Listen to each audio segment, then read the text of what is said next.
is a reminder. There we go. We're on. Take our nighttime and then medicine. Alexa just decides to talk at that time.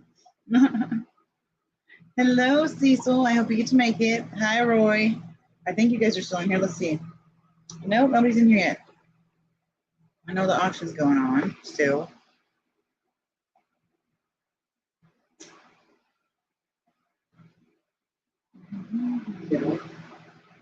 Uh-oh. I got this. Okay, so wait till some people come in. If you come in, if somebody comes in, please put it in the chat so I know people are actually coming in. Hey, Millie, Mel, you and I think, are the other ones here. Oh, somebody else is here. Introduce yourself. Hello.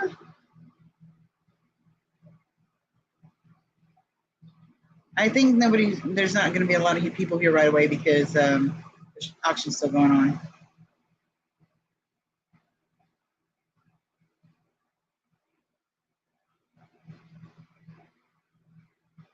Hey, I don't want to talk to dead air.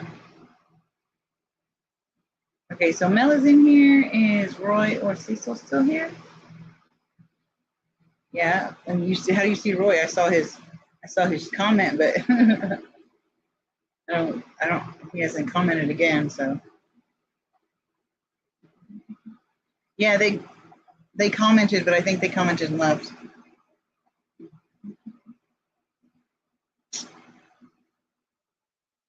I'm not really super worried about it. I guess if nobody comes in the next, I don't know, 10 minutes or something, I'll stop it and turn it off.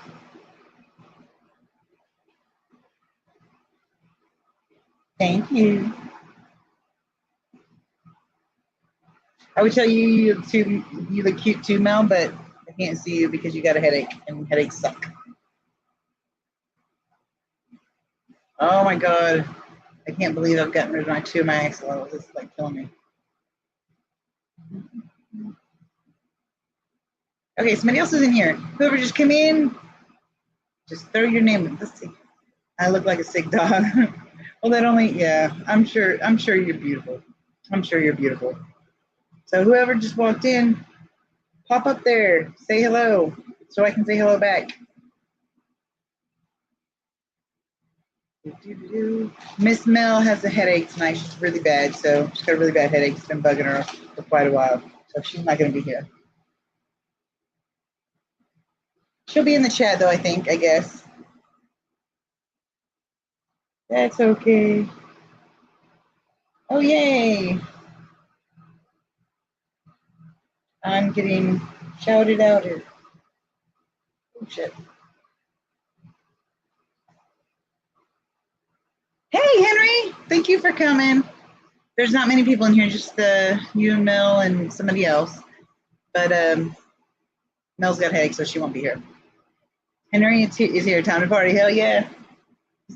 We like to party.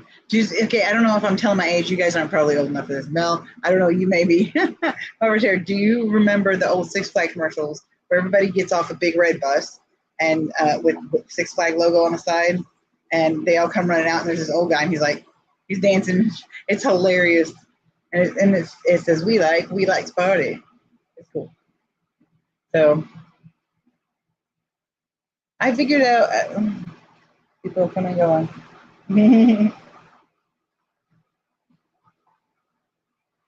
Oh, Henry, it wasn't horrible. It ended pretty well. Well, it's ending pretty well so far.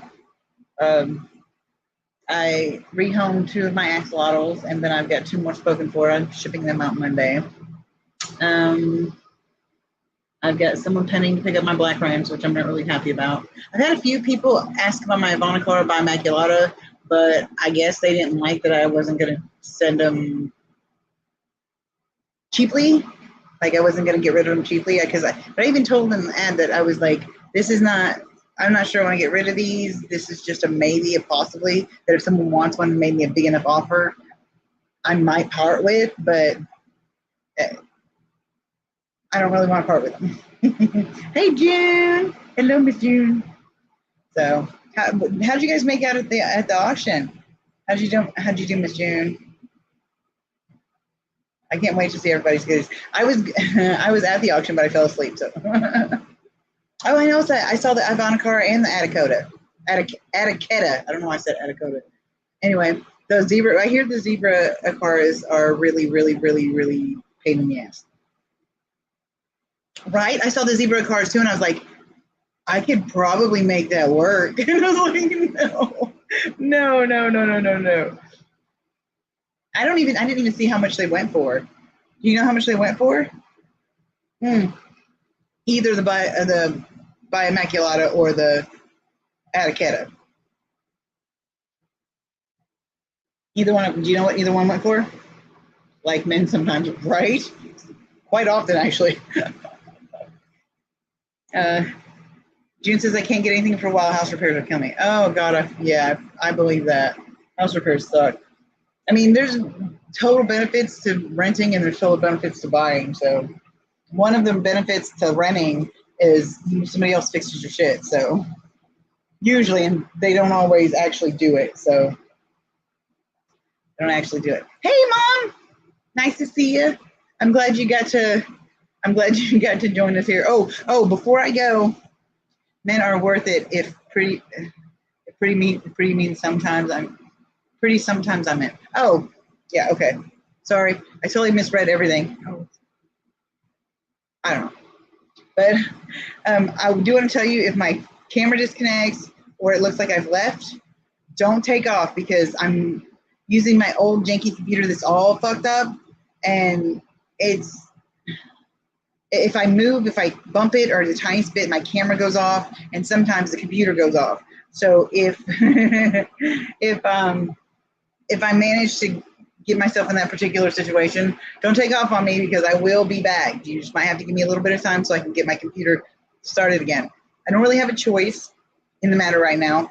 My other one messed up, but I plan on getting me a laptop at some time at some time in the future.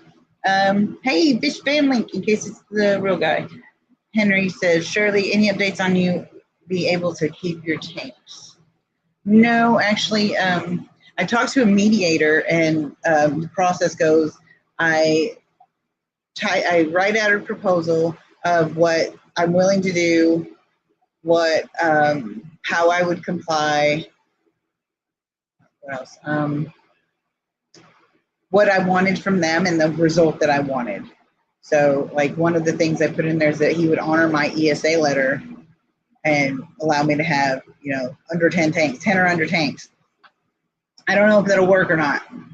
And I might end up fighting him. But, I mean, if he doesn't want me here, then chances are they'll make my life miserable. And I don't want to fucking be here. So, I paid them almost $3,000 for a deposit for my apartment. They charged me 2 months rent, and at the time the rent was $1,440. So I paid $2,880 as a deposit for this place. And you're not even supposed to have like dogs or fish or anything at all. But plus I got freaking renter's insurance that covers any damage the tanks might do that they haven't done that they might do. So I understand that they, as non-fish people, hey Roy, as non-fish people come into this and see all these tanks and they're like, oh shit, that's a lot, and like they might be a little intimidated or whatever by it, but don't ruin somebody's life because you think they have too many tanks. It's ridiculous. So they can ask us for a special deposit on the tanks. They can't if they're my emotional support. It's part of the whole ADA bill, Americans with Disabilities Act.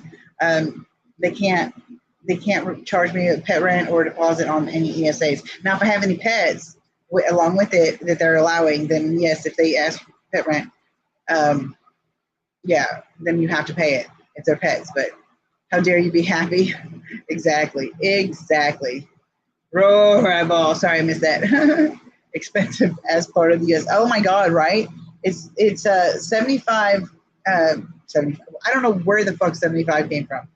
How dare you be happy? June says, right?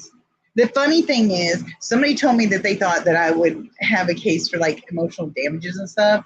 I'm like, I don't really care I care. It would be awesome because they have literally made it to where I have panic attacks half the time when I'm looking at my fish because all I can do is think that they're going to be taken away from me and they're going to get me kicked out and I'm going to be on the streets because I have too many, what he thinks is too many fish tanks.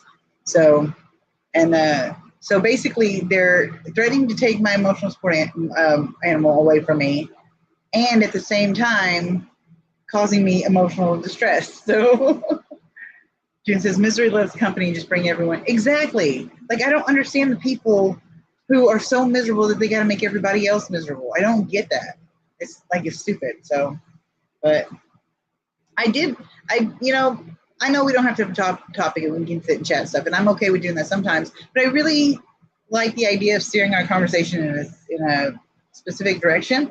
June, I live in Washington State. In a specific direction just because that gives us somewhere to go and a line to go along so that way we're not sitting here stagnant at any point. I still think it was your neighbors. Well, it was one of my neighbors. I just don't know which one because I've got a neighbor up there, a neighbor right there, a neighbor down here, and a neighbor right here and right here. So I have my suspicions on which neighbors it might have been, but I'm not. Yeah. You're probably okay then. I hope so. I know they're a very tenant-friendly state, and I've been complying. I was already getting rid of fish and tanks to cut down on how many I had. I was already getting things cleaned up in here and pest bait down for the crap that's in here because I leave my windows all the time open and doors open all the time. There's all kinds of bugs that get in here. That's really fucking annoying, but I can't stand the heat. Like right now, it is 75 degrees in my apartment. 75 degrees, and I know that sounds like perfect weather to some people. But me, I'm dying. Like, and I've got the air conditioner right here, and the fan's right there blowing on me. So I'm just like, no. If it's over 68, I know it was Henry. That's my money. Yep, Mel's telling me the same thing. So, but anyway, it's stress. I don't know exactly. See, that's the thing. Is like it wouldn't be so bad, but it's not just about the tanks. I got in a bad position. My house got, for about 2 or 3 weeks, and I couldn't really function well. And my house got trashed. I mean, it was horrible. It was really, really bad, and I'm so ashamed of it. But everybody gets in a bad place sometimes. Sometimes bad places are worse for some people than others. And I'm not going to apologize for something I couldn't help. So, yeah, so while I'm ashamed of how bad my house got, as soon as I was capable mentally and physically, I got help to come and get it cleaned up. Like, and I've been cleaning it up and getting things done and, all that stuff. And the manager knew it. The manager knew it. She also knew about my tanks. The owner knew about my tanks. He had to, because this door right here, see how the blinds are broken? Right there, the blinds are broken. He stood up. My door was open at one point. Maybe not last summer, the summer before, and that's my back porch. The sidewalk from the office goes behind my apartment, and then around the corner is my front door, but right here is my patio door. And he got on my back. He's like an 80-year-old man or something. I don't even know. He was an older man. He got up on my porch and stuck his head in my back door. I was like, "Can I talk to you?" And I cussed him. Like, I didn't mean to. He scared the shit out of me, and I cussed him. Then when I realized it was the owner of the place, I was, like, horrified not because he didn't deserve it, because he did. He shouldn't be sticking his head in my fucking door, for one. Shouldn't be on my back porch, for two. Had no business. So my point being, he saw my tanks. You can see from that hole in the wall, or in the shades, you can see almost my entire living room, at least that wall in this portion over here. And there's 2 75s, a 40 breeder, a 55, and a 75 right there. It's not like he could have missed on. So, yeah, and plus I gave them an ESA letter 2 years ago for the tanks. So that way I was on the up and up when I got the tanks. They're saying they don't have it, and so I never gave it to them. My question is, why wouldn't I have given it to them if I have a legit letter, which I do, it's in my medical record. If I had a legitimate record, letter, a prescription, as you would say, why wouldn't I have given it to him? It doesn't make any sense. So that's what they're trying to say. So only so many. June says, I get overwhelmed. I get it. Yeah, it's too much sometimes. That was my biggest problem, is it got so bad so fast. Like I did not expect it. Like it was like one day I looked around and my house was disgusting. It was like a freaking trash heap. And I don't know how it got. I mean, I know how it got that way, but it was like 1 minute it was fine, and the next minute I was, wading in piles of garbage to my hips. Not literally, okay. But anyway, it was pretty bad. Mel says only so many downs before the ups. Yeah, that's true. Problem is, how up do you go before you have more downs? My house is disgusting at the moment. Glad I own it. See though, June, like I don't know if your disgusting is actually disgusting. Like I wouldn't eat over there. Disgusting, like mine was, or if it just means there's an extra throw blanket on the couch that was supposed to be folded on the end. Unless he's half blind or mostly blind. He's not. He saw it. I saw him looking around. If he couldn't see, he sure as hell. I don't know how he couldn't. They're the big tanks. It's 75 gallons. He had to have at least when they were tanks. So, but yeah. So anyway, I continue on with that story because I got way off on so many tangents.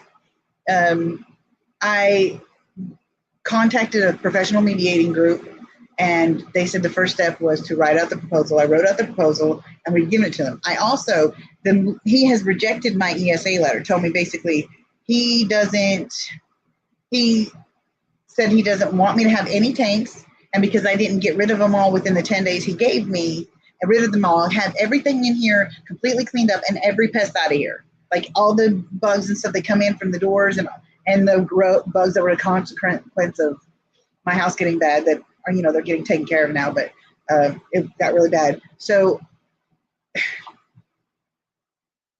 it's just a big deal it's no big deal. It's not that it's no big deal. They're making it look worse on me than what it is because they're making it look like I didn't comply. Because they gave me a 10-day notice and then I didn't comply, but the manager was like, I told her, I'm working on it. I've been working on it, but I need time. I have my own physical problems. I can't clean and move tanks and do all this stuff that you want me to do in 10 days. I said, I can't do all that myself. I don't have any help. And I said, and that takes time to rehome animals ethically because I'm sorry, but I'm not getting my axolotls to somebody who doesn't know how to care for axolotls. They're too, they need too specialized care. Or, I'm not going to give somebody my freaking babies of some kind for them to feed to their other fish or something. But it's mostly like the axolotls and the Oscar and stuff that I'm worried about. But even if I would have opened my door and told everybody, come in and get what you wanted of the tanks and fish, I still wouldn't have got rid of it in 10 days. Even if I gave everything away. So I'm not all I want from them, if they'll do it, is just leave me alone for a while. I will get rid of the tanks. I will get the house back in order like I'm doing already. I will not all the tanks, get rid of some of the tanks. I'm cutting down, which was my plan already anyway. And I just want them to leave me alone and give me time. If they want me out of here, fine. I will do that. But don't give me a time limit of like 30 days. It took me a year to find this fucking apartment. A year. I was living in a hotel for a year with my kid and my dog before I found this apartment. So it's not like it's easy to find housing up here. It's not. Anyway, I don't know. That's basically the update. I contacted a mediator and sent a proposal, and then we'll see how it happens. I don't hold out any hope. So, yeah, I do have it in writing from the manager you're complying. She told me, if you work with me, I will work with you. And if I see that you're making progress and you're doing things, and I can measure, it's measurable and obvious how you're doing it, then I'll work with you. The 10 days doesn't have to be the end if I see actual progress. I was like, okay, well, day 11, she comes to inspect my apartment and take pictures and shit, and then told me that the owner had rejected my ESA letter, which is not legal, by the way. And so I asked her for an explanation, which is what the law states, that I'm entitled to a written explanation as to why they denied my reasonable accommodation as a disabled person. I've asked them several times for it. They have not done it. They change the subject, or she does. She's the one I'm dealing with. The owner, like the owner, I haven't talked to the owner at all because he's like some dude that lives in like Florida or something. He's like never even here. He comes up a couple of times a year, I think, but that's about it. So June says they know and they don't care. Yeah. Oh yeah, I was finishing telling you. Did she come to do the inspection or whatever? See, she pointed out the things she noticed had gotten better. She pointed, and when I had already told her I wanted everything in writing because I wanted to keep track of everything.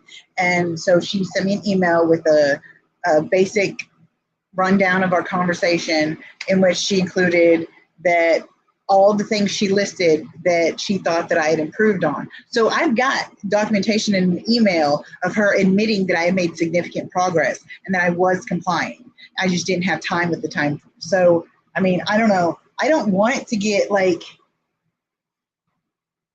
how do you say it? Like, not legal, but like, I don't want it to become a legal battle, but I can't leave here. I have no way to move all my stuff, for one, even if I didn't have the tanks. I don't have any way to move because I don't have a truck. I can't lift even if I wanted to. I don't have anybody to help me. I don't have the money for deposits and stuff. Like I said, I paid almost $3,000 for a fucking deposit per year. That's not including the $120 I had to pay for the application fee and credit check. Okay. And then the first month's rent. So I had to pay all that. I borrowed money and begged, borrowed, and stole until I finally got enough for it. But I've been here 4 years. Never had any significant trouble. The worst thing that's happened is been told every once in a while when Anita leaves a bag of trash by the door or something, take your trash out. Or if there's too many things on my back porch, and when I say too many things, I mean like maybe 2 things on my back porch, they yell at me about cleaning it off and stuff. But it's nothing big. It's like not even a big deal. But yeah, the day after the 10 days was up, she come and inspected and took pictures and told me everything was looking good. She could tell I made progress. Huh? Oh, good job. Sorry, my kid's yelling at me because she's playing Black Ops. Thank you. Now I forgot what I was saying. Hold on. I shall get it back. Maybe not.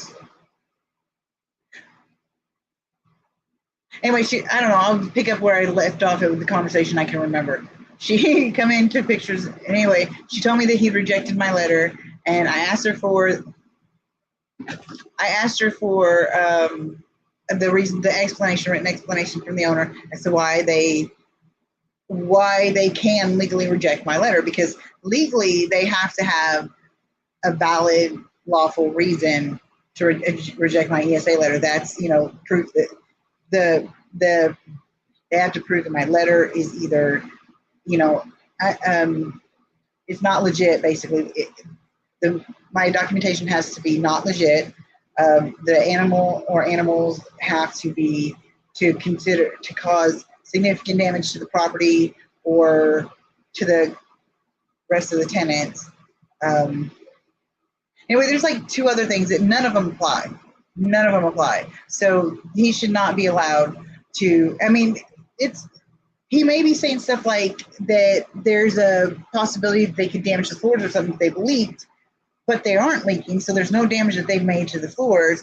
And I have renter's insurance that's specifically to cover any damage my tanks could do, cover for my tanks and cover for any damage they do to the structure. So I'm sorry, but the way these guys need rebuilt, if I was the landlord, I'd be hoping the damn thing went through the floor. So, hey, Robert, see you there. Oh, shit. Too much going on. I went back too far.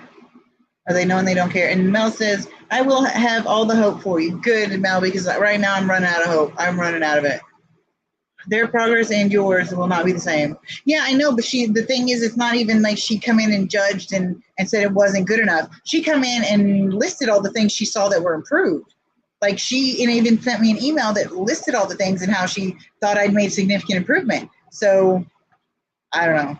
And hello, Robert. Hello, Robert. Lighter. Yes, it was a lighter. I don't know why I had it in my hand. I was picking it up to move. I guess I was moving stuff earlier. And I just had it in my hand. So yeah, Okay, so now that we'll go off past my my life drama. Unless anybody else is getting more questions or whatever, let me know. But on top of all that, I had to pay like almost a $300 water bill because they split my overdue one, like my super overdue ones, into payments and added to my regular bill. So it ends up making my regular bill almost $300. And I'm not getting assistance getting that paid anymore. So yeah, exactly, June. I pay more rent than your mortgage. Exactly. It's ridiculous. It's like you can't afford to buy a house. You don't have good enough credit, so you obviously don't have, and you can't pay 3 times. You can't pay 3 times the mortgage or whatever. So let's go make you rent a place that costs twice as much as if you got a mortgage. That makes a lot of sense because I'm sure if you can't afford the mortgage, that you can afford the rent. Water companies are gangsters. So are electric companies. It's like, what the hell, people? And it's not even the water company I'm having a problem with because they pay for the water. Fish Mel says a lot of rent is more than a house payment are equal to. Exactly. $300 a month for water. See, it's a bunch. And then if you have a credit score of 620, you can buy a house. I don't have a credit score of 620. Also, that, and I don't have the income to back up the payments that I would have to make. My portion of my rent is like 30% of my income, or the rent. I mean, whichever way they do it. So like my rent is, I think it's like $1,550 or whatever, and I pay like $200 a month out of my portion. But I mean, I say that and everybody's like, oh my God, it's so cheap. Yeah, it is cheap for my portion. I've got my portion cheap, but that's because I live on $1,000 a month. So I can't afford to pay. I can't even afford to pay this rent if I lost my housing assistance. So I wouldn't even be able to pay to live here at all. I wouldn't be able to pay to live anywhere because who's going to let me live there for $200 a month, the max, So Henry says my monthly water bill is $200 and I have 5 people in the house. See? My water bill is $150 a month, including garbage. Do we need a reason? Hey, Bob. Do we need a reason for what? What did I say? What did I say? Somebody enlighten me. Robert says my electric was $500 last month. I argued with them and they found their screw up. Ended up being $200. Oh my God. But mine is most likely. My electric bill is most likely high. Naturally, no. Okay. Let me clarify. It is naturally high. The usage is naturally high. My bill is super high, but that's just because we're being gouged by the electric company. So, the live stream description. I couldn't think of anything to put in the description. I'm like, it's our live stream, whatever. So I put, do we really need a reason? But that's what I was going to tell you guys. I think it would be cool for everybody, like in between everybody talking to themselves and talking to each other and not listening to me anyway, which is good. That's great. That's great. But fuck, I forgot what I was saying. What was I saying? Oh shit. I don't have a brain. Oh, forget it. I'll remember it later. Okay, June says I've never gone over my allowed water use. It's crazy when I do water changes every day. We don't have an allowed usage here. Like I haven't seen it. I didn't even know that was a thing. I thought you either paid it or the landlord paid it. Like, so I didn't know they could put a cap on the limit or a cap on it. So, hey, I messed up my name. What the hell? It's not supposed to say professional. Hold on. Let me fix this. No, don't do that.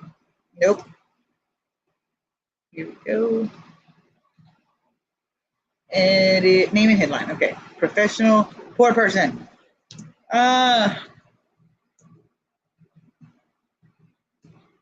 This keyboard is so janky. It's crazy.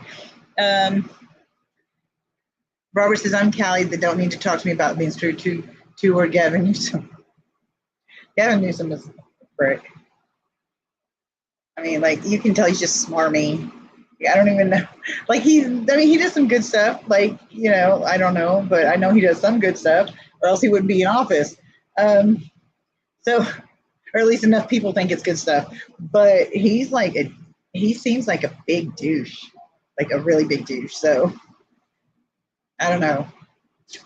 Who knows? Henry says, if it's crazy to me that my water bill is lower than yours, Shirley, and I have 150 tanks and I use like 1,000 gallons during water change. No, it's not my water bill. It's my electric bill. My water bill is paid for by the, or my water's paid by the, oh my God, I don't want to check the cultures. My Daphne already, oh shit, I need to check the cultures because my Daphne may have had babies. Anyway, I gotta check that. Alexa, snooze that reminder for 2 hours. Anyway, it's not my water bill, it's my electric bill. June says, my renter finally moved electric bills, now a credit, thank you, solar, was $600 a month with him in the solar. $600 a month? Even with solar? Jesus, your company's gouging you as much as ours is. But you know, electric companies, they've got a monopoly on everything. They can totally set prices and everything like that. So I like the co-ops, I think they're called, the where basically it's owned by it's owned locally. I don't remember what the distinction is, but it's owned by the people like that's being served by. So like that it serves. So that they are, it's in their best interest too to keep the prices low. So they will keep the prices low. He lied to everyone. Not everyone is figuring it out. Wait, what did I miss? Oh, yeah. Hey, Amy. I'm so glad you're here. Glad you got to come. We did this when we decided to do this live stream this late. It wasn't just because the other people streaming around the same time as us, and then nobody coming to the streams, which defeats the purpose of us streaming. So got to pick a time when people can come. So we decided to do it this late, and it was because of the auction and the other streams. Oh my goodness. Oh, sorry, random squirrel. Got to tell you this. My pygmy cories spawned, and I have babies because my albino pygmy cories spawned. And it was so cute because I watched him do it. And it was so tiny. You've got well, I don't know if anybody's seen a Cory. Damn it. Oh, hey, Cheryl. Nice to see you. I don't know if anybody's who has seen a Cory spawn, but the male will be like this and straight. And the female puts her nose to the belly and, they both shake and he sends the milk all the way and fertilizes her eggs, yada, yada. And then she puts them between her fins and she, goes around and puts it on the glass or on the decor or the plants. I can't think of words tonight. So I saw them spawn. They're doing that, and it was so cute because usually I'm used to my big albino cories, and they can handle a huge cluster of eggs, 6 or 8 of them in their fins. But then you've got these pygmy cories, and they've got 1, maybe 2 eggs, and it's so cute. And they're going around laying it on the glass. I got 12 eggs out of there, and I've got babies now. And I only took the eggs out because I wanted to experience raising them myself. I'm not really sure I want to sell them because I just want a big to the store for credit because I want a big school of show whatever of them. So, okay, hold on. Oh God, I'm behind. Okay. Yes, crazy, says June. He was using a lot of electricity and doing laundry during peak hours. Dude, that's not cool. And Cheryl's here. Hey, Cheryl. Hey, Cheryl. Hey, Cheryl. Sorry, I had to bid on a couple of things not to. No, it's cool. That's why one of the reasons we started doing it this late, or we decided to do it this late, is because the auction season is coming. So we're kind of slow, trying to do it so everybody can come in. It's great Newsom can no longer be governor. I don't speak to that because I'm not there, and so I don't experience his issues or not. So, okay. Hey, Shirley, says Sunny. Hello, Sunny. Amy says, how are the blue Acara fry? I don't know if you'll be able to see this, but maybe I can show you. Maybe. What? Nope, that's the. Hold on. I can get it somewhere or another. Can you see them? Oh, no, you can't see them. There we go. There we go. Oops, shit. There's all the fry. There's lots of them in there still. So, anyway. Excuse me, sorry. Okay. They are doing great, and I'm actually thinking on keeping a lot of them. Because I'm going to put them in a 75, and so I'll have room for quite a few of them. So, and then Robert says, now I can actually watch your live while you were on early. I was at work. Oh, yay! So you get to come now. Mel saying hello to everybody. Sunny saying hello. Everybody saying hello to everybody. What is it with people on live stream singing on camera? Like, it's a little weird. Got some Lake Daniels and Espadoras. I am not saying that. It looks like a bad word. He did the mass terms. I must miss what that was. And June says, living in California allows me to not like him. He's impacted my life. I get that right now because I feel the same way about the current federal government. So, like, it's bad. But, hold on. I was going to say if anybody wants Jose. Oh, hey, darling. Sorry, my South came out. My South was showing. Hey, Christine, how are you? I'm glad you guys are getting to come. See, Mel, I told you it might be a good idea for us to go ahead and change to this time all the time. So the government just sucks all around. Yeah, I 100% agree with that. It's basically a choosing the lesser of two evils, and that's because we don't have any other choices. So, and you can't like boycott voting because then for sure it's basically like voting for the other guy because the other guy is probably going to get in because nobody goes out to vote, you know, but like you damned if you do, damned if you don't. Kelly's on his way to changing to red. Sorry about politics. I don't care about politics as long as people can keep it not PG, but keep it civil. I mean, like I have no problem with talking politics, religion, all that stuff. I don't get why people are so scared of it. If your opinion is gonna piss people off, they care way too much about what your opinion is. It's not. It shouldn't matter. So, okay. Bob says, Shirley, favorite fish for a 40-gallon, thinking about what to put in mine. An electric blue acara. Like, seriously, their minimum is a 40. And I wouldn't put an full-blown electric blue acara in anything less than a 40 at all. Some people say you can put them in something smaller. I would not. Because even if it looks like he's fine and he's just swimming around okay, they're pretty active. They swim a lot. They're very seldom still. And they don't swim spastically or anything, but they do swim a lot. Like these babies in there, they're always swimming around everywhere. And Gidget and Pluto, my pair, are like they're always swimming around too. So, and like I said, they're so relaxed, very relaxed, unless they're after something. And very relaxed swimming, but you know they move a lot. But electric blue car would be. Plus, they're great with just about anything, even for cichlids. They don't. They're not. If they pair up and there's not enough room to get everybody away from their eggs and stuff, they get bitchy. They really do. But they're not horrible. They're great take mates when they're not paired up. So they really are because they don't pick on anybody. The worst problem is they're curious. They're super curious. You put a new fish in and they will harass it until they know what it is. And you know, once they know what it is and stuff, they're going to go on their merry way. But it's whether the fish can keep up with it or not. Yeah, it can handle that until then. Okay. I don't care what they say, it's what they do. Exactly. This time works great for me, says Christine. That's awesome. A pair of EBA are perfect for a 40 breeder. If you're having nothing but a pair of a pair, then I'm totally fine with that. But if you know that they're both male or both female, then great. Two of them you can handle easy. But I would not put a pair in there with anything else because I've got my pair in the 55 with. I had it in with a bunch of tetras and some puliloters and stuff like that. And they literally had harassed all the other ones into a section about this big, and from top to bottom on the 55, about this big. And the minute any of the fish, went out of the line, they chased them right back in. The poor fish couldn't do anything. They couldn't even eat because the pair was just at them. So, and that was in a 55.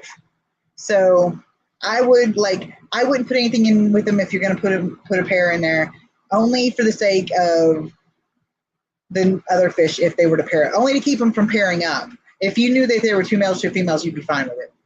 So, sweet, I'm getting concerned about the plants.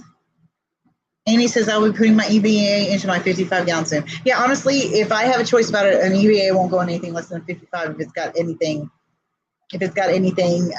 with it, because they need the room, especially if you're going to pair them up.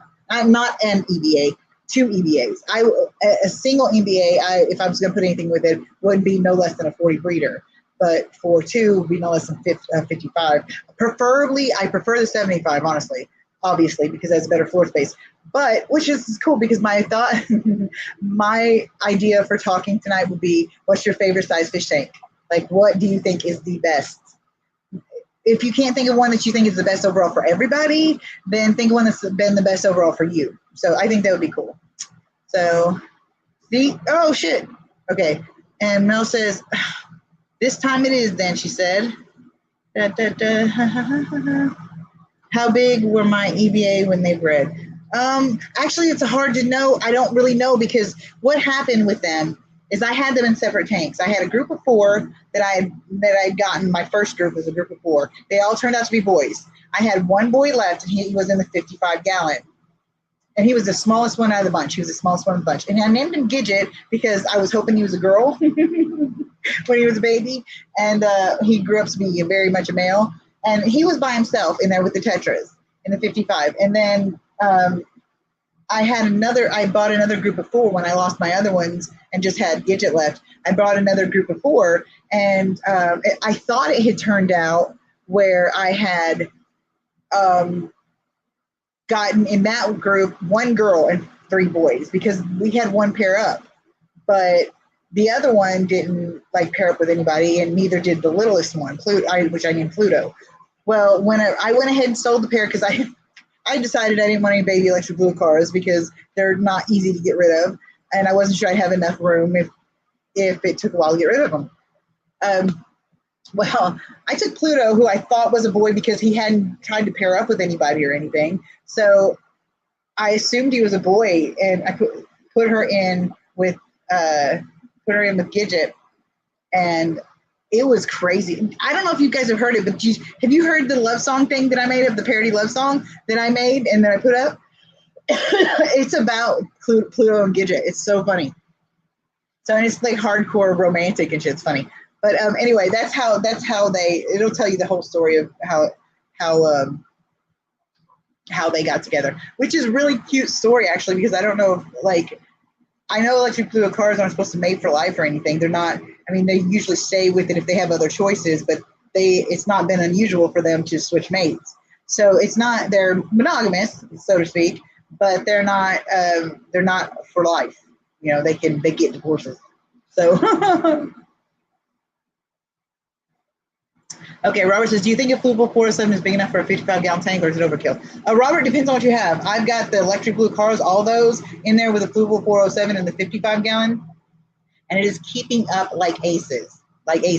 And they love the flow, so I keep it turned up way, a lot, the flow up a lot. But the cool thing about the 407, I'm not familiar with a lot of canisters, so I'm not sure if this works or not, but if you feel like it's too much, you can turn it down. You can turn the flow rate down.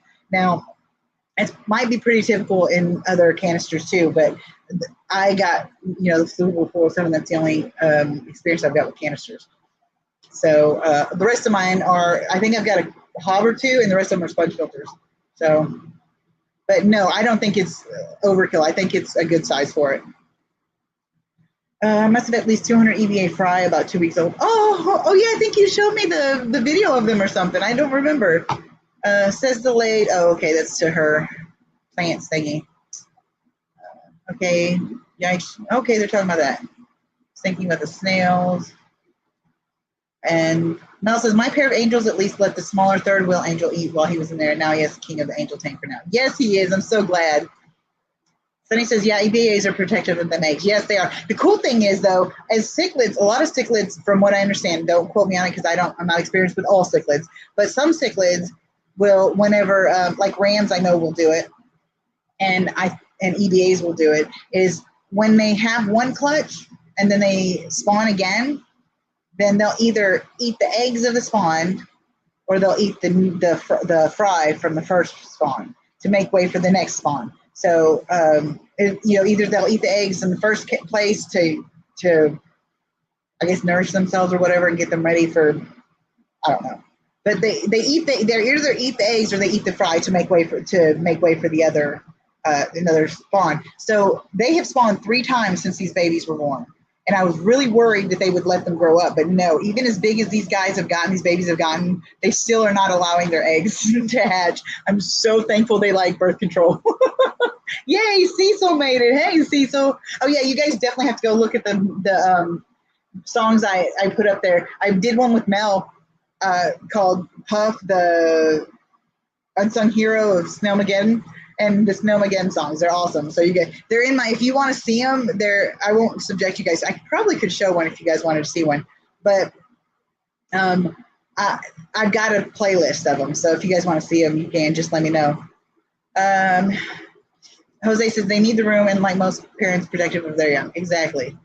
Cheryl says I keep my breeding parent 40 breeder solo and move the kids to a 75 gallon for a couple months. Work great. Exactly. See, the 40 breeder is good for a solo pair. I just wouldn't put anything with them other than their babies when they have them. Sunny says hello, hello, hello, hello, hello, hello. Hello to everybody.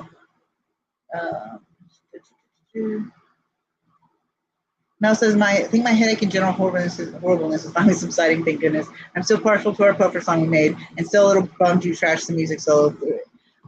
You know what? Okay, I've still got the original track. So I'll tell you what, I will make an extended version, okay? Including the fucking solos.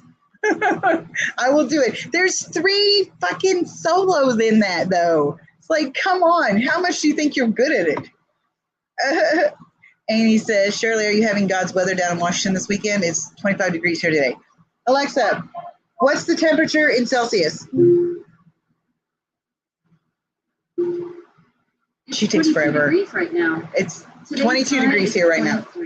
It was 23 was the high. So it's pretty warm here. I mean, it is for me, not for normal people. Normal people probably like this weather, but I'm dying. I've got the fan on me and the air conditioner going behind me and it's blowing on me and I'm barely feeling cooler on my back, my neck and my back. Tiffany already sent the plans. Sonny says, so here we go. Now, Holly, if you hear me, though, he's doing song lyrics of some kind. Cecil, did you do a happy dance? I was dancing for you. What did you do a happy dance over Cecil? Woo-woo, extended version, said Mel. If anybody wants to see it, June, have you seen it? The Puffer song that we made, that me and Mel made? If you haven't, seriously, you got to tell me. I'll try to see if I can share it and show it to you guys because it's really fucking cool. I think it's hilarious. We did a good job. And like I said, we will do the extended version. I will start working on that as soon as I can. And he says it's warm weather for Vancouver also. Anyway, so I'm going to give it a minute. And if anybody wants to listen to either Snowmageddon 1 or 2 or the Pea Puffer song, what else is there? Or the love song of Gidget and Pluto. So if you want to watch any of those, I can put one on the screen and let you guys see it. I was different subject. No, same subject, different thought than what I had. And now it's gone. I totally blanked right in the middle of my sentence. Mel says Puffer song is a nod to Puff Magic Dragon, but a little less depressing. Okay, much less depressing. Seriously less depressing. Like it has a happy ending. Puff does not. June is very happy with her purchase.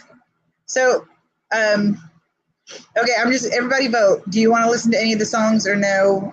So I can get past this. Oh, Cecil says he bought some Snow White long thin bristlenose plecos. Oh, I so hate you a little bit. A little bit. I've never really super been tempted to try the Snow Whites because from all accounts that I've heard from everybody that I know that's had them, there was just not a lot of people, to be honest. What was I saying? Oh, they're super temperamental, like from what I hear and what I've seen from other people that I know that light shining in my eyes. Everyone that I know that has had them.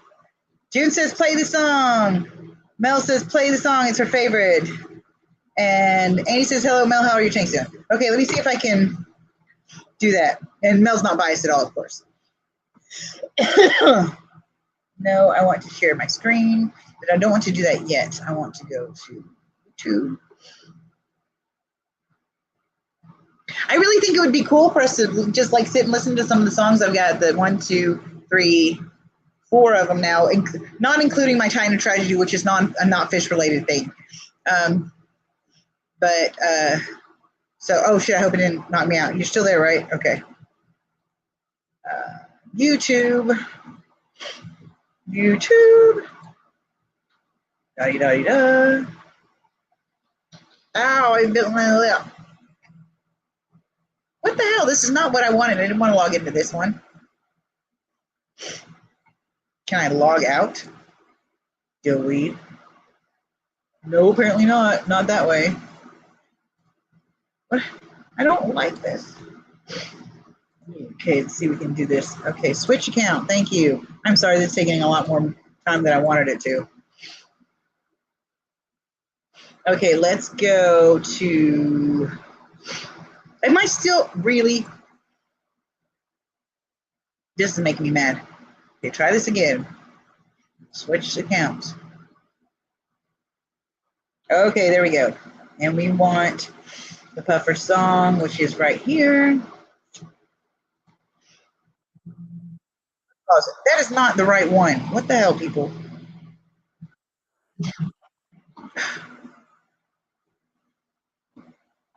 I don't know why I did that. Okay, hold on. We'll get there. We'll get. Oh, almost there. Almost there. Here we go. And I'm going to pause it as soon as it changes over. And oh shit! No, no, no! Don't do that. Okay, now we're going to share the Chrome tab right here. Share, and we're going to do this. And let me turn the music up if I can find it. Oh, here we go. No, don't mute it. Okay, you guys tell me what you think.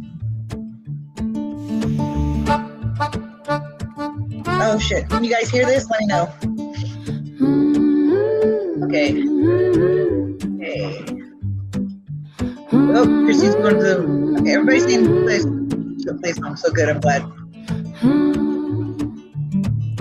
Puff the mighty puffer lived by the sea and frolicked in the filter flow in a tank called 20p. Little children loved that puffer puff and brought him worms and baby brine and other fancy stuff. Puff the mighty puffer lived by the sea and frolicked in the filter flow in a tank called 20p. Puff the mighty puffer lived by the sea and frolicked in the filter flow in a tank called 20p. Together they would fight the snails in the dreaded Snail-Mageddon. Children kept a lookout to see where they were heading. Noble shrimp and fishes would bow whenever they came. All the snails would close their shells when Puff roared out his name. Puff the mighty puffer lived by the sea and frolicked in the filter flow in a tank called 20p. Puff the mighty puffer lived by the sea and frolicked in the filter flow in a tank called 20p. A puffer lives forever, but not so little tykes. Painted shells and floating logs make way for other likes. One gray night it happened, the shells they were too tough, and Puff, that mighty puffer, huffed his fearless puff. His eyes shone brightly blazing as bare shells fell like rain. Now children no longer recognize a gentle cherry lane. With one last puff and huff, Puff proved that he was brave. So Puff, that mighty puffer, gladly retired to his cave. Puff the mighty puffer lived by the sea, frolicked in the filter flow with a tank called 20p. Puff the mighty puffer lived by the sea and frolicked in the filter flow with a tank called 20p. Okay, we're gonna remove this. No, no, no. Oh, damn it. No. Okay, did anybody? Okay, we're not gonna. Oh, yes, I didn't mean to do that. Sorry. No, no, no, no. I can't. Gidget spent his year in a house of hollow halls. No, pause. Thank you. Okay. I'm sorry, guys. Let me get this for stage. Did you want to? Did anybody want to watch it or watch any of the other songs? We've got the song about Snowmageddon. If you haven't heard that, it's freaking awesome because like it's this totally epic like battle for the soul type song, and it's like, and then it's snails. It's so funny. I love it. So Cecil liked it. And he wants to know if we've done anything else with the 90-gallon bow front. Yes, I've got an Oscar in it. Her name is Artemis. She loves to eat worms, and she will bite your hand. So anyway, so you guys like that song I'm saying, I think, right? If you do you want to hear any more of them? Like I said, anyway, we've got I just repeated that. I am so sorry. I thought I got off on a wrong track, and apparently I didn't. I just repeated myself. Okay, so we've got the Snowmageddon 1, Snowmageddon 2. If you want to listen to Snowmageddon 2, you have to listen to Snowmageddon 1. And then we've got the love song. Nobody wants to listen to Titan Tragedy. That one's a non-fishy one. So, but we've got the 2 snail songs, and I forgot what I just said. The love song. So if you guys want to hear any of them, let me know and I'll play them. Tell me which ones you want to hear, either the Snowmageddons or whatever. Ooh, 425. Ooh, that makes me want to dab. But if I take a dab, you guys are going to kill me because I'll be like, I'll be talking so much shit. Like, you think I'm bad now. If you think I'm bad now, sorry, my allergies are bothering me. And I can't get the toilet paper because it went on the floor. I'm whiny. I can't, I know this sounds stupid, but I have a hard time bending over because my back. I can do it, but getting straightening back up is really difficult and it hurts. So yeah, it's over there, and if I have to bend down, I'll cry. I may not cry, but I'll make noises, and it won't be fun. 30% THC, cool. Anyway, so we've lost some people, no, but somebody of them didn't like the songs. Okay, I'm gonna show you guys. You know what? Nobody's answering me. I think you guys aren't paying attention to me. AARP? What do you mean AARP? They're. So everybody left me to go watch them. Sorry, I shouldn't say that like that. That's horrible. That sounded like nothing. I know, say nothing. Anyway. They're talking to me over there. I think I got the last dab I got. What is the dab I got? It was, well, fuck, I can't remember. So, yeah, it's nice though. It's really good. Oh, and I got this cool banger. If you don't know what a banger is, it's a dab rig. And it's the little part you put the dab in. Anyway, I'm AARP. How am I? Oh yeah, because I'm AARP. I should be joining there. I was like, everybody's leaving me. Anyway, that's hilarious. I was starting to get offended that everybody's leaving me for somebody else. I feel like a cuckolded wife. Oh wait, that's just for guys. Oh. If you guys don't start talking to me, moving noises, yeah. If you guys don't start telling me, fucking really, why is it every time we fucking well, I guess everybody says they're right. Hold on, somebody texted me, I gotta check. Oh, and they're not talking to me anyway. How much subs now? Oh.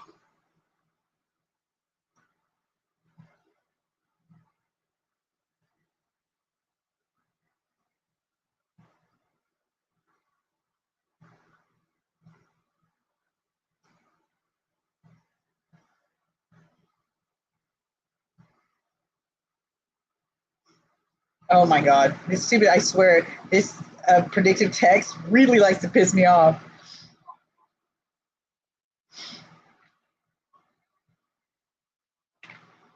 Okay, now everybody's texting me and I don't, Okay, people are,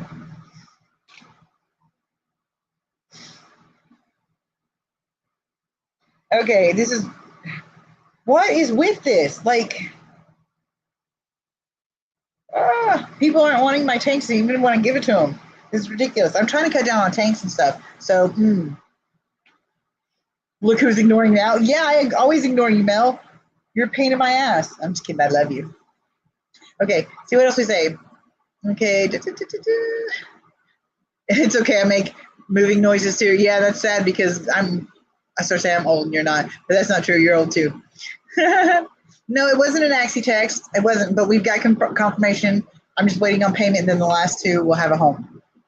And I told between the 2 that wanted the last 2 Axies, I told the one woman I hadn't heard from that I was going with the other one. I didn't tell her why. I told her that the other woman had asked first, and that she had offered more, but she had asked first and offered more. And the other girl seemed busy, wasn't able to answer me, so I just went ahead and went with the other girl. Besides, I didn't want it to turn into like a bidding thing where everybody's like, well, you just wanted the extra money. No, I wanted them to have good homes, and they both seemed like really good homes, and I had a hard time choosing between the two. I almost chose the first person I was waiting on because she wanted to come pick up the Axies, and the person I chose wanted me to ship them. But it's not bothering me so much anymore because she wants to ship overnight. I worry about axolotls because they have to have cool temperature. It's not really good for them to be in warm temperature. So shipping them through the winter is great. I mean, it's great, but through the summer and stuff, it's not that great. So I was worried, but it's going to be overnight, and I can put ice packs in it, so it should be fine.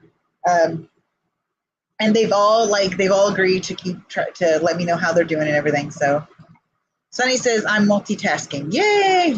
I'm ignoring you. Yep. I was texting. Sorry. You know how that is. I thought a cat was having respiratory issues. No, it was me breathing.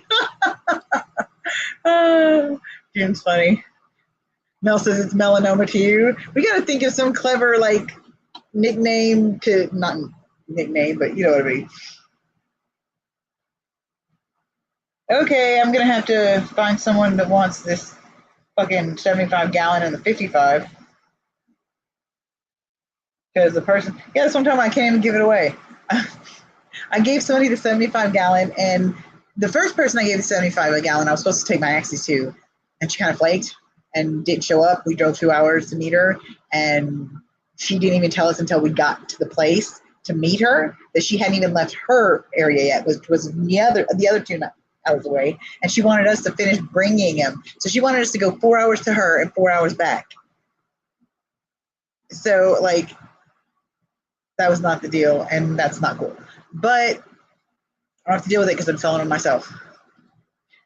I'll take, and I definitely won't get murdered, maybe. But anyway, yeah, so that was that bothered me a little bit, that not just a little bit, a lot. It kind of really made me mad. I know, because the deal was she was going to take them. She was going to quarantine them, deworm them, deparasite them, whatever, and which they don't really need. They have been recently, not recently, but within the last year, and you're supposed to do it every year, I think. So they have been, but I was, she was doing her due diligence. Everybody has to, quarantine new livestock is really obviously the best practice. But so I wasn't saying anything about that, but she was supposed to take them, rehab them, and then, sorry, I'm getting distracted. She was supposed to take the axolotls and quarantine them for 30 days and then rehome them. And then she was going to send me so much of what she got for the homing fee, and she was going to keep some of it in exchange for actually doing the selling and taking care of them until they sold, which was cool. She had worked with my friend before a little bit, and she seemed legitimate and everything, which is what I'm sure she is. But then so I was going to do it. So her deal was, she lives in Oregon. She wanted to meet us halfway. And I was like, I can't do that. I don't have a dependable car that goes past this freaking city limits, basically. I can't do that. Maybe we can find some other way. And she asked me if my friend, who she had worked with, would do it. And I was like, I'm not asking her. That's a 2-hour drive. Gas is shitty expensive. It's over $5 a gallon here. And I don't have the money to pay her for gas. So I'm not asking her. She's got her own shit to deal with. And she's like, well, okay, I'll ask her. So she asked her. And of course, this person decided to go ahead and do it because she's very kind and likes to help people. And she didn't even ask for gas money, which was awesome. So we go down there and we drive 2 hours. Both of us are ready to go home already because this 2-hour drive is not fun and we're old. So, but then when we get there and I call her to ask her where to meet is when she finally tells me that she hadn't even left her fucking house yet. I was like, you couldn't call us 2 hours ago? I mean, even if she would have called us right before we left, or even a little bit after we left, if we were 10, 15 minutes down the road, fine. I will totally forgive that. I might bitch about it, but that's fine compared to what happened, which is she let us drive all the way there to Portland and then didn't even call us on the way or nothing to tell us she couldn't make it. She knew how long we had to drive because she had to drive the same distance. So it worried me that if I went ahead, she said she was coming this way in the next week. But I was really worried that she might either make me wait, like it's not going to be within this next week. It might be later and I'd have to keep them longer than I needed to or wanted to and should. Or I don't know, there's something that something would happen. She would flake on me. So I was really worried about that. But I thought, no, she seems to be a legit person and let's do it. But in the process, in the meantime, so she doesn't have to take them, if I can get them rehomed, I will advertise to rehome them. Within an hour max of me putting the ad up for them, I had 10 people texting me wanting them. So, 11 if you count the one that texted today. So as long as the person goes through that I'm supposed to ship to Monday, I got rehomed them all in less than 24 hours. So, okay, where'd she go? Mel says, I hope you didn't tell her you sold them and let her drive to you now. Revenge and made her inconvenience. Well, yeah, the problem is she's already coming this way, so it's not even out of her way. It's not even out of her way. So she's got to come right through here to go where she's going. So it's not even, I don't know. All I'd have to do is a face-to-face get my ass kicked. Okay. Hold on. Okay. I don't do worm after the fish have been here. Is that what any of you do regularly? No, they're not fish. They're axolotls. They're salamanders that never get past their neonatic phase to their juvenile phase. They always stay that way. They always stay fully aquatic. They're type of salamanders. So, and you know how salamanders go from, the little water creature to being able to walk on land and that kind of thing. The axolotls don't go past their juvenile stage where they're still underwater. So they always look like juveniles and they always stay underwater. But they are prone to parasites. They're really, like, axolotls require some really heavy, really specialized care. Once you get used to it and once you know what they need, it's not that hard. The worst part is trying to keep your, okay, excuse me, guys. I'm sitting in an awkward position. Do not know why I chose this position, because I knew damn well I was going to hurt. I was going to have some issues with this. So I'm going to adjust here. If you lose me, do not forget, if you lose me, do not go away, because this computer's janky, and if every time I move it, it either turns the camera off or knocks me out of the fucking live stream. So I will be back. Do not go anywhere, okay? If it goes somewhere. I just got to adjust this so that way I can get more comfortable. Okay, let's see. Don't. Oh, it did it. Damn it. Okay, hold on. Oh, shit. That was not good. Okay, hold on, guys. Try this again before it knocks me out. Where's my camera? There we go. Anyway, okay, let's see what else. Okay. Only if you suspect symptoms are shown in, I think. Yeah, exactly. But not just because I'm reactive, not proactive. I'm reactive, not proactive. When it comes to sickness, that's kind of how you have to be, reactive, not proactive. When you're proactive, you help contribute to things like, for lack of better words, superbugs, which are just a stupid, overblown, scary term for they've developed an antibiotic resistance or medication resistance. Doesn't mean it's impossible to get rid of them. It just means it's going to be harder and probably more cost effective. Now, I've been told that pea puffers, you're supposed to deparasite every year. I'm not sure why that is, unless you're getting new pea puffers all the time and they bring the parasites in. I'm not really sure where the parasites come from, but apparently it's what you're supposed to do. I never did it because mine didn't show any parasites, but I don't find much help with fish minutes. I'm actually as many fucking sick fish as I've had. I'm actually pretty versed in some of it. Well, then have her drive to a wrong address and let her sit there for an hour. Get creative. Axolotls are not allowed here. Oh yeah, there are some places that they're not allowed. That's oh shit, I better make sure they're not illegal in Montana before I send them. That's a federal offense. Oops. Mel says, June, I'm reactive too. Why waste the meds and put them through if not necessary is how I see it. That puts the whole issue with tolerance and stuff. Yeah, exactly. That plays into the whole issue. Okay. Oh, hello, Jeff. forgot to remind you. Sorry. We are changing our time for the time being, especially right now is time being anyway. We are changing our time to 8 o'clock p.m.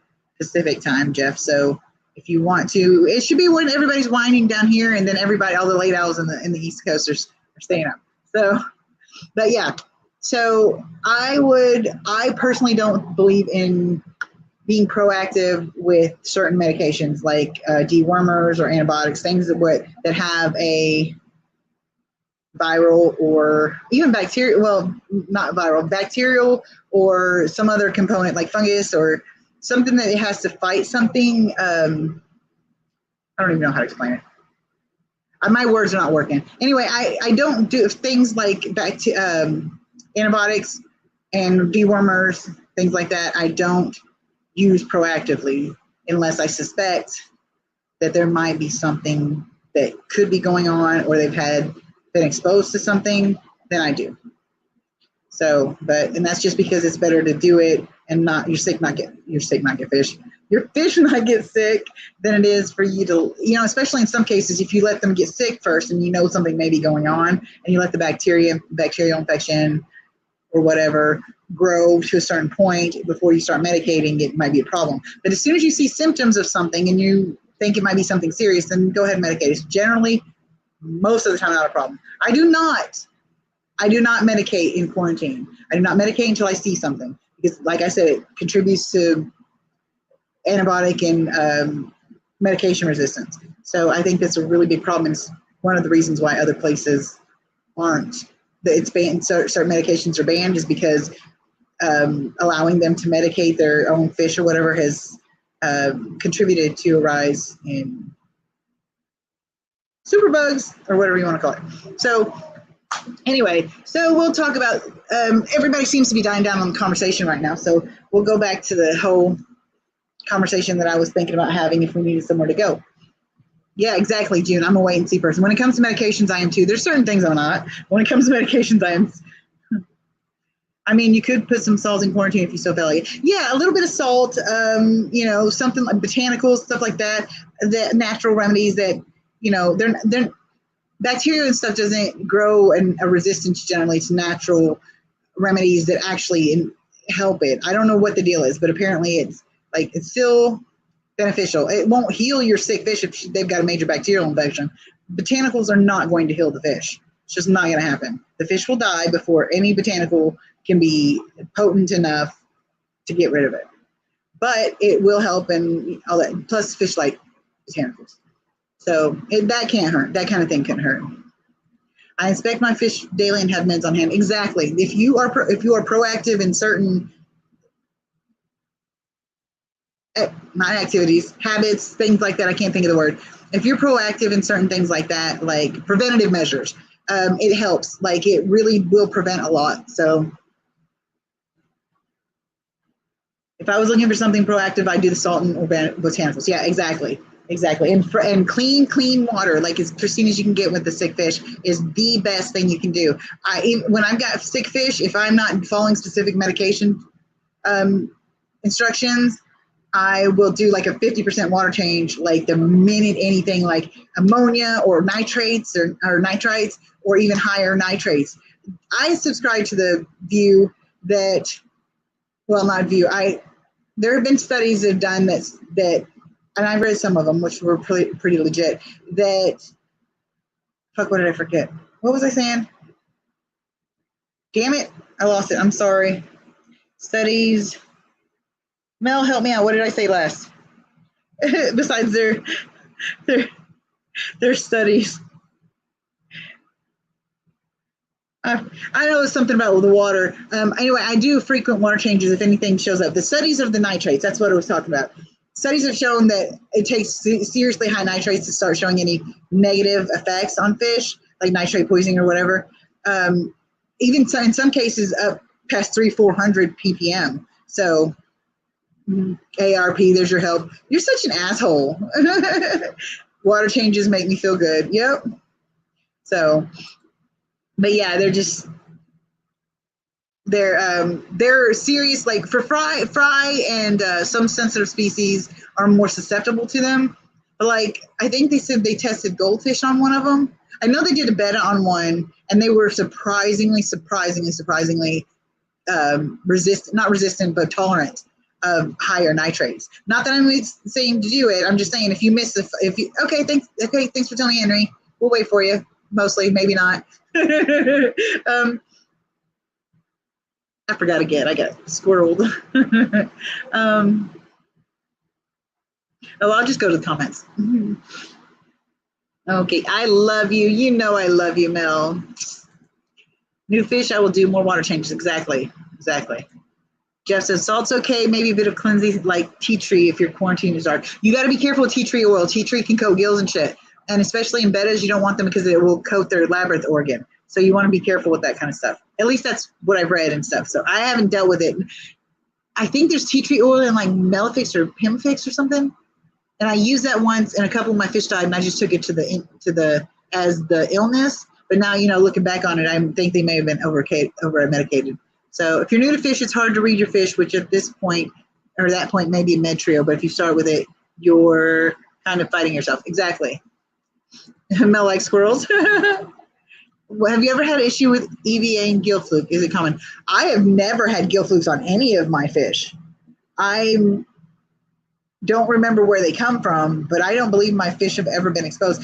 I've never exposed them to gill flukes. I do not think here anyway that it is a common thing. I don't know how native they are to where you're at, but not here that I know of. So you're right, probably bad advice to young hobbyists. Yep. Just use salt. Mel says, I think the tea tree is in a lot of slime coat helping additive, maybe, I think, if I remember. It is, because it's really good for certain things, but you just, like, if you put too much in, it could, like, I know especially with bettas that it coats their labyrinth organ, or at least, like I said, that's what I read in the things that, I had to do, that I read and I was told. So if you go into a betta group and you say something about using Betafix, which has tea tree oil and shit in it, they will jump on your ass. They will. Don't do that. You'll kill your fish. Flu sucks, said Jeff. Yes, they do. I've never had them, but you have to remove them manually, don't you? And you have to be careful so the head doesn't get stuck. Whoa, no, I'm not doing that. Salt does help with the fish slime coat. Yep, it encourages it to produce more slime. The entire bag of salt, right? No, maybe. JK, maybe. It's not a big enough of a tank. Oh, what's not big enough of a tank? What did I miss? Jeff. What's not big enough of a tank? Are you talking about the 75 I was going to give you guys? Beta humans.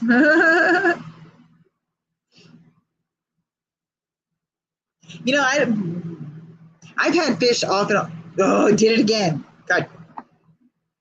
Did it do it? Did it work? No. No, I don't want to do that.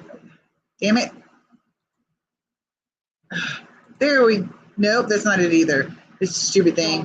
What, Anita? 31 deaths, 76. Why won't it? It's not helping. Oh, there we go. And there we go. Annie says, surely I think one of mine, huh? Nice. I think one of mine had minor issues with it, but I cured it all with a slight quarantine and salt bath. It's parasitic gills common with cichlids. Yeah, I know what it is. I've been really worried about it because I know cichlids sometimes get them really prevalent more than other fish do, but which I don't get that. It's a parasite. Fish are fish, right? So, ouch! I gotta readjust.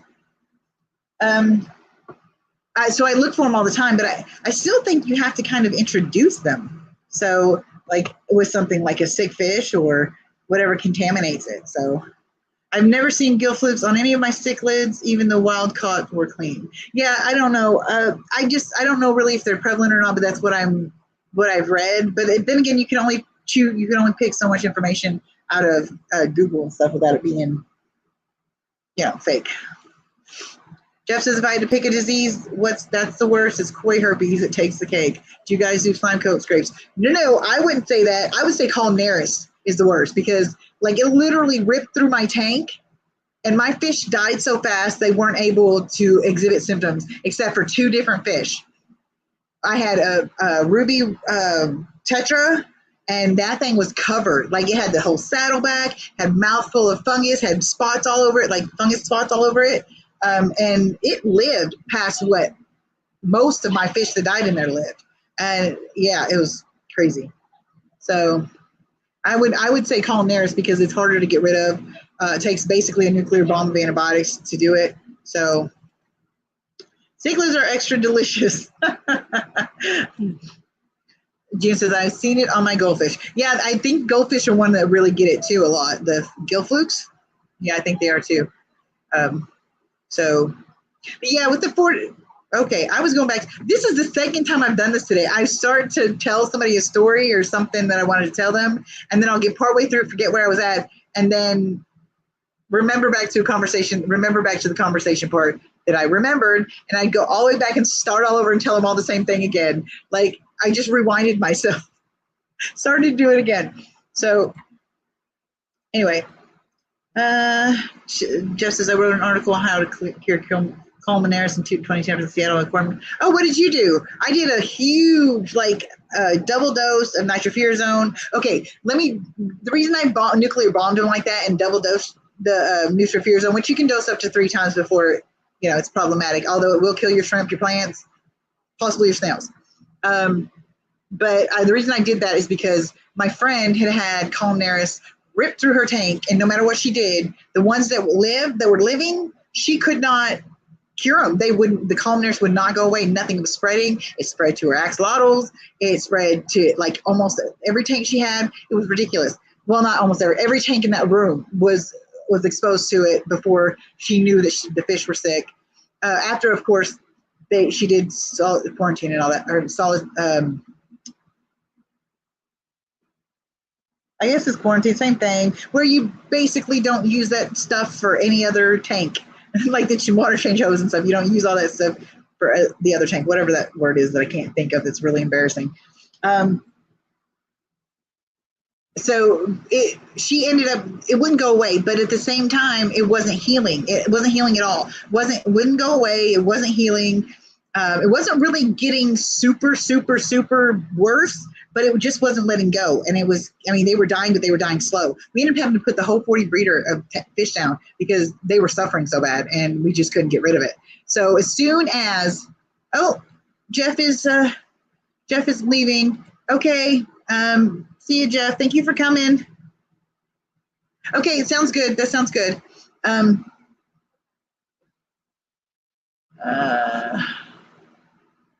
forgot what I was saying. I did again. You guys seriously need to buy me some memory pills or something. Oh yeah, that's what I was saying. The reason why I went straight to nuclear bomb with the nitrofurazone, double dose of nitrofurazone and the Canaplex is because of that. She went through it. I did not want to give it a chance to stay there because she had been fighting with Canaplex and was just enough to get it to not progress anymore, but it wasn't enough to kill it off. I did not want to have to do that in my whole fucking planted tank, my nice, pretty tank that had tetras and microrasboras and, all kinds of little, and rosy loaches and all kinds of little, every one of my Hebrosum cories died. Every one of them died. All my rasboras, and I had 4 types of rasboras. My amber tetras died. My ruby tetra died. Everything except for a couple pygmy cories that had snuck in there before I brought the albino pygmy cories in here. Those did. My pygmy, my Bristol's pleco that got stunted, and Monet, the rosy loaches, Monet, and pygmy. Monet's a betta, and the 2 pygmy cories that snuck in there before I put the other pygmy cories. That's all that survived out of all those fish. And that tank was jam-packed full. They just kept dying. I would see them swimming. They'd be fine, and all of a sudden they'd just go over on their side and just sink to the damn floor. And they'd be dead. Just like that. They were, the columnaris ripped through so fast that they didn't even have time to develop symptoms. It was ridiculous. So, and I didn't even know it was columnaris because I didn't expect that until I saw the one with the saddle and the mouth fungus and the patches of fungus all over it. So, Mel wants goldfish. June wants to know if she can find Shelton's article. He's got to run. What did we learn, Shirley? What did we learn about? I don't know. I don't learn anything ever. I forget it all. June says, I had a fuzzy thing getting in my tanks and treatment did nothing. Lost a bunch of fish. What fuzz? Like a mouth fungus or something. I think it came with plants. Only new thing added to the tanks. There's a lot of things, like a lot of pathogens and stuff like that that come on plants. So if you don't know where your plants are coming from, or you suspect that they couldn't have the best clean conditions, I would treat them. Like I use potassium permanganate. I think I did a video with it in there. But what you do is you mix the potassium permanganate the potassium permanganate. It's a powder, and you just mix a little bit of that into the water until it comes like this burgundy, purpley wine color, and then you dip the plants. You push the plants in there, put it in there, and you make sure they stay down. And then you let it sit for 10 minutes. Well, 5. You check it at 5. If you see any issues with it dying or anything like that, like yellowing or wilting, looking not so happy, if it's concerning, then take them out and rinse them in dechlorinated water. What you do is you use 3 times the amount of dechlorinator as you would use to just dechlorinate that size container of water.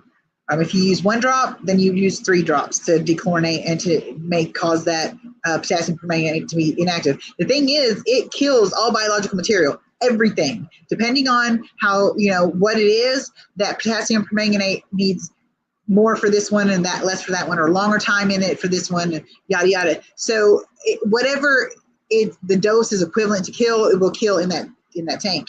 Now, if it's not enough, the potassium permanganate will turn brown. If it turns brown before you've had it for 4 hours in the tank or whatever, then you want to redose. If you're doing the plant, you don't wait for it to turn brown. You put the plant in there 5 minutes. You check it. If they seem okay, you put it in for another 5, or you leave them in for another 5, and then you rinse them in dechlorinated water. And the extra dechlorinator will deactivate what the potassium permanganate. You don't want that stuff to not be deactivated. It will deactivate in about 4 hours. It does. It's only got a shelf life or a half-life. Can't remember which one of those was. But it's only active for about 4 hours. But in the meantime, it can be very destructive. So when I first got my goldfish from my brother-in-law, Robert says, they had velvet, ended up nuking the tank with copper safe. One survived. He is 9 inches now and thriving. Yeah, exactly. The velvet sucks too. Mel says the 28 had been through a lot. I'm loving the new scape though. Maybe just a touch more plants eventually, but I love it. Exactly. I do too. If you guys give me a minute, I'll show it to you. It's really awesome. Jude's going to look something up. Jeff says, I use ICX and 90% water changes for a week to remove the fish from the tank. Methylene blue the tank to completely sterilize it. Follow up with salt to push the growth out and hit it again with IC. I haven't used methylene blue to clean the tank, to sterilize it. I didn't think it was that effective. Potassium permanganate certainly is. But I mean, if methylene blue will work, which I've got plenty of, I've got plenty of potassium permanganate now, so I won't need to use it. But that gives me the idea to be able to use it when I'm out of potassium permanganate for another week. I did that, except did not remove the fish. I can flaw in my quarantine process. Plants. Oh, one flaw. Okay, one flaw. Sorry. Remove all the methylene blue water, replace with RO, and let it sit for a week. Why is it got to be RO? Is it because of the chlorine in it? Because if that's the case, you can just chlorinate the water. Want to sample the RO water under your microscope to make sure it's not present before you. Oh, okay. That's why you need the RO for the. Okay. Where do you get that chemical? You're adding more than a survivable amount. Potassium permanganate, you can get it on Amazon. I got mine. It's a little bottle like this. I don't remember how much it costs. Hold on, I'll look it up. I'll check my Amazon order and look it up. Who is texting me? Leave me alone, people. So the message I visited, I found something wrong. That was an Axie text. Fine. And thank you. Okay, sorry, that was the Axie text of the person I'm supposed to ship the 2 Axies to. The cool thing is they're all breeder. The 3 of the people that got my Axies are, 2 of the people that are getting my, 2 people that are getting my Axies are breeders. And I think it's pretty cool because they're ethical breeders, so they only breed with lineage. And that's the reason they decided to get mine, is because mine has a very, a good lineage. There's not a lot of overlap between them and others. They mostly got a pretty wide gene pool, so there's less issues with deformities and inbreeding and stuff like that. Okay. Oh, I was looking up how much a potassium permanganate costs. Okay. Da, da, da. Bye, bye. I almost called you Shelton. Bye, Jeff. Okay. Let me see orders. Okay, I got mine on Amazon. It was seriously pretty cheap, I think. Let me check. I got mine April 19th. Hold on. April 19th, 2020. So last April, not this past April, the April before, a year ago. Okay, and I paid $16.99 for, damn it, stop it. It doesn't like to, for 10 ounces of powder. There we go. That right there, calcium permanganate. I paid $16 and something, and it's now it's $19.62, so it's went up. This one is. I don't know how much the other ones are, but it's cheap. And I've only used like maybe a teaspoon out of it, and I mean it takes almost nothing of it to. Yeah, I can drop a link. Hold on, I have to check. I have to do it on here first. So hold on a moment, peoples. Amazon. We want this one to be somebody else. Ugh. Damn it. This is really annoying. Okay, oh well. Amazon, let's see this. I hope I'm not logged out. This is gonna piss me off. Sign in. Da, da, da, da. Really, people? This is a pain in the ass. Let me make sure you're still there. Yeah, you're still there. Okay. I forgot my email that I'm using for this. Oh yeah, I do. Okay. God bless America. This damn keyboard. Let me see if I can get the keyboard though. Keyboard that goes, because the this computer was top of the line when I bought it, and it has a lot of features in it, and it has a keyboard somewhere if I can find it, because the keyboard on the bottom is broken, so I don't know where it's at. Oh, there we go, I think. Yep, there we go. Okay.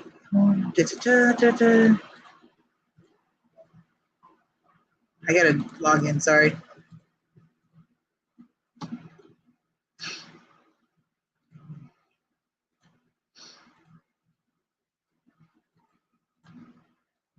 No, that's not right.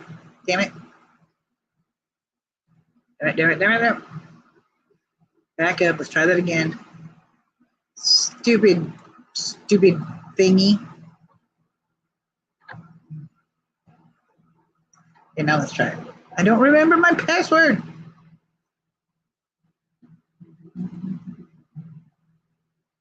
Cancel. Okay, what is my password? Try that one. Nope, that's not it. Okay, let's try this one. Oh shit. I don't know what that did. Okay, there was a problem. Okay, let's try this one.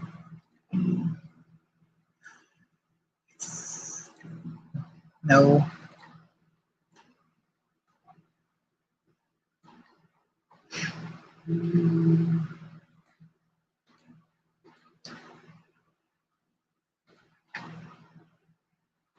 God damn it. Darn it. Sorry, guys.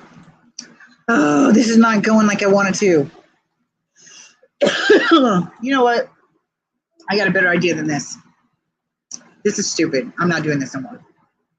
So, hold on. Okay. I will drop a link. Just give me a minute. Any advice on brown algae? Okay, yeah, it's gross. Just wipe it off. Just keep wiping it. Do some water changes, like do frequent water changes, because what is the problem is you've got too much nutrients in your, it's just like with regular algae. It's not actually algae, it's diatoms, but they work in a similar fashion. That's why it's called brown algae. And well, one of the reasons. And if you do the water changes and you do just leave it on, wiping it down and stuff, just getting it off the decor and stuff and off the glass, just keep cleaning it up and it will eventually go away. Either you'll remove enough nutrients, but you got to find out where the nutrients are coming from. If it's a new tank, it's a fairly common thing for it to go through. It's the ugly phase. So you like the way I get mad. Anyway, I get pissed off. Like I cuss like a sailor. It's horrible. Like I say words that piss people off. It's funny. But okay, this is what I was doing. I am copying this and I'm going to go to YouTube, chat in here. I don't know why I'm doing this part, but okay. There we go. There's the link to the one I bought, but there may be others too. So just look up potassium permanganate powder. This is what, come on, turn back. Really? Thank you. Potassium permanganate. Nope. Let me make sure that's right. No. Permanganate. Damn it. Stupid.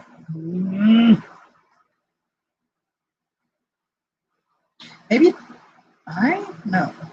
Dude. I had it right the first time. God bless America. Okay, the R is supposed to be a T. Jesus. Anyway, so that's it. You should be able to look up powdered potassium permanganate powder. Just get the like lab grade or food grade or whatever. Just don't make sure it's not mixed with anything or whatever, or else I'm going to bed. Good night, love you. Love you, Mom. Good nighty night. And that was an hour ago. No, it was 9:17. I thought it said 8:30. So anyway, she said she's going to bed. Okay, so there goes that. Link worked. Okay, great. But yeah, you might be able to find some either cheaper or gets there faster. So, because there were other choices. That was just the one that got there fastest. That was the cheapest. And I needed it for, it's a great thing to nuclear bomb a fish tank with. You do the same thing as you do with the plants. You fill the tank all the way up to the water. Anything you want to sterilize, get rid of, de-pest and all that jazz is you put all that in there. Anything that can be submerged, of course. You put all that in the tank. This is how I did it. And then you can soak them separately. You don't have to put them in the tank. It just makes it easier. And then you put enough in there for it to turn purpley, like that purpley wine color. I think it took half a teaspoon, give or take. And food grade. Thank you, Christine. Jesus, talk to way too many people with a K name. You put enough in it to turn it the purpley brown color. And since you don't have fish in it, no living organisms that you want to live. No plants, no snails, no nothing. It will kill everything in there as long as you leave it, as long as you dose it to the correct amount. Now, how you know you're doing the correct amount is after about 30 minutes or so, like in a shorter period of time, if it turns brown, you didn't put enough potassium permanganate in to kill all the biological material. It's totally inert. Now, if it stays purple all the way until the 4 hours are passed, then it should be killing all of it. And then you water change, all that jazz. Put the dechlorinator, or I think you can use peroxide too. You put that in there to deactivate it, and then you can water change or whatever. So, but it kills everything. It killed all but one of the trumpet snails that were Malaysian trumpet snails that was in my Axie tank before I put the Axies in it. It had those Malaysian trumpet snails, so I had to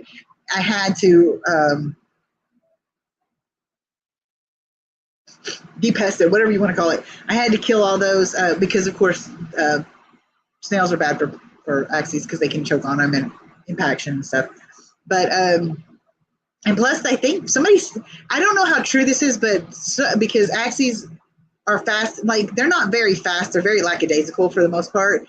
But I would think that they would not have let a snail get on them and suck the slime coat. I have heard people say that, but I don't know how true it is because honestly, I don't think my axolotls would sit still for a snail to come eat their slime coat. I don't think it would because that's weird. So. Oh, potassium permanganate won't kill most plum plants, won't kill dragonfly larvae either. Ooh, good tip. Thank you for telling me because I did not know that because I haven't had to deal with it. Tough bug, June says, that's for sure. It is really. I feel like there was something else I was going to say. I don't know. I was going to show you guys the 28. Let me see if I can do this without breaking my, oh, damn it, I did it anyway. Okay, let me just, damn it, really? Oh my God, I'm gonna scream. Really? I know, stop beeping at me. Where are we going? Ugh. I'm working on it, guys, I promise. Okay. All right, let me try this again. Camera. Oh, there, it's working? It was working? No. Okay, let me try this again. Stupid camera. You can tell that it's all janky from that stupid, from the thing being broken. Come on. Really?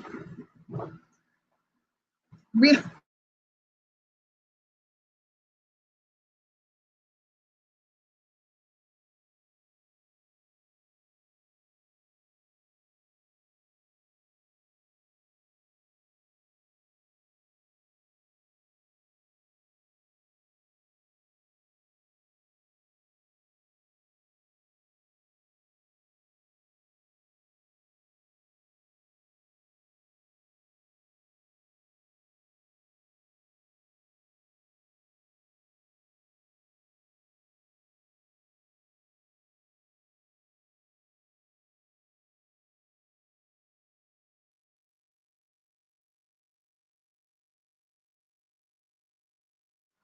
Okay, I'm back.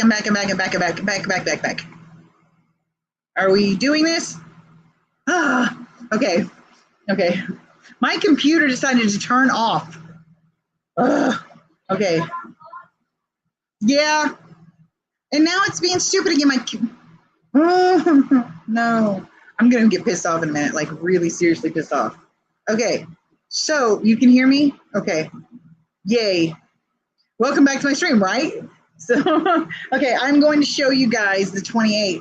I don't know if you remember it. Let me see if I got a picture. No, I don't have it on this computer. I don't know if you guys know it, but it was the one we skate together, the coffee table rimless one that we did, that had the pretty red plants over on this side and the bacopa over here, and had the,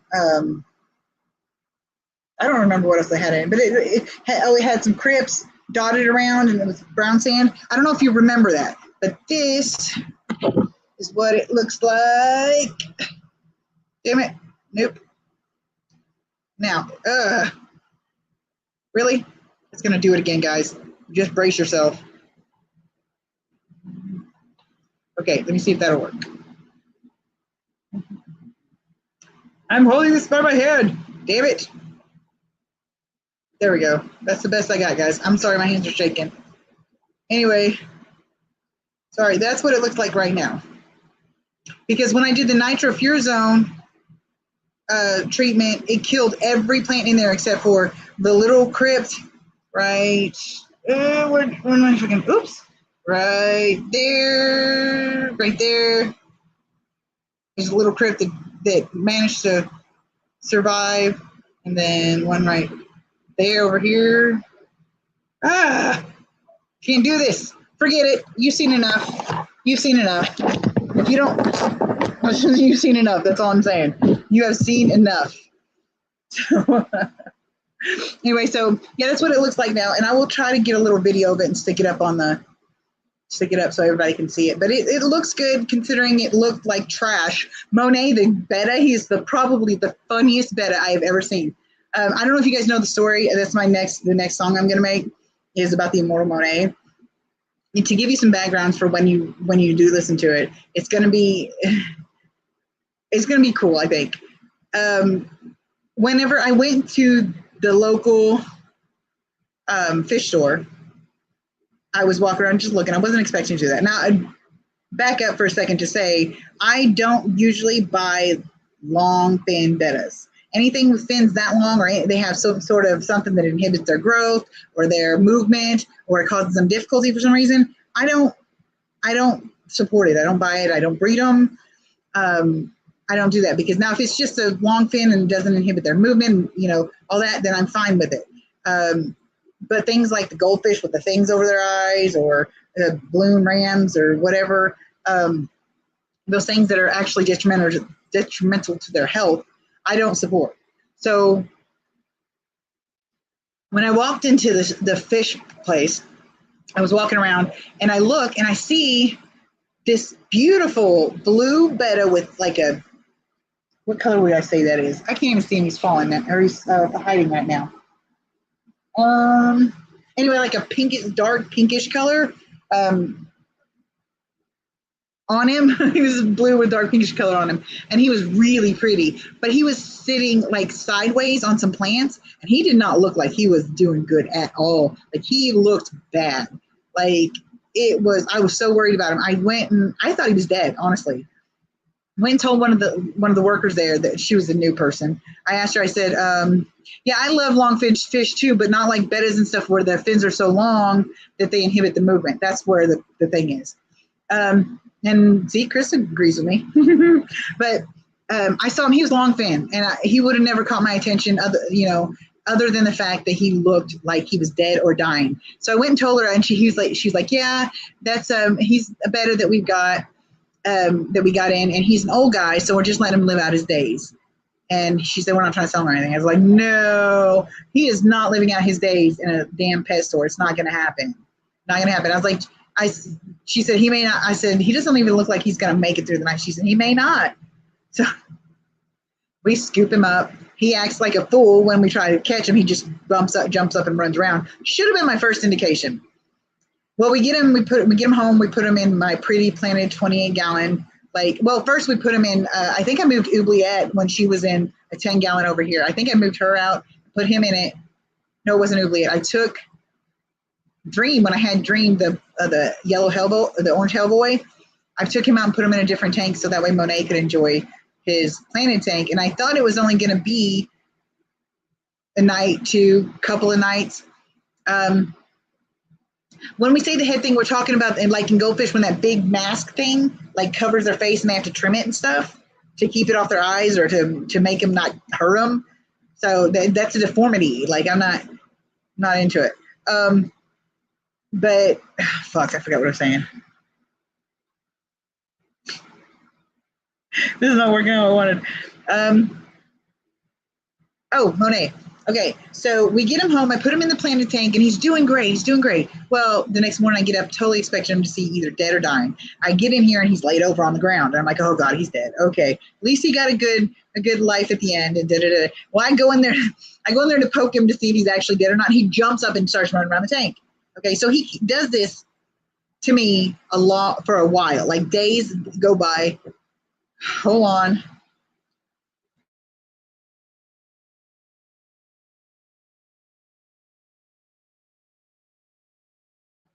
Anyway, somebody's at my door, so you might have to give me a second. But we get him home. Oh yeah, shit. Oh, here it is. Sorry. Anyway, so day after day goes by, and he's still alive. And I'm like, well, maybe he's a little healthier than we thought. Yeah, the bubble life freaks me out too. Well, I don't know. He's still alive to this day. Like I'm saying, it's been 6 or 8 months. I don't even know, but he is not dead. He is the immortal Monet. He's not going to die. But so he does some weird things. He'll be standing up. If these are his thighs and this is his head, he'll be standing up on his fin, and then he'll just bend over like this, sideways. He bends over sideways like this, and he curves his body like this, where his head is on the ground and his butt is on the ground, and he sit there like that until he just goes falls over and flattens out. It is the most funny thing. I have never seen another betta have the weird quirks that he has. It's so crazy. And when the nitrofurazone killed all the plants, he pouted. He pouted I don't care what you say to me. That boy pouted. He found a little cave of rocks, and he would go in there, and he would sit in there, and he'd peek his head out. He'd look around, and then he'd back in there. And then he would go on. I got him a betta hammock, one of those fake leaf things that you hang on the side of the wall. Got him one of those, and he never would use it. Well, once the plant side, of course, he didn't have anything else, so he started using it. I have a strip of lucky bamboo sitting on the back of the tank. And he will go behind the lucky bamboo's roots and hide and just peek out. It's so funny. I've got a picture of him peeking out. If I had it, hey, maybe I can. No, that's not gonna work. It's on my phone. Yeah, I've got pictures of him peeking out behind the rocks out of his cave. It's so cute. Or out of between. When I rescaped it, he was super happy. Like he quit pouting. He was exploring, and he was sitting on the leaves, and he was so happy. But he does such the weirdest things. I'm not kidding you. It's hilarious. Okay. Bubble Ice freak him out, right? You bought a fish that you thought was sick. No, I didn't think he was sick. I thought he was old. Like I thought he was old and going like because she said he was an old guy, huh? What? What with this one? Hold on, let me see. No, not at all. This one's about to die. I've got other cords. Why do you need cords? Okay. If you can come over here and right here, there's some in my drawers. No, I didn't think he was sick. I thought he was old. The kid at the store told me that he was old and they were letting him live out their last days. So, yeah, so that he was, I didn't want him to live out his days in the store. He was an old guy, I thought. And so either he's not an old guy and they were way wrong, which wouldn't be really that unbelievable, really. But or he's just immortal. That's all there is to it. But that's the next thing I'm going to work on is a little song and a video about the immortal Monet. And so you guys got to wait for that to come out because that's going to be a little. I'm going to do the extended version of Puff the Mighty Puffer first, where you guys can hear the solos. The three freaking, I think they were violin and singing vocalization solos. They're really good, but I just figured you guys wouldn't want a 6-minute song with 3 solos. But I've still got the original music, so even though I cut it out of the first one, I will do the extended version. So, and then after that, I will probably get something on the Immortal Monet. I don't know if any of you guys are interested in any of the songs or not, but they're pretty cool and they've been really fun to work on. The one with me and Mel did was really fun. Took us a little while, but it was really fun. So, okay, has Mel left because she's usually talkative. I think she left me. She probably fell asleep. Anyway, so question, the thing that I was going to think of that I was going to ask everybody, since we don't have anything we're really talking about at this moment, is what do you think your favorite size, or what is your favorite size fish tank? What is the best size fish tank and why? And if you can't think of one for everybody that you think would be perfect for everybody, and you're of the mindset that it just depends on the person and their needs, then what was the best one for you? Or what one is the best? Yeah, she may be lurking, but I think if I said something, if I said something and she was here and not asleep, she probably would say something. Or at least text me or something, tell me I'm a dumbass. But no, she has not texted me. But anyway, what do you think is the best tank size? If for me personally, I would, for a first tank, I would either recommend to a beginner a 20 long, which is my first go-to, because most people beginning in the hobby want small tanks, and it's like the 20 long is just big enough to be easier on water parameters while being small enough not to be intimidating to somebody who's just getting into fish. So I think to start out, the tank that I would recommend would be a 20 long. That's one of my favorites for the smaller tanks. See, I've got 3 that have experience using that I really like. Now, I haven't done anything over the 90 gallon, and I'm not super fond of the 90 gallon because it's a bow front, so it doesn't have a huge footprint. But my favorite small tank would have to be a 20 long. My favorite medium-sized tank, 2 favorite medium-sized tanks. One on the lower end is 40 breeder. I've never used a 60 breeder, so I don't know how that is, but I don't think it's much better than a 40. And then 75. So those are my 3 favorites. 20 long, and not the high, the long. 20 long, 40 breeder, and 75. Now there might be huge big tanks, better big tanks than the 75, obviously. But I have not experienced them. The one and only time I've experienced anything over the 90 was my first live stream when it like soaked my, just opened up all over. Jen says she's phasing out all of her tanks under 100 gallons. Bubble eyes freak me out too, June. Yeah, they do. They do me too. I just know that it can't be, it's got to be painful for them to trim that shit off their face. So when they jiggle, I stutter or shudder. That's hilarious. But anyway, so yeah, that's my preference is 20 long because it's perfect for beginner. In my opinion, I wouldn't do anything bigger than that because like 29 maybe, but I don't really like the footprint of the 29 because it's too tall for me. I have a hard time being able to work in it if it's anything more than like down at a lower level, which makes it difficult for me to see. So it's too tall, in my opinion. It's a 20 long footprint, but it's too tall for me. Although I do kind of like it, but it wouldn't be my first recommendation because it's a little bigger and it can seem a little more intimidating. So Robert says, I like my 60 gallon 36 by 18 by 18. That's a really, see, that's what I was saying. I've never had a 60 gallon, so I can't really recommend that as my favorite. So I've never used one. But my 40 breeder, I think is is pretty close. So 60 gallon. Okay. June says the 75 is okay for snails. That's what the snails thought of my 75 too. So, okay, so those are your favorites. You like your 60 gallon. June likes her, what did you say it was, June? I missed 240. June likes the 240, Robert likes the 60, and I like 3 different tanks. So what would you recommend to a beginner though? Like what is your favorite tank to recommend for a beginner? Because that is the ticket, because one of the things we really want in this hobby is more people. We want to bring in newbies. We want to encourage them. And as long as we've got more people, new people influx, the hobby's going to stay going. Things will stay great. So let's, what would you, right? If you saw somebody that was like, hey, what size tank should I get? Yada, yada, yada. What size would you recommend to them?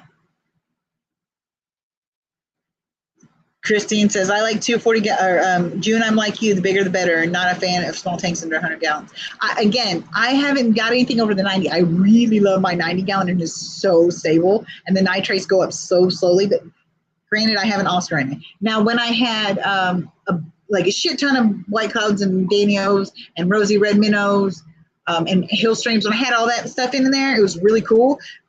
The nitrates still were really low. And it was a really, really stocked tank, and there's no live plants in them. They have there was at first, but they all died off because I had used it first for a cold tank, and then when I transitioned it over to a warm tank for the Oscar, the plants were all gone and I didn't have any more plants. So Jen says she has 240 gallons in her room. I like them for my room. See, they're good.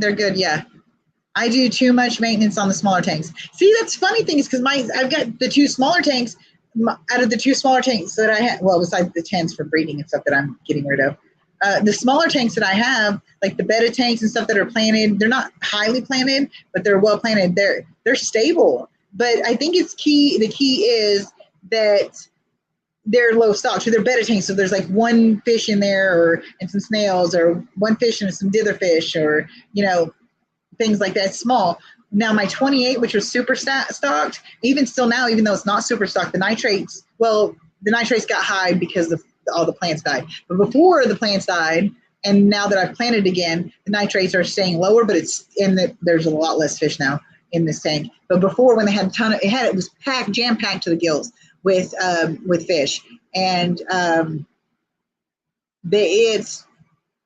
the nitrates would get super high on it, and it would easily have ammonia fluctuations and stuff. So it was just small enough to be problematic, but big enough that it should have, if it hadn't been had such high ammonia spikes, it would have diluted enough to help. So yeah, things go up slowly. Fits my procrastination lifestyle. Exactly. Yeah, but the problem with that is you have to dedicate more time all at once to do the maintenance. So it just depends on whether you want to do the maintenance frequently or for a long time. Robert says standard 20 gallon or 29 gallon, enough room for most beginner fish in a medium-sized group, room for lots of plants too. Yeah, exactly. I like the long though because it's got a bigger footprint. That's all. But yeah, that's all the difference is. The water volume's the same, so it's going to be easier or the same with maintenance and everything. So, but yeah, I prefer the 20 long because it's got a bigger footprint, and I'm also a fan of bottom feeders, so I don't really need a lot of upper space, like tall space, vertical space. That's what I'm looking for. That's the word I'm looking for. I don't. There's not a lot of vertical space, but I like lower and mid dwelling fish. And if you do throw a small top dweller in there, it's still good. If you can have all three levels and you're good in it, but it's just not high enough to make it like a lot of top dwellers and a lot of mid fish and a lot of, it's more big. It's better for fish that swim a lot vertically or horizontally, which is most fish. Most fish do that instead of vertically. A lot of fish don't swim vertically. This is what I'm trying to say. So it's got a lot of footprint for that. So, but yeah, the 20, I do have a couple 20 longs in there, and they're really good too.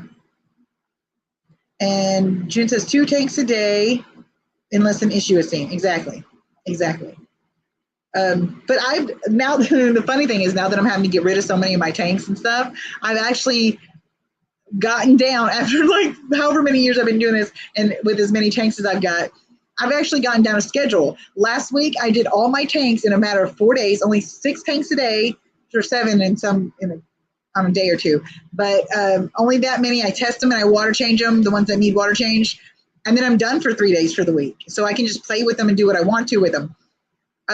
But now I find it ironic. Well, I guess it's not really ironic. But anyway, I find it funny that now that I'm having to get rid of all and pare down so that way it's easier, and because apparently I have a landlord that has a hate on for fish, now is when I start getting the hang of it, you know? Robert says, I have 2 20 gallons. One has lots of plants and guppies. The one on my desk has mollies and platies. Lots of plants too. Oh, you like the live bears, don't you? Christine says, my favorite tank is a 185. It's perfect. Well, give us some details. What's the footprint look like, and how tall is it? Is it super tall, or what do you think? My guess is the biggest tank that I've ever had any experience with was a 125, and the experience didn't go well. So when we got the 90, Anita was like, I'm afraid to fill it up. I was like, why? She said, because last time we filled a big tank up, it exploded. I was like, oh yeah, that's true. Let's hope. So for like days, me and Anita would go around checking the seams, making sure there wasn't anything. It was hilarious. It wasn't hilarious then, but it's certainly got its hilarity now. Mm-hmm. June says most of my fish are from rivers, tallest point in the stream. Exactly. Or what 20 longs? Did I miss something? What 20? Oh, his. Just standards, Robert says. Sorry, thought you were talking to me. I thought I was special for a minute. No, I'm just kidding. So, okay, hold on. I don't remember the dimensions. I sold it when we moved here. Stupid decision. Yeah. I mean, not stupid decision. I guess it wouldn't be. But if you wanted to keep it, that wasn't really a good decision. What did you have in it? Oh, bye, Jose. I figured you took off by now. But bye. Let me know how those rams are doing. I miss them. They're great. And I have 3 more that I have that I'm planning on, that I now since sold. And I hate it because I sold them for so much less than what I wanted to, because I really didn't want to sell them. But I went ahead and sold them. They're getting picked up Monday. But they're beautiful. So I can only imagine the ones I sent you, because the ones I sent you were even better. So yeah, good night and enjoy your day of work tomorrow. I'm really good at hindsight, says June. Yeah, me too. Me too. So why would you, okay, Christine and June, because you guys like the big tanks, would you recommend one of those big tanks for beginners? And if so, why? Like, what would make you think that a large tank, a huge tank, monster tank, and I call them monsters, I don't care if there's 90 gallons or over, they're pretty fucking big. So why would you recommend that for a beginner? Sunny says, I like all tank sizes. 40s are great. 10s are great for killie breeding and other small fish breeding. Yeah, very true. Very true. Yes, depending on the fish, she would do it. She would recommend. Well, what if they were just looking for the tank first, and we're going to find the fish when they've got the tank and see what fit in the tank? That's the key. Christine said, hubby bought it so I could temporarily keep my juvie koi while my pond was being built. Oh, okay. Oh, standard 20 gallon is 24 by 12 by 16 and a half. That makes sense. It's harder to crash a large tank. Very true, but also what if they get intimidated by the work? Because I know it's not really a lot, but it takes a lot of time. It's time consuming for big ones. So, I mean, what if they have a problem? Like, what if they're intimidated by the work that it would take? Oh, June's first tank was 100 gallons. Mine was a 5, but that was only because I rescued him. So, but yeah. So, yeah. You got a good point though. You know, it's more forgiving, less work. See, okay, that's what I was saying. It's less work, like frequently, like you're not doing water changes necessarily every week or maybe every other week or so.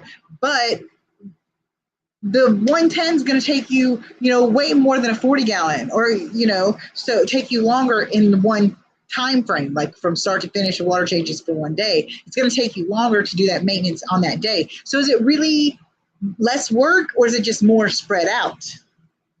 So, I mean, that was my thought. Robert says the 55 I just got is going between my living room and kitchen doing a river tank with rainbows. Oh, I mean, that's gonna be cool. What rainbows are you getting?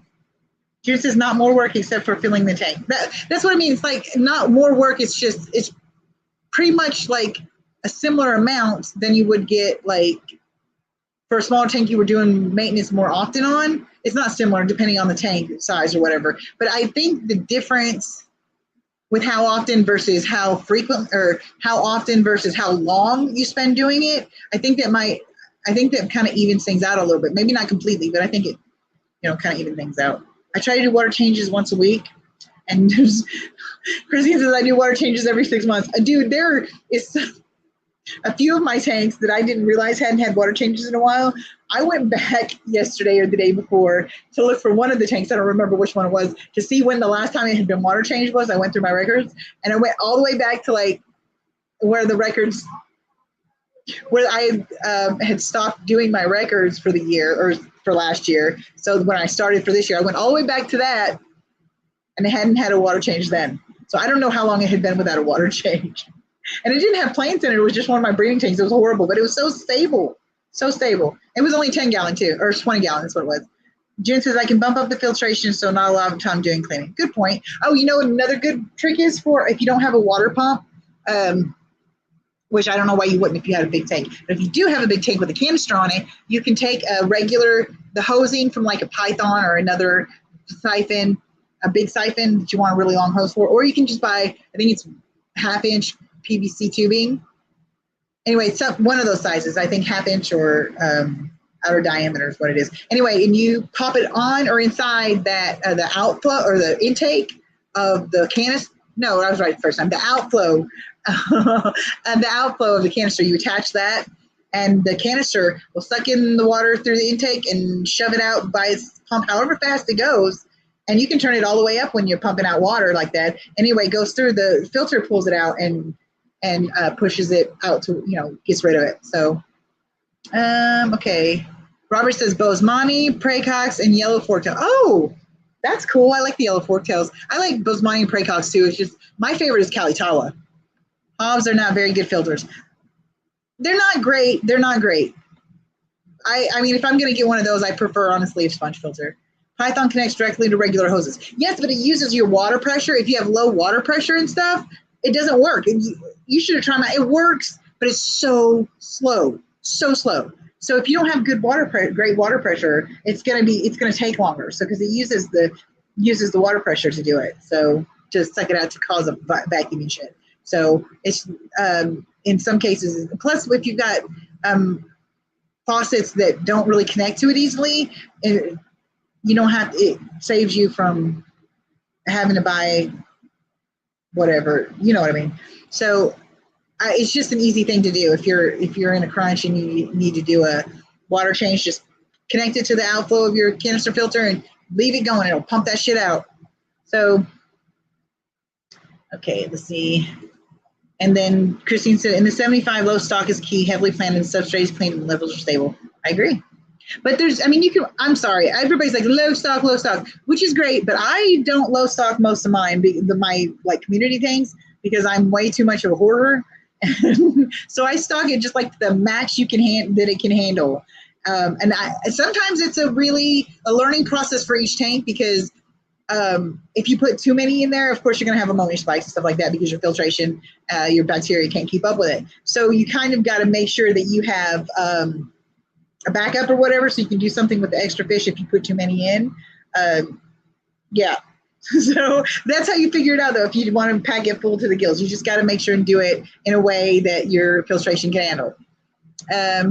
Jude says, out is not an issue. Filling takes time. Yeah, but the cool thing about filling is you can walk away from it if you want to. Now, before you say, well, what if I forget? Because I forget all the time. You get one of those little alarm monitors that you put in your basement for if you ever have a leak from your water heater or your pipes or whatever. If the water touches the little electrode, whatever thing, it makes a really loud sound, and you can tell it. So what you could do is you could put the electrode at a certain height in the tank, so that way you know when it got there, and so you can come running because it would alert you. You wouldn't matter if you forgot. You'd all of a sudden be hearing this screaming beacon or screaming, Jesus Christ, this screaming, wailing thing. How about that?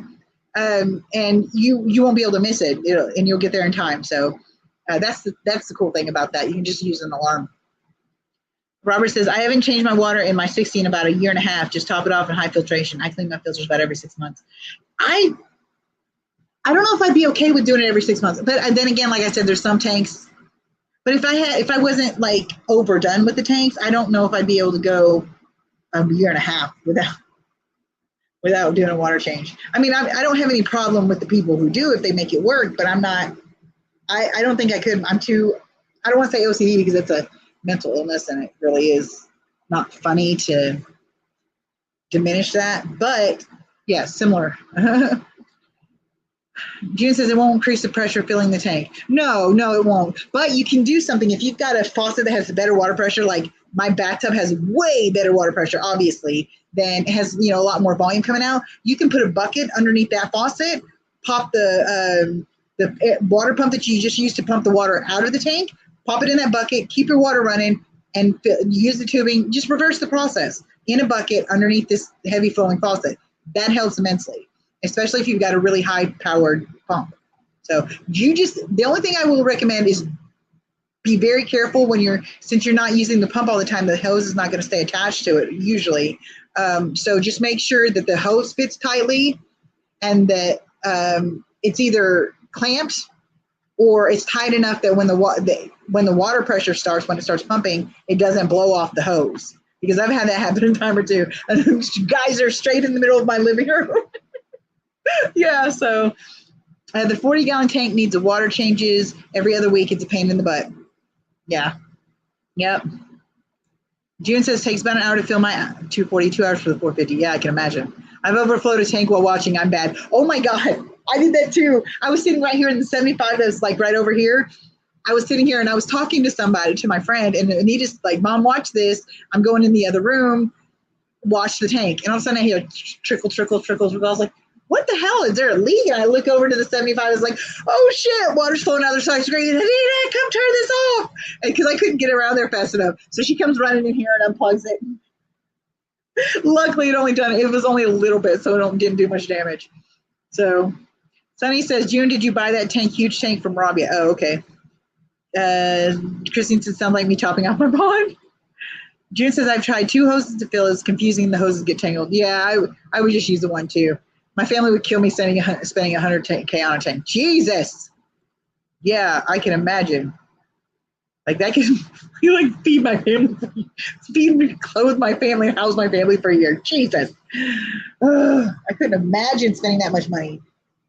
I couldn't imagine, like on anything. Like I know there's things that you would spend that much money on, but I've never had enough money to be able to do that. So I don't even see that much in a year. So Robert says, all my parameters are good and the fish are thriving and reproducing. I judge the time by my panda quarries. As long as the fins are black, the water is good. The color fades, time to change the water. Yeah, panda quarries are pretty sensitive to water chemistry. So the only objection I would have with that, not with you, but with me doing it, is like in a planted tank, is because I had a friend who went for a long time. I don't remember who it was, but she went for a long time without doing water changes, and everything was fine. But when she finally did a water change, it just like perked the plants back up. like the plants started doing better. So I think the fresh water, influx of fresh water helped. So, I mean, as you just might want to, I mean, well, you know whether it affects your plants or not. So I'm not even going to tell you. So 10,000 gallons. Oh my God. I do a wall divided tank for 100K. I would want to, but I don't know if I would do it because I don't know if it would be logistically possible for me to clean or take care of that tank. But I guess if you had that kind of tank, you have all sorts of nifty toys and tricks. So, but that is really cool though. Have you guys watched the video on a tank? It's called something like A Tank Was a Scam or something like that. It's so funny. And they pointed out some things. I used to watch Tanked all the time before I got fish. And so a lot of these things this guy points out in this video, a lot of the things they say, it's like they say cichlids are one of the easiest fish to take care of. And they even like a little ammonia in their water and some salt too. So I was like, oh my God, I can't believe he said things like that. And I fucking didn't hear it. Okay. Oh, Jose, I thought you already left. Not that I'm complaining, but thank you for coming and have a good night and sleep well. Have a great day at work. June says, only wall possible it turned out to be load bearing. Oh, that's sad. That's sad. Yeah, I don't think an aquarium is a good thing to put in a load bearing tank or, oh Jesus, load bearing wall. So yeah, that's not a good one. So, okay, so we've got 8 people in here. I don't remember what I was going to say again. Okay, guys, first of all, there's nothing wrong with me. There's nothing wrong with me. I'm going through old person stuff, and and plus I take medications that make memory bad, and so I forget shit all the time. It's horrible. Been here lurking. Oh, thank you for staying. Almost had a huge tank, said June. That's not huge? I don't know, like, that would be much. I think that would be huge to me. Metal beams, June, said Sunny. Metal beams. Yeah, good point. Good point. It's possible. Jose didn't say his favorite tank. Yes, Jose, you can't go anywhere until you tell us what's your favorite size tank and what you would recommend to a beginner. You gotta participate. You can't just lurk. You gotta come on, give us some answers now. What's your favorite tank and what would you recommend to beginners? Don't disappoint me, Jose. Answer and tell me what it is.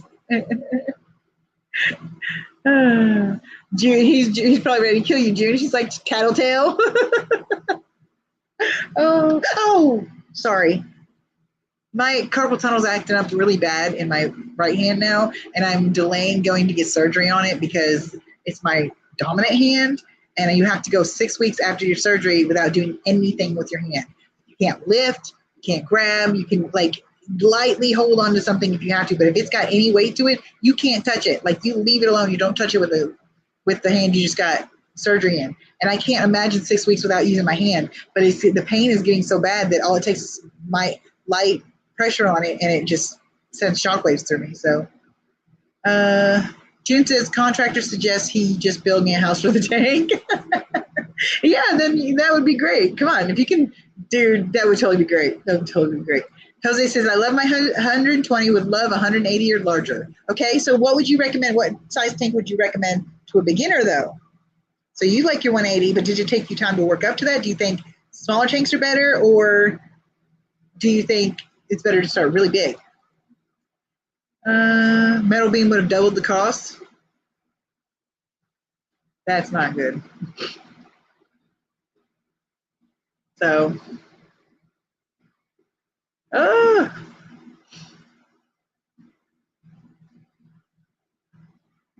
dude, oh Jesus, I forget we started late, or I started late today. I forget this is the new time. I've had a really long day today. Last night is when I put the ad up for the things the fish I want to get rid of. And within less than an hour, I had 10 people messaging me, like all at once, all together. And I couldn't keep track of who wanted what. So I had to go in there and change their nicknames. The people in the chat Facebook Messenger chats, the people probably thought it was insane because, they can see when you change their name to something else. So I changed the nickname to like the woman who was getting Hatter. I changed her name. I put Hatter in front of her name. I changed it to fatter. And then the one that wanted Dormouse, I did the same thing with her. And the ones that were competing for, not competing, but both speaking to me for the other two, I put axes 1, axes 2, or something like that. And so, yeah, I can't keep shit straight.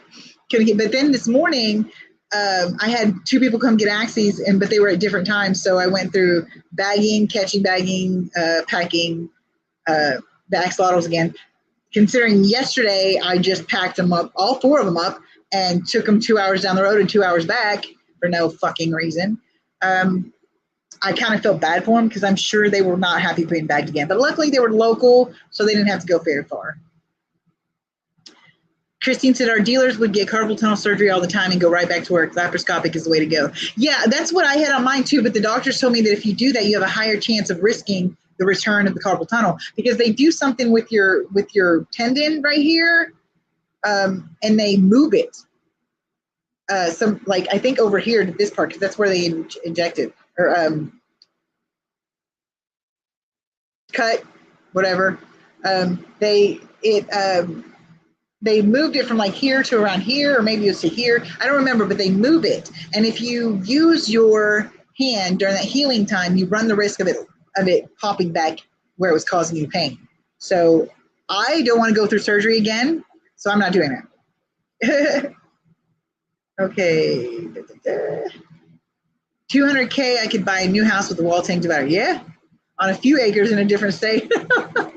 Jose says larger is better to start with if the person has the space, 29-gallon or larger. More forgiving if something goes wrong as finishing water changes. Oh, well, look at you go. Good thinking. June says it will come back and it's worse happened to me. Yeah, this one I already had surgery on. I'm already starting to feel the beginnings of carpal tunnel again. Like it's not nearly as bad as this, but it is bothersome. So especially considering I just year before last had surgery on it. So a little annoyed by that.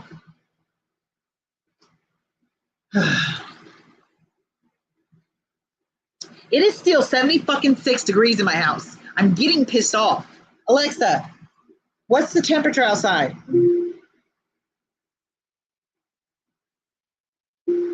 Anytime. 64 degrees. Oh, 64 degrees. Anita! Today's time is 75. And tomorrow is looking even warmer at 80. Anita Petita. Hold on, guys. I'm going to yell, so let me turn off the mic.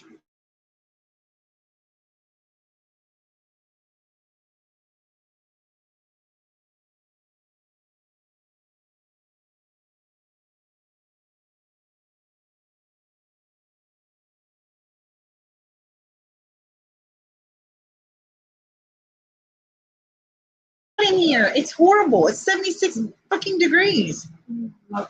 Anyway, chat doesn't help either. Yeah. Jose says still need rest after surgery. Don't delay, risk nerve damage that may not be reversible. Yeah, I know, but it's just like 6 weeks, like a whole 6 weeks, and you can't stop early. If you do, you run that risk. So I don't know. I'm just a little nervous about it. Okay. That's annoying. June says I saw my x-rays glow like a supervillain. You know, I have scoliosis. You know how I found out about it? I'm 40 something years old. I can't remember if it's 42 or 43. I have to do the math. But I have apparently had scoliosis all my life, and apparently it was not a problem when I was younger, but it was something they watched when I was younger. My mom doesn't tell me this. I found out last year when I had an x-ray on my back to see if it had progressed far enough for it to warrant surgery. And they were like, yeah, you have arthritis and you have your original bulging discs and degenerative disc disease and you have scoliosis. I'm like, okay. And they're like, yeah, you've had it for quite a long time or something. So I go tell my mom, she's like, yeah, you had it when you were a kid too. And I was like, she did the same thing with me with ADHD. Apparently they wanted to put me on medication when I was a kid, when I was young, but she wouldn't let them. And she didn't even fucking tell me. I wasn't diagnosed with ADHD until like this year, actually, beginning of this year. So that's crazy. Had both hands done, last one at least 20 years ago. Oh man, I hope I'm sure it's going well then. June says, no way I can relax 6 weeks, not even 6 minutes rest here. Dude, really? I know, exactly. It was so hard going without my left hand for 6 weeks. Going without my right is going to be torture. June says, I thought it looks cool. Doctor said not cool. Yeah, it's cool to look at, right? And it's your body, so you're the one that's put up with it. So if you say it's cool, it's fucking cool. Tell that doctor you don't know what he's talking about.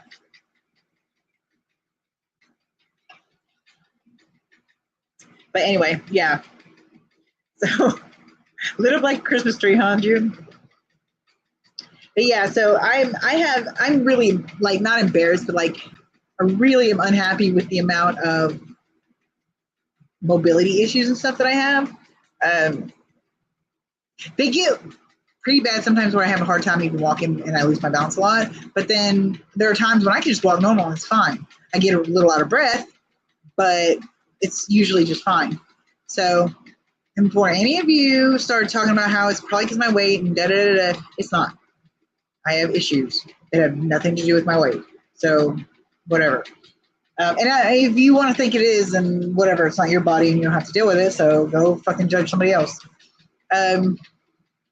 Anyway, so yeah, that's the thing. This right here hurts super bad, like barely touch it, barely put any pressure on it. Like I think I did like this just a second ago and it popped through here. Like it popped. It was horrible. So June says, when I had a scan done for brain tumors, he said he didn't see anything. Apparently I have no brain. Nothing remarkable, including the tissue of your brain. That's hilarious. I was in the hospital once. I think it was when I had my daughter, but it was one time because I remember sitting in the hospital bed, so I had to have been there more than just for the day because I had a gown on. I don't remember where it was at or what the surgery was or whatever the issue was, but they hooked me up to the monitors to tell you if you got your pulse and all that jazz. And well, I'm sitting there and everybody walks out of the room and I'm sitting there. All of a sudden, a big alarm goes off on the monitor thing. And so they come running in there like something's happening. They're going, what's wrong? What's wrong? What's wrong? I was like, I don't know. I didn't touch anything. It wasn't me. I didn't do it. And so they look, and apparently the monitor wasn't detecting my pulse or my respiration. I had like 100% oxygen, not 100%, but whatever the normal oxygen intake level is. I was normal with my oxygen intake. My pulse, no, not my pulse, my blood pressure was fine, but they couldn't detect a heartbeat and they couldn't detect respiration. So that was weird. That was weird. Should we call you Abby Normal now? Okay, that's funny, but I don't get the reference. I was raised in a cult, so I don't know if that's a pop culture reference. I have no idea. Somehow migraines and hearing loss can be a tumor. Yeah, it can. It can. It's crazy this shit your brain does when it's messed up. Like, nope.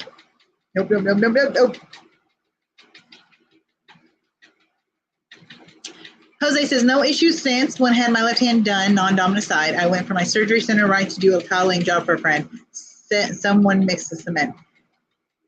Stop advocating to do bad things when your doctor tells you not to. Just that doesn't make you the rule. That makes you the exception to the rule. That means that you are one of the few that don't have any repercussions. I, with my luck, am not one of those people. So, he has made some funny comments over the years. Young Frankenstein, great movie. Yeah. If you ever have been accessed by a health insurance company for coverage, their BMI charts are impossible to pass. We are all obsessed, even in the bodybuilders. It's crazy. Yeah, it is. It is really fucking crazy, honestly. I don't know, whose business is it? Like, now don't get me wrong. When somebody calls me fat or something, even if they're being intentionally mean, it just really doesn't bother me anymore. When I was younger, and like even in my 30s, it bothered me. But like as I've gotten closer to my 40s and then into my 40s, I've found I don't want to say a peace because that sounds really hokey, but I found a balance in my life that doesn't include another person, doesn't include a partner, and I'm okay with that. I get people saying, are you lonely? But I'm not, because I'm okay with my thoughts. I'm okay with my own self, and I have no problem being alone with myself. I have my issues. I have times whenever I can't get my brain to stop and I keep thinking of the worst case scenario. That's anxiety for you. But when it comes down to, from Young Frankenstein, I guess I haven't seen it. There's so many movies I haven't seen because I was because I was raised in a cult, we couldn't watch TV and shit. So, and I haven't really caught up. Way too many movies to get caught up. So forget it. I forgot. Oh, BMI did something. Oh, I still forgot what I was saying. Spaceballs is great. I have watched Spaceballs. I've watched that. Oh, the fat thing, yeah. Like, you don't know you're fat, tell a skinny person they're fat, best reaction. You know what's really even funnier is when you tell a skinny person they're too skinny. That's not really funny. Okay, body shaming is not good no matter whether you're skinny or fat. But my point was, and because thank you for bringing me back to my point. When I was younger, it seemed like an insult to me because to me, I felt like being fat from what I was teaching, what I was being taught, and the pressure I was to be young or to be skinny and beautiful. Because beautiful to them, to the cult and the people around me, even the regular people, the non-cult people that were around, it's the same thing to them. Weight, your weight is, or your beauty is dependent on your weight. One of the things. This is a reminder. And check the cultures. I really need to turn off this Alexa during my live streams. Anyway, it's like people act like it's the worst thing you can be. Either a woman or fat are the two worst things you can be, apparently. I don't believe that anymore. I'm okay with me being fat.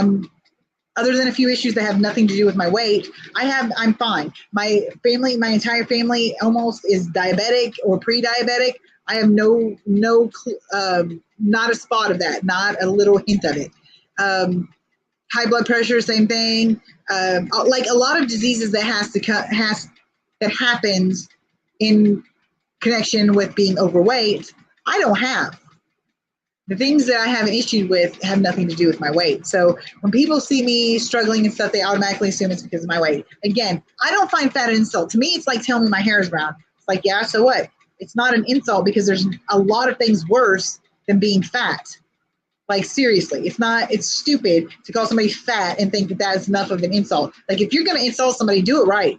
Tell them they're a woman. No, I'm just kidding. That's what most of our, if you ever think about all the insults that people slam at each other or throw at each other, whatever you want to call it, a huge portion of them are based on women's anatomy or women in general, or women, piss off a guy fast enough by telling him he runs like a lady or something, pisses him off, because being a woman is one of the worst things you can be. Why would you want to be a woman? Anyway, so, okay, I got to go back. Okay. Jose says, while down on knees, rested surgical side with outer part of forearm, no pressure on hand, like June said, I can't sit still for long. Oh, obese, not obsessed, stupid autocorrect. Yeah, I love autocorrect. June says, oh, I can sit still for hours. It's what the family needs me to do. Oh, damn. Sunny says, good old Alexa. I like it a little bit, but she's fucking I say she like it's a living thing. It is fucking annoying because it listens half the time, but if you've got even the slightest bit of noise going on, it does not cooperate. Like, it will say everything except for what you said. June says, thinking you look bad is not what other people see. Yeah, that's true. And honestly, like I said, my physical appearance, I don't care. Like, you don't have to like what you're looking at. You don't have to. Don't look at me. Look somewhere else. There's a lot of scenery around here. Look in a different direction. I don't care. I exist. I am what I am. I look the way I look. If it's not pleasant to you, look at something fucking else. I don't care. Your idea of my beauty has nothing to do with my worth. So take it and shove it. So, yeah, I don't like, this is a huge 180 from what I used to be when I was younger. Like, seriously, everything that I thought other people thought was like, it was all there was for me, because to me, I just felt like my worth was determined by other people. And in some ways, your worth to other people is determined by those people. But that doesn't mean your overall worth and who you are.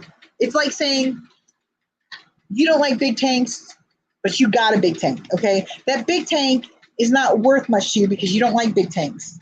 But if you get a small tank, which is what you like, then that's worth a lot more to you. So that's just my, forgot what the word is, comparison. Jesus, what's wrong with me today? Yeah, so, I mean, it doesn't fit, that's all. Okay, women are made to be fat. Yes, we are not made to be thin. We are not made to be, the only humans that are made to be that thin that the guys and other women expect us to be are children. They are children, prepubescence and below, that are supposed to be that skinny. You know, it's ridiculous for us to be starving ourselves and going through all this. I watched my mom hate herself all my life because she was big. I watched her, and one day I looked at it and I heard her talking about another diet she was on. My mom's beautiful. She's beautiful. I don't care who you are. She's a beautiful person inside and out. And I would be lucky to be half as cool as she is. Like, she really is a good person. So for somebody to look at her and say she was unattractive because they didn't like how she looked really pissed me off. And then one day she was talking about being on another diet and she was going to do it this time and yada yada. And I was like, yeah, I'm sure you can, Mom. You got this. You know, I was trying to be encouraging. But then I just thought in my head, I thought, that is no life. That's no life to live, hating yourself and just letting other people determine how you feel about yourself, because you are the one that matters the most. You're the one that has to live with yourself. You know, so, I mean, everybody else has the option of walking away. Like, seriously, even if they're your tight family and they're road dogs, ride and die, whatever you want to fucking call it, they have the option to walk away. You cannot walk away from yourself unless, you know, reality bites. But anyway, you have to be okay with yourself. So I've learned a long time ago not to let other people do it. But when I saw that my mom was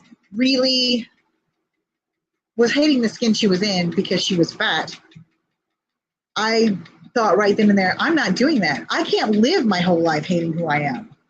I can't live my whole life. Now, she didn't hate, I don't think she hated who she was as a person, but she hated how she looked. And I cannot look in the mirror every day and think, I don't want to look at that. I hate that. That's gross. I will not do that. I will not fight myself. I will not choke down food that I don't like. I will not do whatever I will not run 3 miles a day when I'm hurting so bad I can't hardly stand in fucking 95-degree heat. And, you know, I can't do that. I don't have the energy it takes to hate myself that bad. And I'm not saying exercising or eating right is bad. I do not like certain foods, like boiled chicken. Sorry, no flavoring or seasoning. I'm sorry. That's not appetizing to me. I don't want to eat it. So I'm not going to choke down stuff like that. Tunas and crackers and all the protein. I love protein, but I'm not going to spend the rest of my life looking in the mirror and hating myself. And so, like, that very second was a turning point for me. And, like, I literally was like I flipped a switch. It was like once my mindset changed about how it was, I don't care anymore. Like, you can get pissed off at me and call me fat all you want to, or tell me I'm ugly. And I'm like, I don't care. I'm the one that looks in the mirror. You don't. So deal with it. So Jose says, I got sick early during COVID. Oh, sorry. All we were taking care of was very ill COVID patients. Yeah. Had to stay home for months. I completely gutted my apartment's bathroom. I rent and hand sanded my floors. Oh, Jesus. Damn. I told the guy his hair was getting thin. He freaked out. He had gorgeous hair. Oh, that's funny. But, okay, body shaming is not cool. Let's just put that out there. Anyway. That's funny. It's sad that people need to call anyone names. We're not in grade school. Exactly. And even in grade school, teach your kids to be better. Teach them to be better. My kid doesn't do that shit unless somebody, well, okay, I'm not the first to say my kid's an angel. She's not an angel. But if anybody's met her, she's a really good, compassionate, sweet kid. She does not like hurting other people. She's always trying to make people happy. So I know damn well she's not going around calling kids names unless they, you know, antagonize her in some way. And she just can't handle it anymore. Because she's like her mom. She doesn't want to hurt anybody's feelings. So while she's not an angel and she does shit she shouldn't do and she doesn't get away with much, but she, you know, does shit she's not supposed to. She's a kid. They all do. But so I'm not by no means, my kid's an angel. She never does anything. But there are a few things that I can be certain that she doesn't do. And that's teach your kids better. That's all. Jose said, in a section at a time since all furniture was in place, can't stay still for long. I get that. If something needs to get done, I have to do it. Yep. I can't wait around for it. I have to get it done and out of the way or else I do nothing but think about it. Robert says, I don't care what people think. Most people aren't worth the time. It takes a lot to solve. Exactly. Exactly. Exactly. Yes. And that's sick. Exactly. Exactly. Very sick. I'm not really sure what that means. I'm still pubic. Oh, prepubescent. Yeah, before okay. I'm sorry. June says, I don't care what people think. It's what they say that bugs me. Yeah, but at some point, the things they say, you can't let them, like I said, people calling me fat, I had determined I wasn't going to let people or myself insult me in that way, make it an insult because it's just a fact of life. I'm not going to have somebody, my friends and family I love, tiptoe around the word fat because they think it'll hurt my feelings. It's stupid to insult people like that. You don't, if it's something they had no choice in the matter, then fucking leave it alone. You know, just leave it alone. It's not something they can help. It's not their fault. You fucking leave them alone about it. It's not their fault. But if they're doing something, they're a shitty person, then fucking go at it. I'm down for that. Whatever. I'll roast a person. I will. Jose says, in June, often people say, how do you have time to do all you do? Just get it done. I work 6 days a week, 12 hours a day, 1 day off. I remember someone told me once, if you need something done, give it to someone who's busy. I would say if you need something done, let a woman do it. But most people do anyway. Your looks should be the one thing that people should never use against one another. It's just childish behavior anyway and shows of maturity. Exactly. I agree, Christine. I agree. It's just like, I don't get people's like, I'm not a great person. I'm by no means a Mother Teresa or nothing, but I really do. I spend a lot of time overthinking things and a self-analyzation. Like every therapist I've ever had told me that I was their easiest therapy client because all they did was sit there and go, and everyone wants to be like, no, you don't do that, or how does that make you feel? You know, all the cliche stuff. But mostly, I just sit there and bounce things off them and talk through it. Well, at least that's what they said. So they've told me I need to be a therapist, which I don't like people enough to do that shit. So I need to be a therapist, and I was their easiest therapy session because I just talked through shit on my own, and it was good. But yeah, so I don't think you. I think it's just stupid to be so immature that you. It's stupid to make fun of anybody anyway, and like it's just. Now, if you're joking and it's friends and I'm one of those dark humor type people, and I'll say some shit to you, like I'll for instance, Mel said something, and I was like, "So's your face" or something, like joking insults like that. If your friends can take it, fine, sure, but don't walk up to somebody that you don't like and just call them names and like put them down for shit that has nothing to do with whatever person they are. They can't help it. Leave them the fuck alone. So that's just the way I look at it, though. So who knows?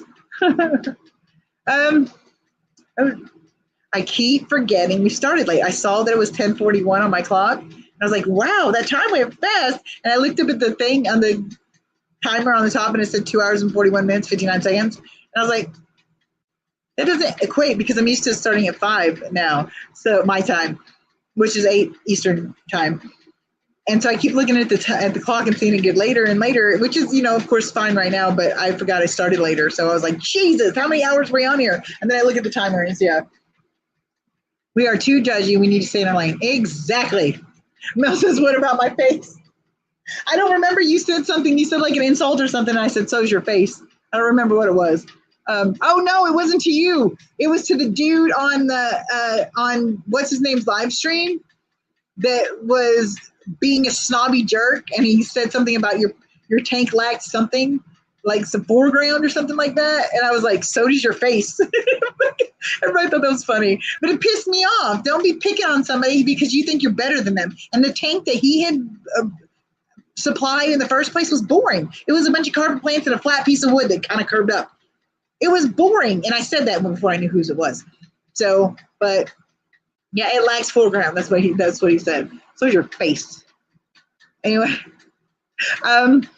yeah. So I'm sorry. If you just think you're better than everybody else, then you're delusional. Because there are good people, there's bad people. There's some people that are better than others in some respects, but at the same time, those people who are not better than the other people, or the people that are lesser, supposedly, have their strengths too. They have things they're better at than the other person. So it's just like no one's better than anybody. It's just like, well, except for me, I'm better than everybody. But we'll talk about that later.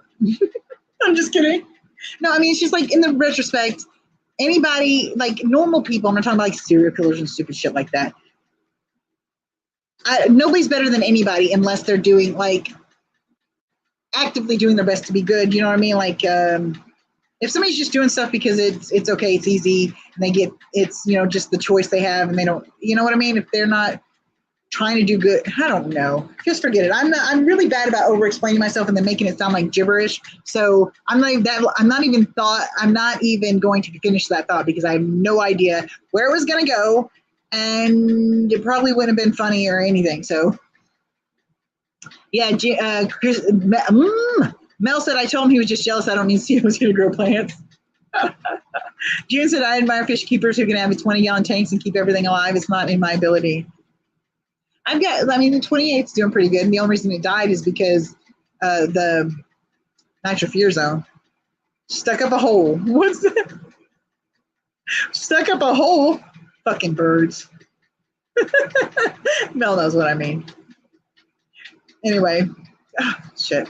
I'm glad that I remembered the computer this time, because even though everything's broken and it's a little difficult, it makes things easier because I can check chat and stuff too. And I'm not going, I'm not sitting here going the whole time. Fish keeping burns. Yeah, for sure. For sure. I don't know. I was going to say something, but I don't remember what it was. I have random squirrel again. If nobody knows what that means when I say random squirrel, it means when I'm on one topic and then something distracts me and I go to another topic, or I have a thought that distracts me and I go to another topic. That's what I call squirreling. I'm sure a lot of you people know what that is, but there are some people out there. So, burns, you're in the water. That's the PG version of asshole. I know, but I was trying to figure out what you mean. Stuck up a hole. What's stuck up a hole? I don't really want to know that. I don't know what I want to know about anybody's holes. Anyway, not those anyway. So, damn, YouTube didn't hold up that comment. Okay, then I've got it set to where you don't hold comments. At least I think I do. Oh, maybe I should change that. No, I just I don't know. I like hanging out with you guys. It's pretty fun. Fish keeping burns a lot of money. Yes, it does. Yes, it does. That is one thing I will be glad of when I get all the fish that I'm getting rid of and stuff goes, is fewer tanks will mean fewer heaters, which means less electricity, fewer lights, less electricity, stuff like that. YouTube does hold comments. Yeah, it does, but there's a setting that you can hold all comments, hold some comments, hold comments until the moderator checks them and says it's okay. There's a couple of different ways you can set it. So I think there's one setting on there that either I think it's hold no comments except for spam or whatever. So don't tell June that. Oh, I don't think she'll ever find out, Jose. I don't think she'll ever find out. What do you think, June? You think? Anyway, I like this late night because I swing back. Oh, no. Let me correct that before anybody starts saying some shit. I do not swing. You have to have a partner to swing. I don't do that. I go back and forth between being a complete night owl, where it takes hours for me to go to sleep, and it's usually 2 or 3 o'clock in the morning before I go to sleep, or being so tired by 8 or 9 o'clock that I'm in bed and out before 10. So it's just, this is going to be difficult on those downtimes, but we'll figure it out. Sonny says, swing. Ow, my hand hurts. Okay, I got to show you guys this. I know you guys saw him. No, I already showed you guys. You guys saw him jump. Pig jumping. He jumped this far out of the water today and yesterday. No kidding. You could see his ventral fins and stuff coming out of the water. And of course, I didn't get a thing to.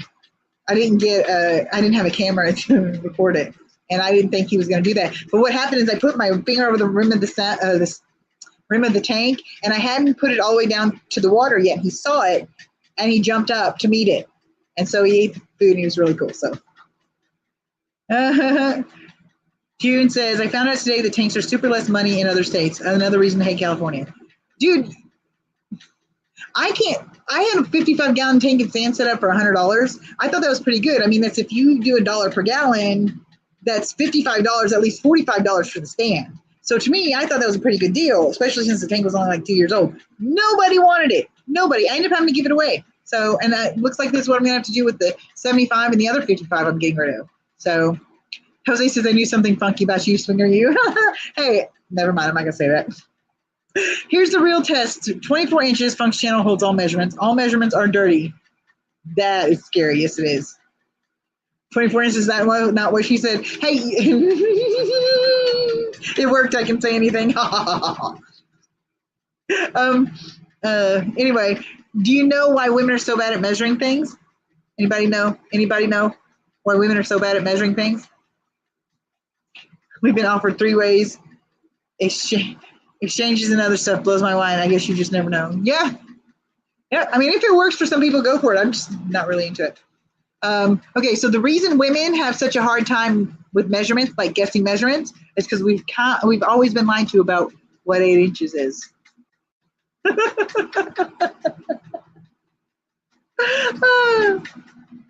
That is getting on my fucking nerves. This stupid fan has got the shades clacking together.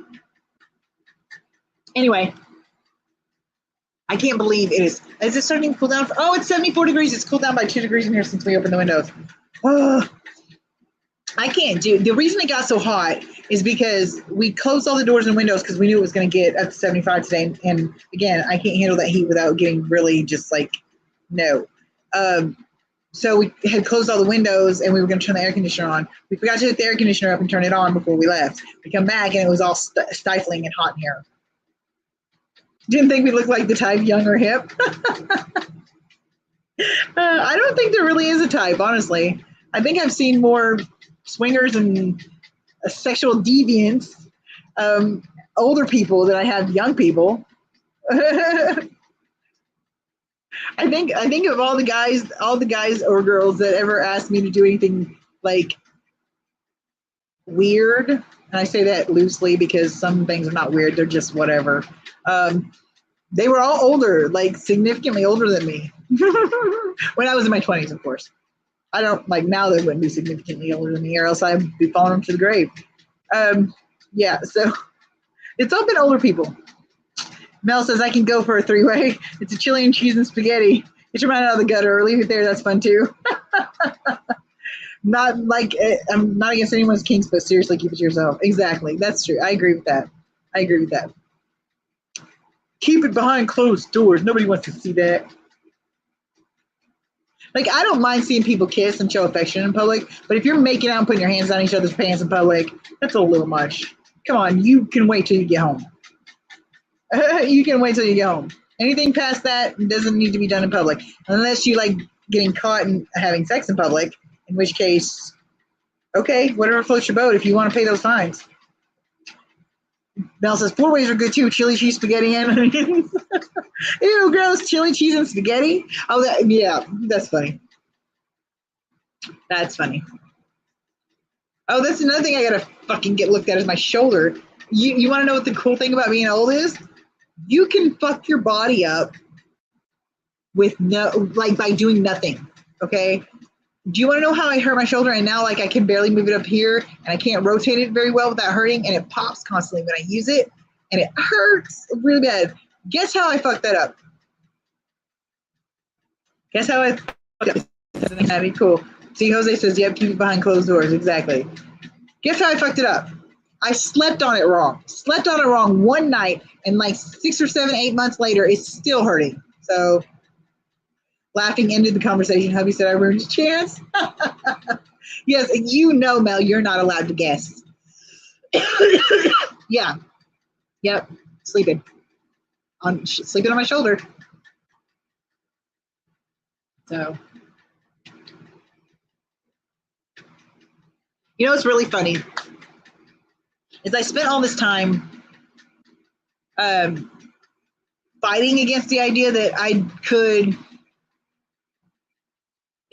should, not that I could, because I could, and I did, but that I should take care of so many tanks and put so much on me. So I fought against it for so long, but then when things started getting bad and it started getting to Anita, because she helps me with a lot of things I can't do, like physically, considering how the tanks are laid out, there's some things that I have a hard time with, like going to the top so I can get to the top row of the tanks and stuff like that. So we're setting things up to where I can manage it myself without any assistance. So we're organizing it.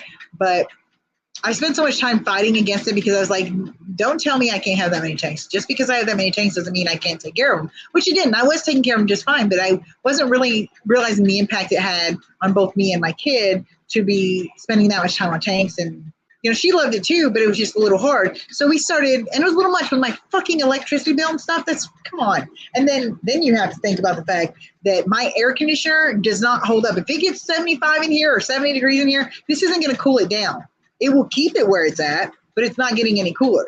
So taking a lot of these heaters out of here, not only will reduce my electric bill, but it'll also take the heat down. It'll be easier to keep the heat down. When we get behind closed doors and you let her hair hang down low, my hair doesn't hang anymore. Oh, it does, but not that low. Told him maybe in his next life. Okay. Jose says, fun conversation, but we'll go to bed. Needs to be up in 4 hours. Good night, beautiful people. Mwah. Good night, Jose. Go to bed finally. Get your beauty sleep. So, but yeah, it's just, I don't know. There's a lot of things. I have a lot to say on. So, do you guys have any more you want to talk about? We're going on 3 hours. Do you want to keep going, or would you like to end it? Because, granted, I'm getting tired, but I can still go a little while if you guys want to. I just don't know if you guys are really interested in staying that long. Well, I guess you are. You're here. But I don't know if you guys want to have anything else you guys want to talk about. Because I'm cool. I'm down. I'll stay if you want me to. But if everybody's bored and don't have anything to talk about, then we can shut it down. Just let me know. Let me know. Oh, my fucking shoulder. Why is it got to be my right? My dominant hand and stuff. I can feel it popping. Like it's crunching. Jose, ain't that the truth? Go to bed, Jose. As we get older, the more to hang than hair. It's only almost 11. Keep talking. Oh yeah, I forgot you were in California. I don't know why you said it 50,000 times. I don't know why I forgot. It's almost 11. Keep talking. Okay, June, you bring us a topic then. You tell us what things you would like to talk about. Do you have any questions on your mind? Or do you have any statements to make? Because you can make a statement too. Anyway. But yeah, not everybody's told us their favorite tank, so we can go back to that if you want to. Here's another question. Hold on. It might be actually, oh no.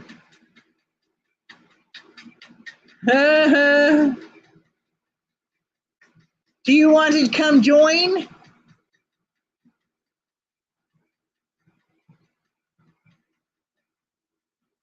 Damn it. How do you guys get fish? I have to rely on shipping. I have an LFS here that's pretty decent. I don't really like their fish keeping habits. I was told once that they fed their fish once a week. That pissed me off because you can feed your fish once a week if you want to, but I'm sorry, they're not going to be in good health if you feed them like that just constantly. I'm sorry, they're just not. So I get some from there, and then I do the aquarium societies, the clubs, auctions, and stuff like that. Because some clubs, like my club, will allow you to participate in the auction, even if you're not a member. If you're going to sell an auction, you can't make any money off it. You have to donate to the club if you're not a member. But you can bid, you can sell whatever, donate whatever. You don't have to be a member. But if you are a member, you get a portion of what you sell. You don't have to donate it, and you have access to all that other members that have fish and stuff. They're really cool about sharing. People in the clubs I've noticed are really cool about sharing. You got something you want and a lot of people will just be like, here, I'll share with you, Yeah, Mel, we know about your stupid 5 LFSs. Shut up. See, Sunny says I have a good LFS, but order species I can't get here. Yeah. Have you talked to your LFS about them ordering it? Because sometimes if it's on their list, what my LFS does, well, at least for me, I don't know if they did it for everybody, so I probably shouldn't say, but I'm going to anyway. What my LFS did is they would raise their price whenever they got a shipment in to 3 times the price that they paid for it. So if they paid $10 for a fish, they would sell it for $30. If I ordered the fish and didn't make them take it out of the bag and didn't make them acclimated or anything like that, I just got it and the fish was in the bag and I took it home and bought it, they would knock off, like, they would only charge me like 1.5 times max, if not just one time, what they paid for it. Because they didn't have to do anything with it. They just ordered and come in on the box, So they used to do that. I haven't ordered fish in there a long time, but they would always have a lot of stuff on their list that they could order, but they didn't want to because it didn't sell very well in their store for whatever reason. So you can find a lot of times you can find some pretty decent finds in their order list. So, hey, Shy, what's going on? We're talking and it's late. It's not really late, but we're talking anyway. There's only PetSmart here, 2-hour drive to anything. Okay, June, they will do it too. They will order you fish. The only thing I recommend is if you want to get fish from PetSmart, which I don't blame you because it's your only option besides shipping, and shipping sucks, is make sure you quarantine them, and then make sure they've got a 30-day policy. So if your fish dies in 30 days, you bring tank water up there, they'll test it and they'll give you your refund to make sure you didn't kill it with ammonia or something, but your tanks are all established, so you wouldn't have that problem. So I would quarantine them for 30 days to make sure they're not sick, and by then, if they are sick, you will have a dead fish you can take back, or replace, whatever. I don't like ordering from DeathSmart because they're shitty and they don't take care of their fish, but I have other options. So, and another option. I have other options that are like 2 hours away, but that's a different story. So, I mean, you can run the risk. A lot of times if you get them, their stock isn't horrible quality. It's just when they're there for a long time, they don't get taken care of and they end up sick or dead. So, a lot of times they'll get good stock, and if you take it as soon as it comes in, it's not subjected to any of their tanks or whatever, you have a highly less likely chance of them being sick. So, other than what they would normally get from the stress of shipment. So, Jose says, a funny cartoon meme or song I saw on YouTube recently about stuff hanging and stuff hitting in the toilet bowl. Oh God, the visual on that. Right, that's crazy. Who's that? Somebody text me, I think. Oh, never mind. I did not spend that money on Amazon.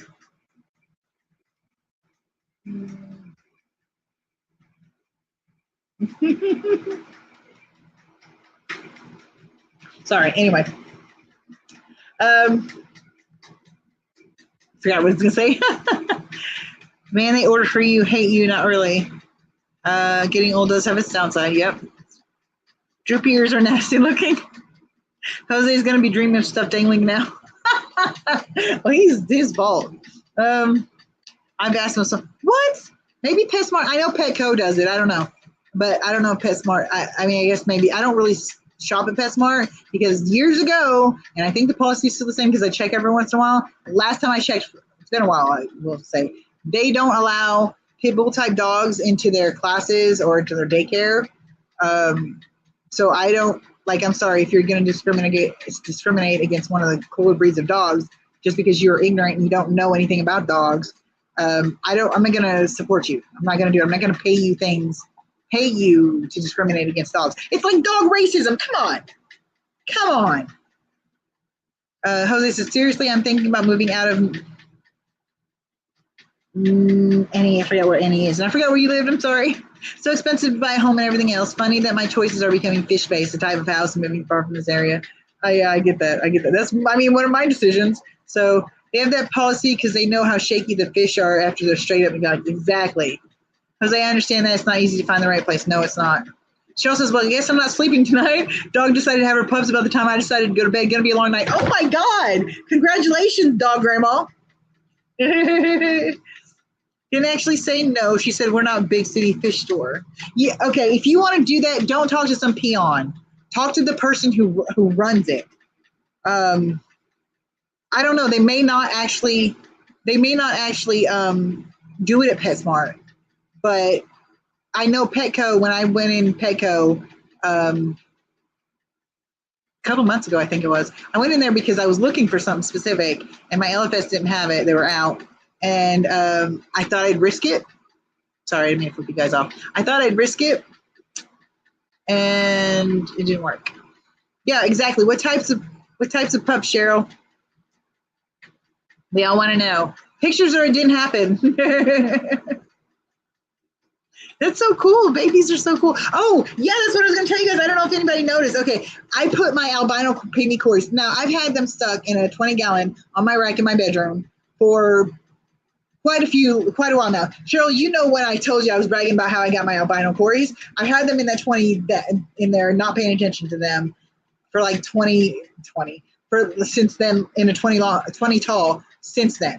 So whenever the Hebrosum in my 28 all died off, and my tank was, we figured out my tank was clear to columnaris, I put the albino pygmy cories with the like 4 or 5 regular pygmy cories. I put them all in the 28. Well, yet a couple of days ago, I'm sitting there and you see the little tiny things doing the tea. And I was like, oh my God, this is so cute. And then they come and put like 12 eggs on the glass, and I harvested them because I just wanted the opportunity to hatch them and raise them, because most of the time, like with these guys, I've been just letting them repopulate their colony, and I haven't really been trying to breed them or anything, but I just wanted to be able to see the babies and stuff while they were growing up, so I just did that.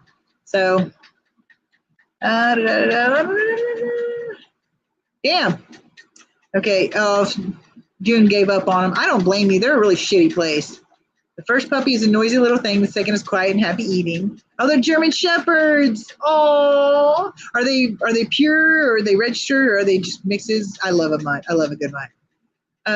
Oh, Mel's dogless for the first time in my life. That's sad.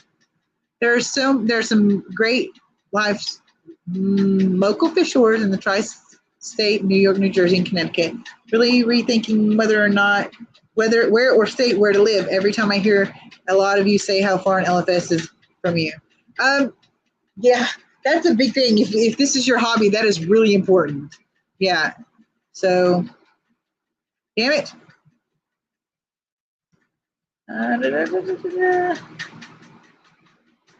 Oh, New York City. That's what I thought. But when you said any, I was like, Nebraska? I don't remember that.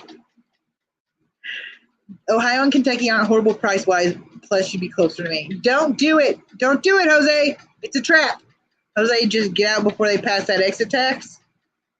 They're registered purebreds. Okay. I love me a pit bull or a mutt from the pound. Yeah, exactly. Don't shop, adopt. There's way too many. You can even find purebred dogs. I mean, I've had some that were papered that had been surrendered. So, I mean, you can find purebred dogs in a shelter. You really can. Or, there are even breeders that take back puppies that they can't keep because, whatever the case may be, and they will allow somebody to foster or adopt it. So, I mean, you can do that too. I don't prefer that because you're still supporting a breeder, but if they're doing rescue efforts and they're legit about it, then I give them a little leeway. June would love a German Shepherd. Cheryl says, hold on. I need to make a pot of coffee before the next one makes its way into the world. Well, good luck. Go make you some coffee, and good luck with that, okay? See, Sonny, I got my pit mix at a shelter. Now, I will grant it, I have rescued lots of strays that were never at a shelter. I have done that. I feel bad doing that. Well, don't feel bad. I don't like doing that because I can't afford the vet visits, and so a lot of times if I get them off the street, they see a vet, but they don't, maybe, like, I won't be able to fix them or whatever the case may be, and I have to, save up the money to do that. So I don't like the fact that I have to withhold vet treatment because I can't afford it. So I try not to adopt a dog that's already had the shots and fixed and stuff like that because I can't afford it, and I don't want them to go through life without the things they need, if I can help it. So Mel says, I got my trained Walker Coonhound purebred from the pound. A whole litter got dropped off. I had to surrender a full-blooded Basset Hound mix, or not Basset Hound mix, full-blooded pregnant Basset Hound. The only reason I had to surrender her is because I found her on the side of the road. I was delivering newspapers at the time. I had 98 miles I went a night, 7 nights a week. But I found her on the side of the road, and she was huge, pregnant. Somebody dropped her off in the country. That's where I was driving through the outskirts in the country and stuff. There weren't even street lights over there. So I found her, and she came straight to me. She was so sad, and she was so skinny, and she was big, pregnant. Like, it was horrible. So I took her home, fed her up, and let her finish out her pregnancy. But when she started having her puppies, the blood and stuff that came out was all green. The placenta came out and it was green. The puppies were covered in green. I mean, she had a massive infection that was turning her mucus green, like her bodily fluids green. Not like neon green, but like that gross, dark, moldy green, you know? I don't know why I'm explaining to you. Sorry, guys. I know probably people will probably like that's gross. Anyway, I took her. I called vets trying to get her in, and everybody said they wouldn't look at her until I had the money in my hand to pay them. And I was like, I don't have any money. I literally have no money. She could die any moment. She's hemorrhaging. She could die any moment. So I had to get an emergency call to the shelter and surrender her because they wouldn't give her vet treatment. They wouldn't assist me with vet treatment unless I surrendered her. So I had to surrender her and the puppies. I mean, they got good homes and stuff, and they all lived and had good homes, but I just felt you can get purebred dogs. You can. So, okay, shepherds are great with cats. They can be, yeah. Looks like Jose will be up late. Yeah, he keeps saying he's going to bed.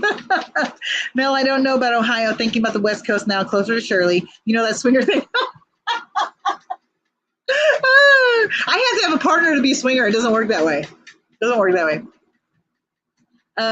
Where everything is also super pricey. It really is super pricey. It really is. I can say that. But if you can get a job that like keeps up with it, it's great here. It really is. Jose, we've been looking at New Mexico and Arizona. I'm looking at Mississippi. I don't do South. I mean, for reasons other than people are jackasses there.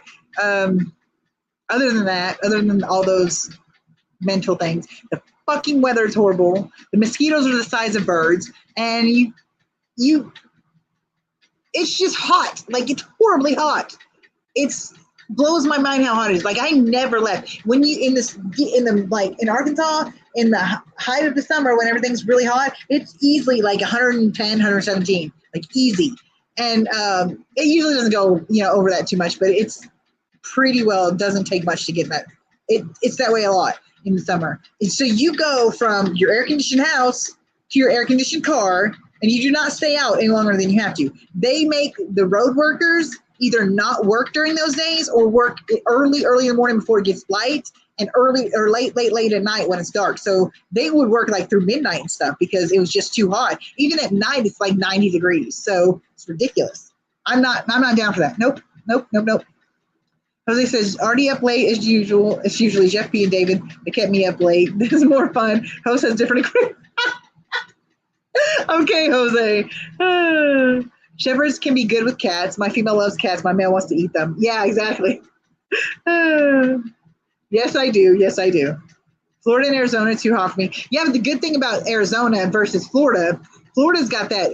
I will tell you, anytime I've experienced both, the moist heat, that jungly feel, or dry heat. I would much rather go in the desert in dry heat. I've been in both, and I had like a heat stroke thing when I was 16 because I wasn't used to the dry heat and it didn't seem as hot. So I worked too hard without drinking anything, and I passed out. It was no big deal. Once I got used to it, I learned.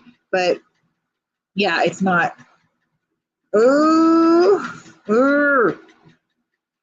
Christine lived in Las Vegas for 15 years. It's not that hot. Yeah, exactly. That dry heat doesn't seem as hot. It could be the same temperature in Arkansas as it is in the desert in California, and it feels tons less. The heat index is a lot lower in dry heat than it is in moist heat. So everyone come to Ohio, plenty of fish stuff. Yeah, you brat. The shelter knows how many cats I have. They're not going to approve a dog. You get them all from the shelter? Hate Florida heat and humidity. Exactly. No, the fan didn't fall down. Those little, it's still right there. But those panels on the blinds, the panels on the blinds are being blown and they're tapping against each other. So, okay, have a great aquarium too. So there's that. Yeah, that's awesome. We have no, we don't have an aquarium. Never mind. We have a children's museum. Does that count? It's only fallen part of the way. No, it's hold on. It is sitting crooked in a tub because we couldn't find anywhere to stand it up, and there's no legs on it, so it keeps falling over. So she put it in there to brace it. So it didn't really fall over. It's just that way. I worked at a zoo and wildlife rescue. Horrible places. Yeah, they are. I don't like zoos. I don't mind the San Diego Wild Animal Park. I like that one. but I'm not a fan of zoos. Like, I'm really not. I know they do their best. The people that are in there really love, will mind your business and noticing shit. Yeah, man, stick it. Tell them, stick to your lane. I'm just kidding. Fuck, I forgot to say. Oh, zoos and wildlife rescues. Yeah, I can get the whole reason why they're not the best places to care for them, because they're so small. They don't have as big enclosures and stuff. Like San Diego Wild Animal Park is really good. It has lots of wide open spaces, and the animals mostly are free roaming inside these large pastures. I guess there's no, lots of land with fencing around it and stuff, safety precautions. And I know they do their best. A lot of people do, but the problem is, I know they get better funds. They could do better for their animals. And they don't, because they, like everything else that's a big corporation or whatever, is all about profit. And while they want to take care of the animals, it comes second to them making a profit off of it. So that's why I like the Wild Animal Park, is because at least it looks like they try, Shy's name is Will. Yes, June. Jose's mad because Jose's telling on him. I'm just kidding. The wildlife rescue wasn't as bad. Yeah, exactly. Wildlife rescues aren't as bad generally. Yeah. I'm calling him Will from now on. I will if I can remember his name. Mel says our zoo is ranked in the top 5 in the country, but we also shot a critically endangered silverback gorilla over a toddler. Poor Harambe. Oh, that's sad. Damn toddler. I have parents. They should be watching their toddler. Damn it. Must not be Will. Anyway. Siege no longer feels sleepy.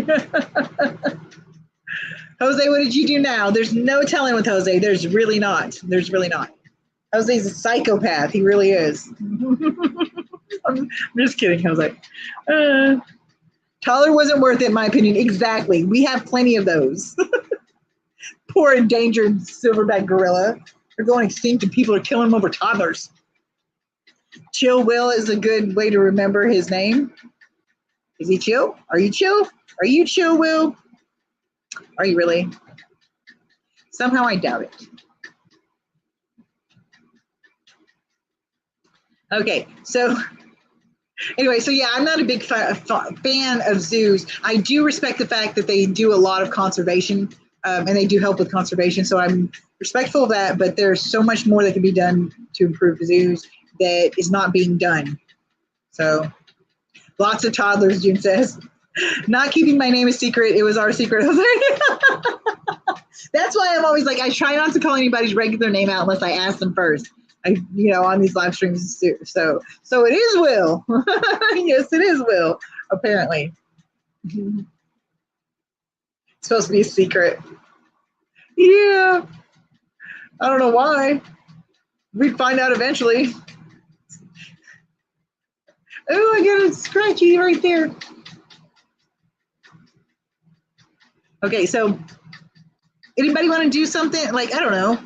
I'm trying to figure out if there's something to do. The only thing I can think of is listening to the stupid songs I didn't mean to do that. But like, I want to learn how to do giveaways. Well, not learn how. I want to have the money to get stuff for giveaways. So, yeah, I want to do that, but can't do that yet. And then we could do like trivia or something. I wanted to start bingo back up, but I wasn't able to figure it out fast enough. And somebody else got it before I did. So, oh well. And I think it's during time I can't really join. So I am not playing bingo.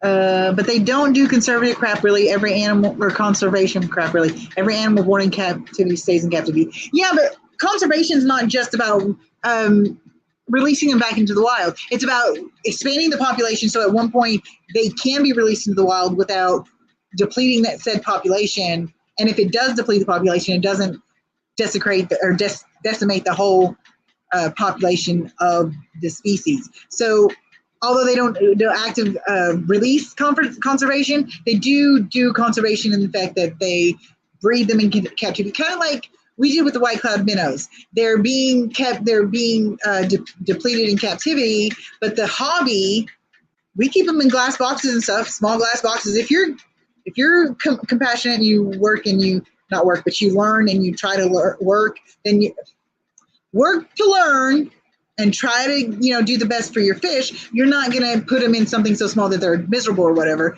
But there are a lot of people that do that because, like Zeus, because they think it's okay. But they help in the hobby, unless they kill other fish. They help in the hobby with propagating that species and yada yada. My point is everything has its place, but things that have their place can be improved to make sure that place is pleasant. That's all I was saying. It's now a secret with 9 people. 10 now. We'll talk about Mind everywhere, and now I want to move to Washington State. Come on over, Jose. Mel, that's the quiet part. Come to Chicago, Jose. We have all the fish. Probably we can. We have fucking Aquahuna here. But if you live here, you can't. If you live in Washington or Oregon, you can't buy from Aquahuna. So maybe live in the next state over, like right on the edge, so you can go to Aquahuna. The CARES program has not released any fish, nor will they ever. Really? But they can't be released and won't. No, a lot of the domesticated, or a lot of the ones that are born in captivity can't because they're not. But that's what they're working towards. I'm not sticking up for zoos. They suck. They're really horrible. They really are. I'm just trying to be the devil's advocate and give them some grace, I guess. Fish and deep dish pizza. Not together, I hope. Their goal is to repopulate, not going to happen. Very good point. Well, maybe they can. Maybe they did it with a killer whale, but that was a wild caught to begin with. Yeah, that's true. I am not a fan of wild caught anything, honestly. Fish, not super fond of it, but I kind of like. The circumstances are different. I don't know. It just seems different. But like you put a tiger in a small cage and that's been wild caught, and they're miserable for the rest of their lives. They're miserable because they know what they're missing. So also that whale didn't last long. Very true. Will, I want to know everyone's names. I expose most unless someone wants to remain anonymous. Yeah, no, they don't tell you that part. They don't tell you about the whale not lasting long. No, they don't. So that's one of the things. That's why I wanted to get into the CARES program, is because of the conservation efforts. But I love Aquahuna. It's crazy you can't buy from them. They will ruin business for the LFS and state. Well, see, that's the thing, is they sell wholesale. So they sell to our local, like our in-state LFSs and stuff. So they sell to them. So their whole point in not selling to Washington citizens, or whatever you want to call them, residents, that's what I was looking for. They don't sell them to Washington residents because they don't want to compete with the LFSs around here. They don't want to compete with their customers. So they don't, everything is wild caught. You can't be against it. No, I'm not against it per se. I'm not. I don't like it. I don't like it. That's all. I'm not against it per se because I know there's their purpose. It has its reasons and it has its places. But, the thing that gets me though is like, people treat wild animals like pets, and they're not pets. They're wild animals. Now, after years and years and years and years and centuries and shit, you can domesticate them, and they can go from like wolves to dogs, yada yada. But they're not wild. They're wild animals for generations. They still have those instincts and those habits and those things. They're not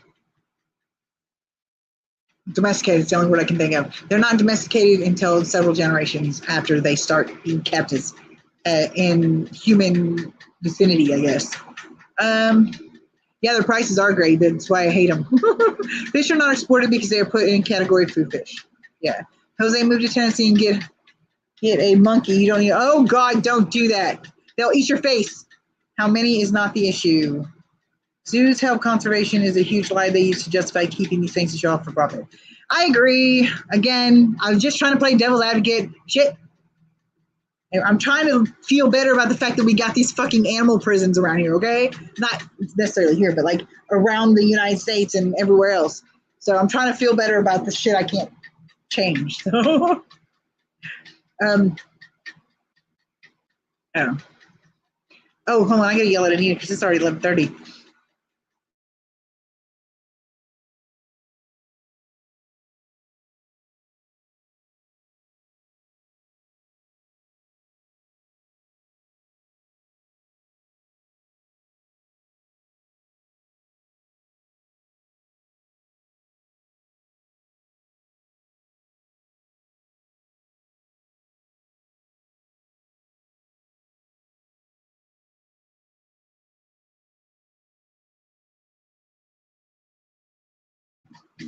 Anyway, okay.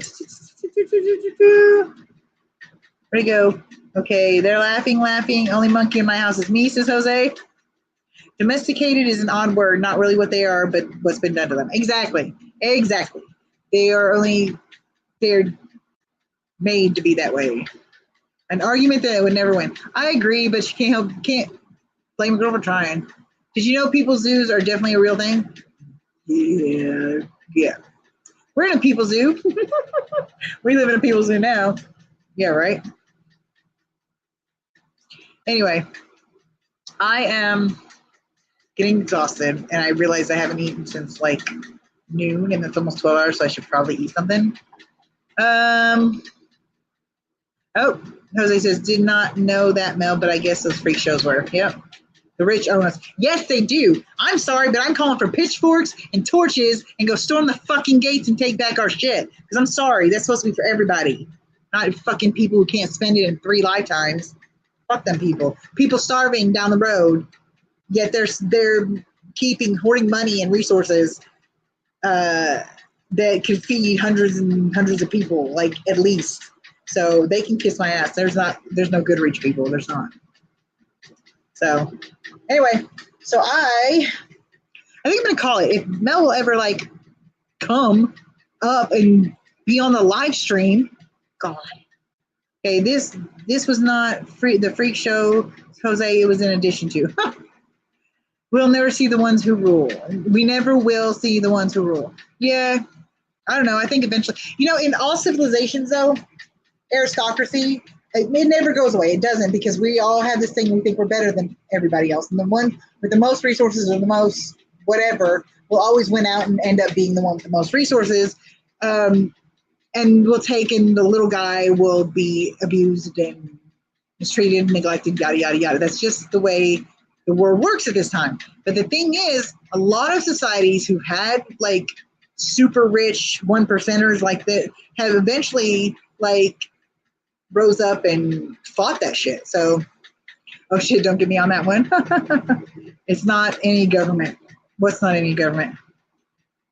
I missed something. What's not any government? Tell me.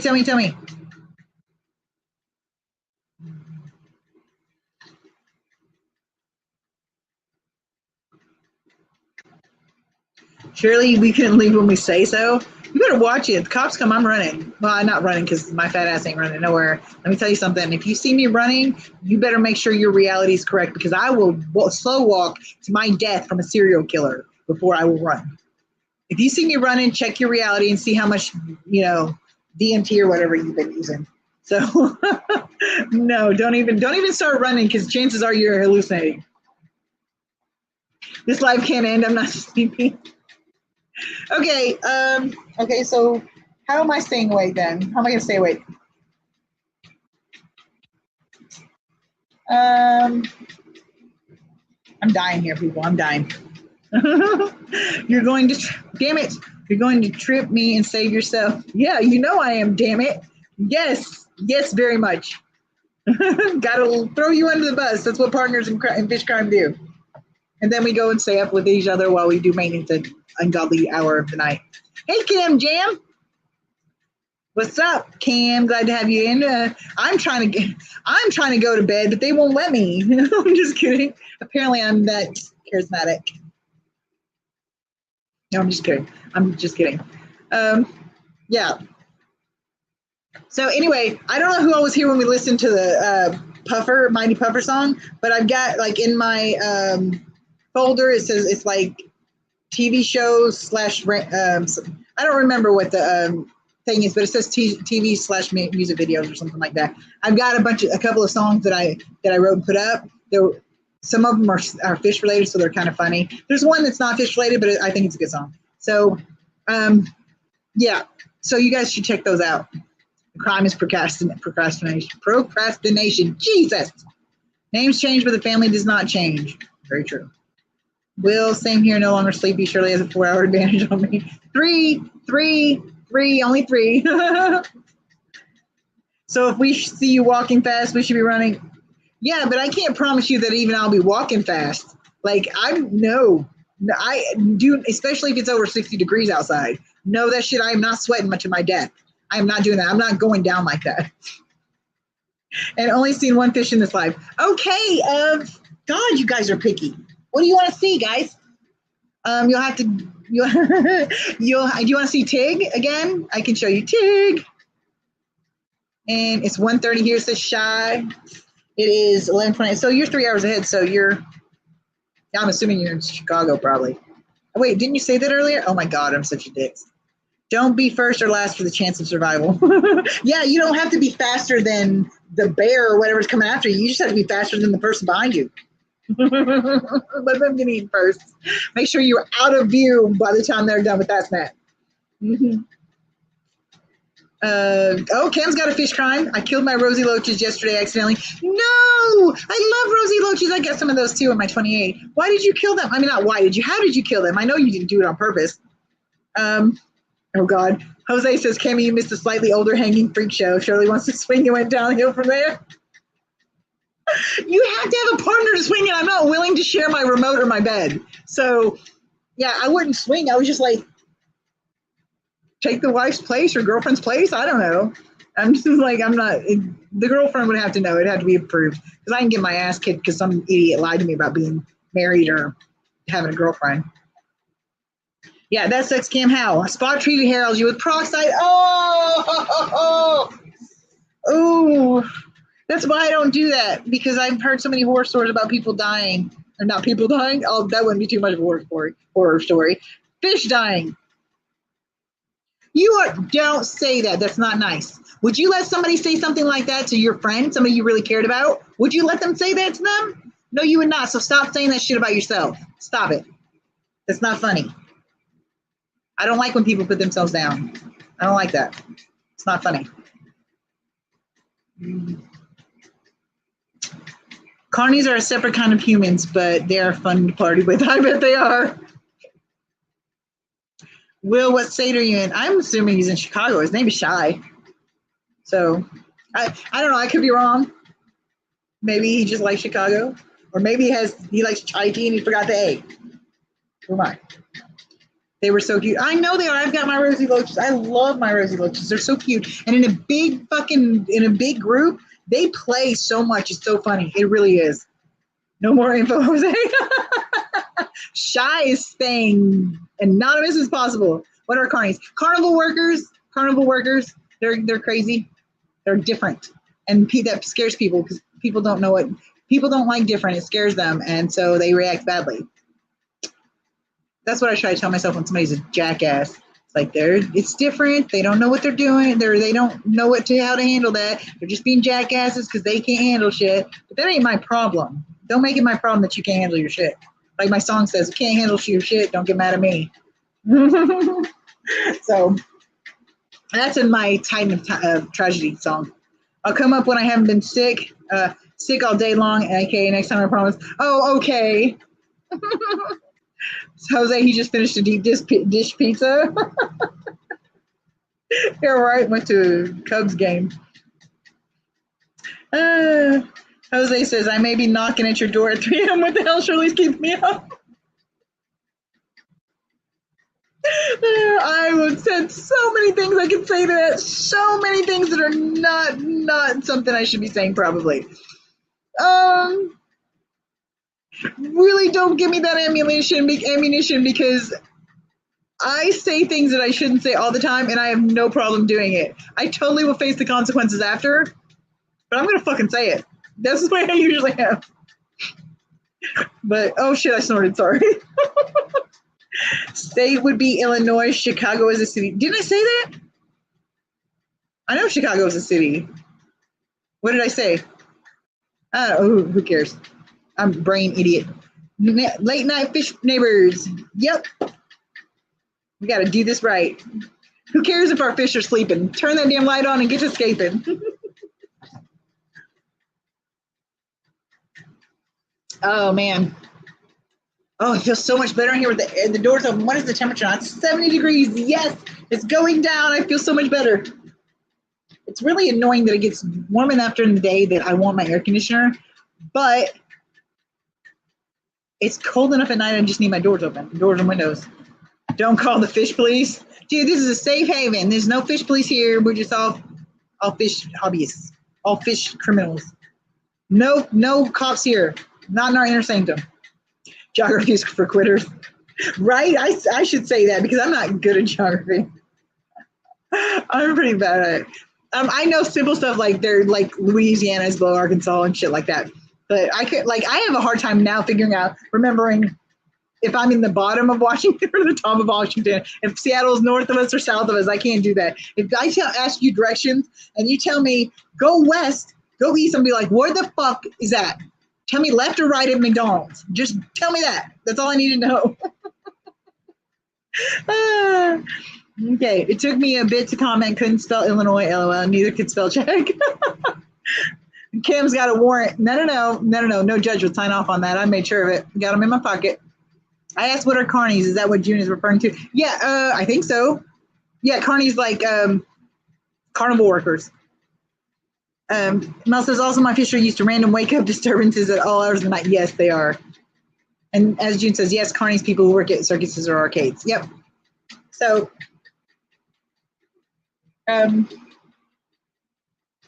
forgot what I was saying. I can't believe you guys, you night owls are relentless, man. I'm gonna have to like take some, I don't know, some happy pills or something before I come here. Not happy pills, but like energy pills or something, or take really long naps during the day. I'm an old person, so I take naps sometimes, more often than I like to admit. But I will need some hardcore heavy naps to stay up all night with you guys. I got a feeling. So a new word for me. Freaks and geeks, super nice people. That's what I hear. I've never really, when I went to carnivals, I talked to them and stuff. And there's this one guy, never mind. Not going to do that. I thought you were going to show some fish. I don't want to get up right now. Okay, I can. Hey, Nina, do you want to feed Artie? And show them you're feeding Artie? Carney, wait a minute, hold on. What did I say? Oh, carnies are probably pretty cool to hang with. Yeah, probably. Aw, Shirley's a nice person. Thank you. I try to be. Show us your fish or else. Shut up, Mel. I know a guy who ran off to join the circus. He was fun, had great stories. Okay, I will get up and show you guys fish, but you cannot laugh at my sound effects because when I'm moving, it is painful, and sometimes I make involuntary noises. So don't make fun of me. Okay, I should be very careful about this. I'm going to turn off so you can't hear them. I'm going to turn off the camera and the microphone. I'm still here. I'm just getting up so I can show you guys what I can show you with the vicinity of the camera. Okay, so you got to, yeah. So don't go anywhere. I shall be right back.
Okay, eyes back. Okay, let me see what everybody said. hiding under the covers. It's funny if I leave you waiting. Christina was literally, what did Christine say? I missed it. What did Christine, oh, just laughy laugh. Shirley read June's comments. I missed what, where'd she at? Okay. Oh no, elevator music. That's funny. Okay, give me a second. I'm going to show you, okay, again, this is the 20, man, this is gonna be hard, guys. I don't know how to, this camera is dumb. It is the 28. You can see the the rosy loaches. I need to clean my glass. Where's the fishies? Where's Monet? That's what I want to show you.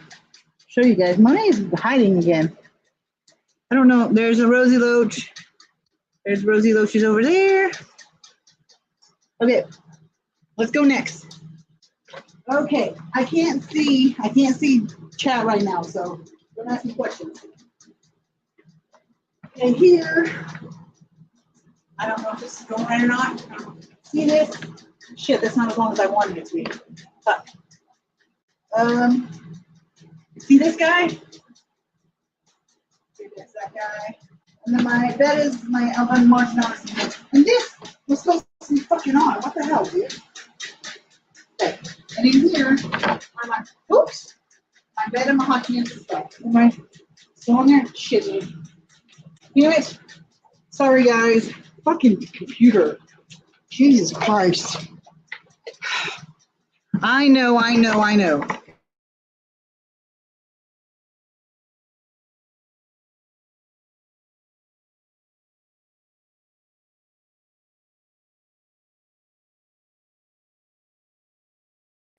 I'm sitting here cussing, asking you guys questions, and I can't. Nope, that's not worked. Damn it. My camera won't plug in. Really?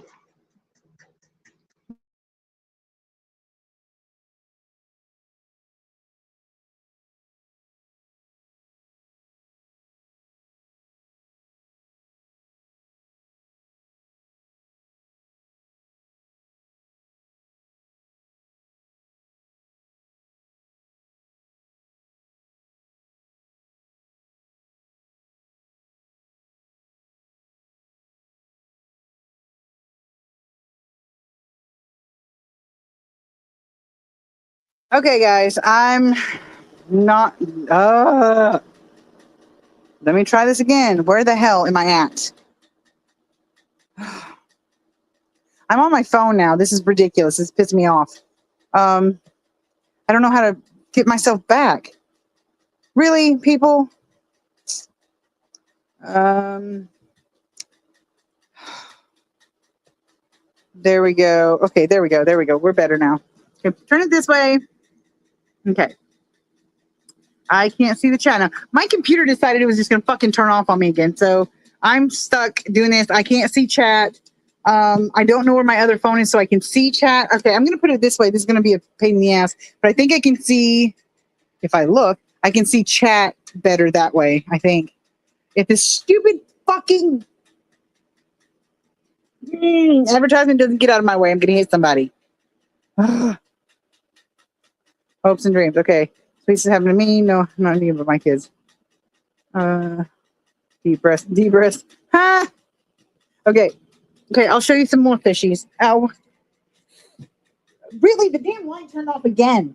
There's got to be a short in this thing, which is fucking annoying because I don't have the money to replace them right now. Okay.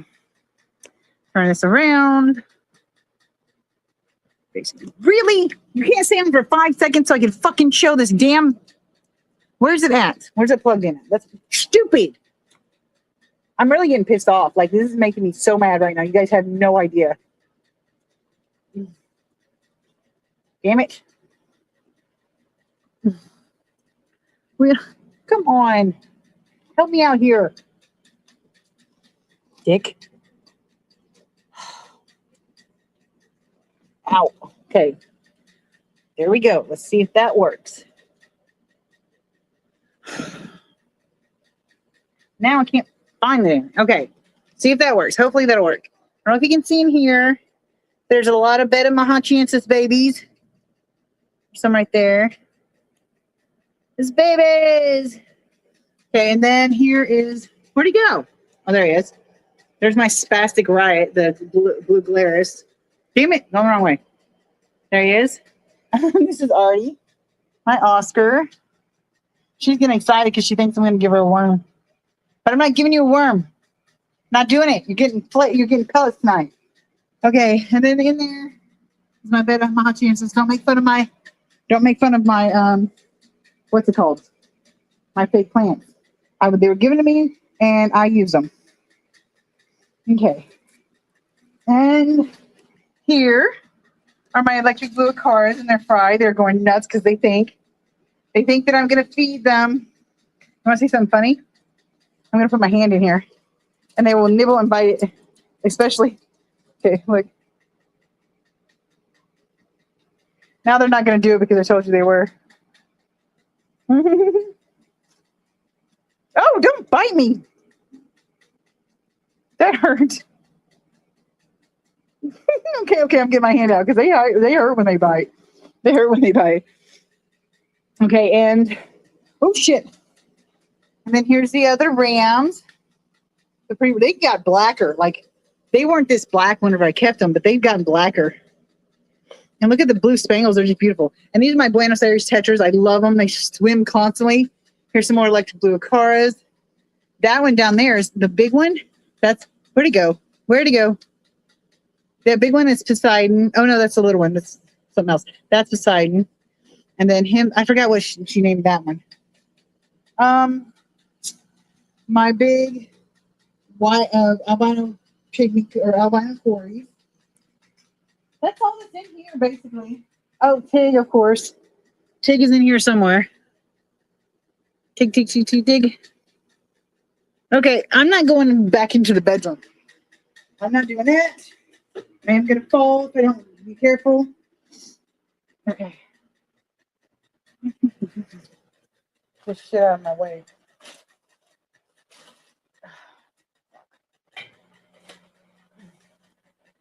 Boy. Okay. Oh, I'm showing you guys everything, but what I want you to show you. Hold on. Okay. And let's see what the comments look like.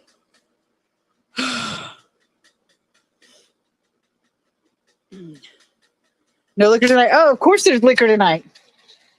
When's my vodka cup? What do you think I'm doing? Get a chill pill for me. Show who's boss. Now the cast decided to fight. That's great. Fish tanks and cursing. You guys are funny.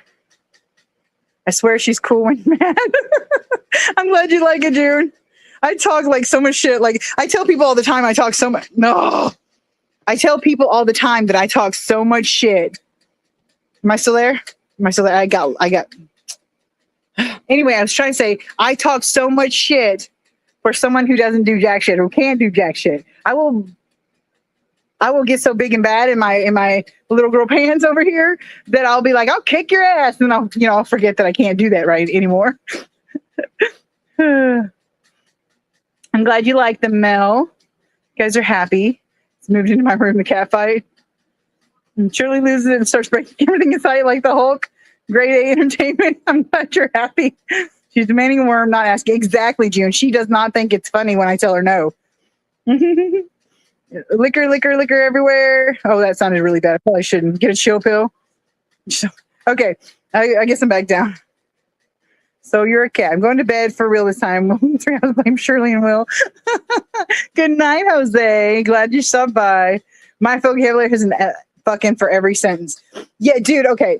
One of the most funny things that's ever happened to me in my life, but I was so embarrassed by it, which I wouldn't be embarrassed by it now. I'd probably tell the woman, if her child didn't hear language like that, then she's obviously not watching TV or going outside or going to the public. I was at a park and I had Anita. Anita was old enough by the time that I wasn't afraid to curse in front of her anymore because she had developed a vocabulary of her own.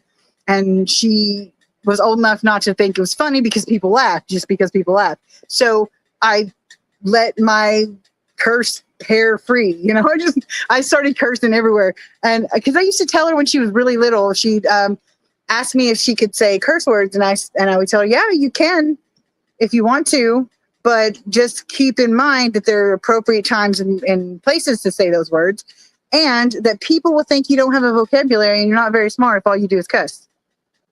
Because, you know, everybody thinks you don't have a vocabulary, which I was just, you know, I know nobody cares about it because everybody fucking does it most of the time.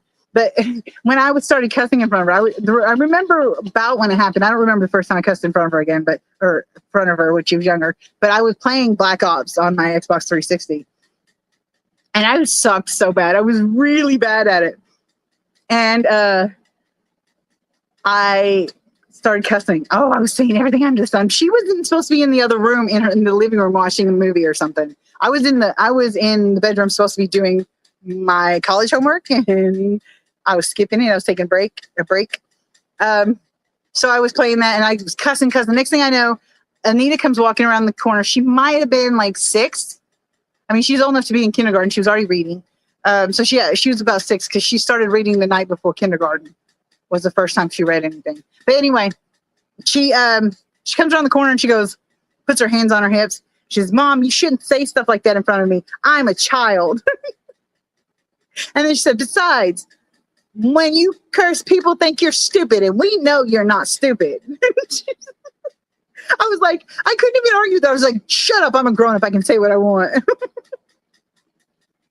But she was like, it was a whole, like, holy hell, the worst time for her to throw that back at me. So I'm already pissed off. So, uh-oh. Okay, I'm trying to keep up, guys, but you should see this screen. It's horrible. I'm not starting another story, so you have to hear it. Kids cuss the best, I agree. Don't believe you, Jose. Exactly, we don't believe Jose. Okay, let's see. Sweet dreams of things dangling, Jose. First word my middle son said was bitch. That, yeah. Sonny, it's funny. My son flipped me off yesterday. I was locked out of the house and needed unlocked the door, to him to unlock the door. Sounds like something Anita would do, but she would change that really fast. Shirley may be in those. Oh, Jesus. Don't do that. You'll have nightmares, Jose. Like, seriously, I'm sorry, but you shouldn't do that. It's a bad idea. Studies show it's not only stress relief to curse, but there's some coloration with intelligence, believe it or not.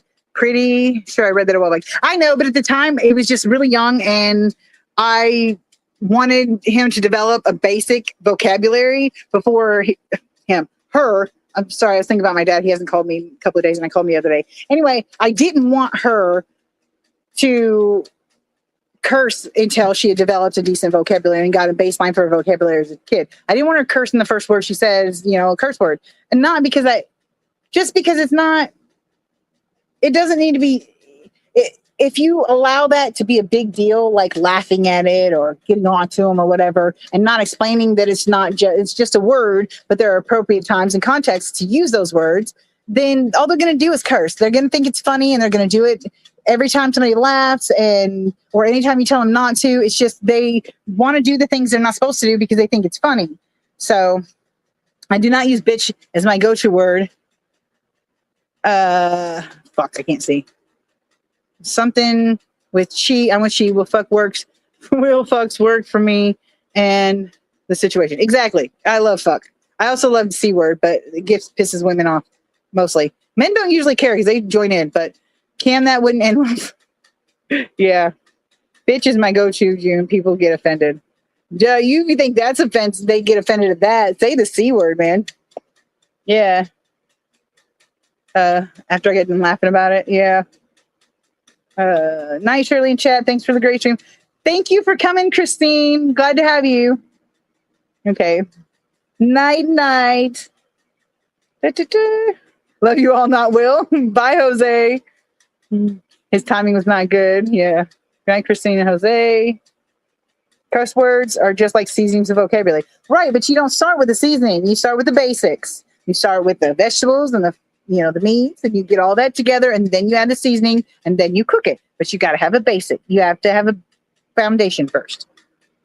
I don't like the C word. A lot of women don't. And I don't like it in the respect that I've noticed that pretty much all curse words, or not curse words, but all insults are in the form of some sort of relation to being a woman or having women parts or whatever.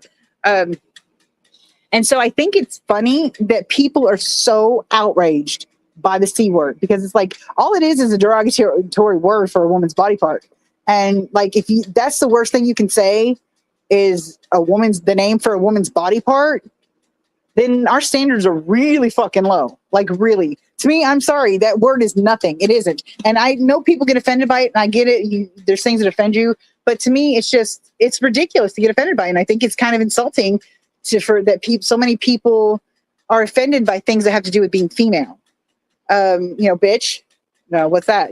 Female word. Whore. It's all things like, if you think of all these insults and stuff, there are a lot of them, like daddy issues. I think it's funny because the girl is insulted because she has daddy issues, yet it was the man's failure that caused her to have those issues. So it's not even her fault, it's a man's fault, but she's the one that gets the shit over having daddy issues. You know what I mean? It's like double standard. They cause it, we reap the benefits. So,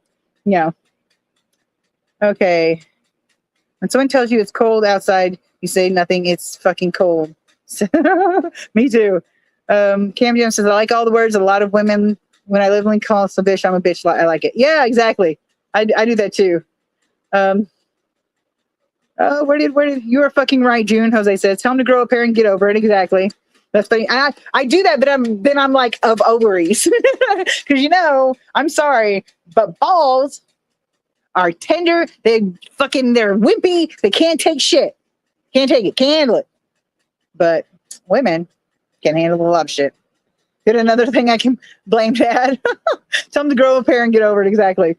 So this stupid thing won't let me read the comments really easy. I like how a woman's downstairs is referred to for weaklings when the man is a real weak. Exactly. That was my point, Mel. That was exactly my point. They shrink in water. They shrink whenever they're fucking cold. They shrink all the time. And then we're told anyway. My point being is that women get all the flack because it's a man-dominated world. And I think we should fix that. I think we should show them what it means to run a society for real. Because I'm sorry, who do they go to when there's problems? Mom or aunt or, who do they go to when they can't find their shoes or socks or keys? Mom. It's like shrink when they should grow. Exactly. And like I said, the reason women have such a hard time measuring is because we've been lied to about what 8 inches is. I told that to a guy one time, and he was so pissed because he had just, decided he was going to try to brag about some shit that probably wasn't true. Balls can shrink, but a vagina can grow, right? Wait, hold on. That's not what you said. Damn it. I can't see the word because I can grip it. When shrinkage happens, it angles away. You guys are funny. Oh my God, the things we're talking about. I mean, I don't care. I'm like, I'll talk about anything. I don't care. You guys are hilarious. I wasn't expecting this. My mom had a great joke for measurement. What was that? Jose sleep texting. Yeah, take your ass to bed, Jose. Watch the replay, okay? It'll be here. Apparently, I'm going for 4 hours now. Please, I don't know if I can make another 8-hour live stream. But I do love you night owls. Like, I do love it because you guys are so great. Chat is wild. Yes, it is. It's always wild up in here. It's always wild up in here, honey. It just takes a little while to get going sometimes. So some of the shit we talk about, sometimes it's boring, I guess, to some people. But most of the time, it's just like, it's pretty interesting. I think we have a lot of laughs. Shirley After Dark. Yeah. Jose's here for the end. I kind of feel bad. Like, I don't want Jose to leave until the end of it. But I'm like, I'd have to end the whole thing because he's got to go to bed. He needs to go to bed. He's got to get up in like no time. So he better hurry up and take his ass. Get a nap. I usually can't make late night streams. I'm missing out. Yes. But before we were going at like 5 p.m. my time, which is 8 p.m. Eastern time. Before that, we were going 2 p.m. my time, which is 5 p.m. Eastern time. But with Mel working and stuff like she does, we had to schedule it in a certain time when we knew she was that she was available, obviously, because, can't have primetime fish crime without one of the fish. Jesus, I got the hiccups. Without one of the criminals. Okay. June says, he said, hold hands up to show 12 inches. She thought, hold hands up to show 6 inches. He holds hands up to show 3 inches. Jose said, sometimes I see the clock and say I have to be up in a half hour. Oh, no. Okay. And so I have to be up in, I say shit, I have to be up in a half hour. Then I take a half hour nap and leave to work. That's funny. That's hilarious. Oh, May, I think I found a way to do this, to read the comments. Yay! Okay, let me read June's again. He said, hold hands up to show 12 inches. She thought hold hands up to show 6 inches. He holds hands up to show 3 inches. Okay, what's next? Next. Okay. Oops. He said she thought he had. He said she thought he had. Okay. Said she thought I'm missing something. Like, I don't know. Maybe I'm like ditzy or something, but I'm not seeing it. I'm not getting that. Maybe it's like, maybe it's lost in translation. Who knows? Don't turn my TV off. Don't turn my TV off. Nobody asked you. Keep streaming, dummy. Okay.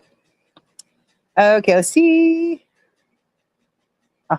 Oh, he said she thought he had. Okay. Oh my God. I'm so sorry. I knew I was missing something. He said 12. She thought 6. He had 3. I know. I got it now. It took me a minute to put it together. I'm sorry. The context is hard to read through chat. Girl, the way you moving got me trance watching me do it with no hands. I can't help it. Like, I'm a very, I don't know, active speaker.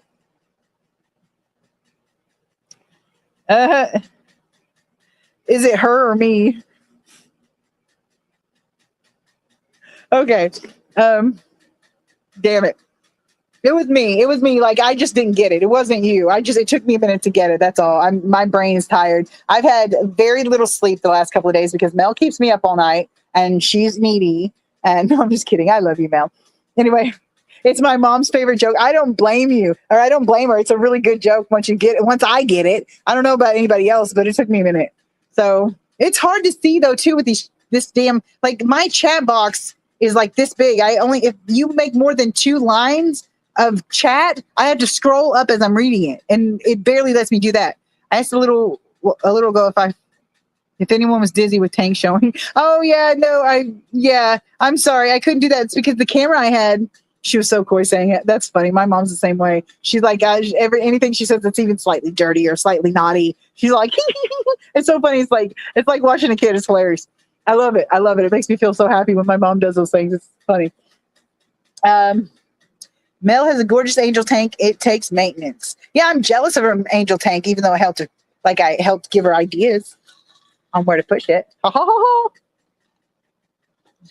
It's very cute. Yeah. Okay. Hey, maybe I can show you guys the 28 better now that the camera is off the. Damn it! Scooch. Stupid. Things get in my way. Okay. Let's see if we can show the 28. She's revealing the new angel tank soon. Who knows, people? Who knows what's going to happen? Okay. Facing back. Okay. Here is the 28. How's it look, guys? How's it look?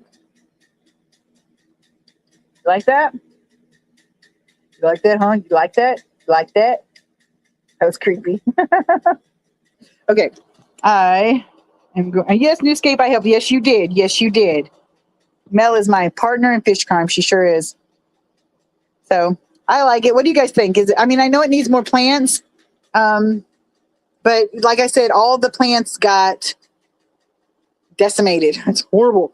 What's the stocking? Well, okay, the stocking was a bunch of microrasboras, Ember Tetra, Kubutai rasboras, rosy loaches, Hirosum cories,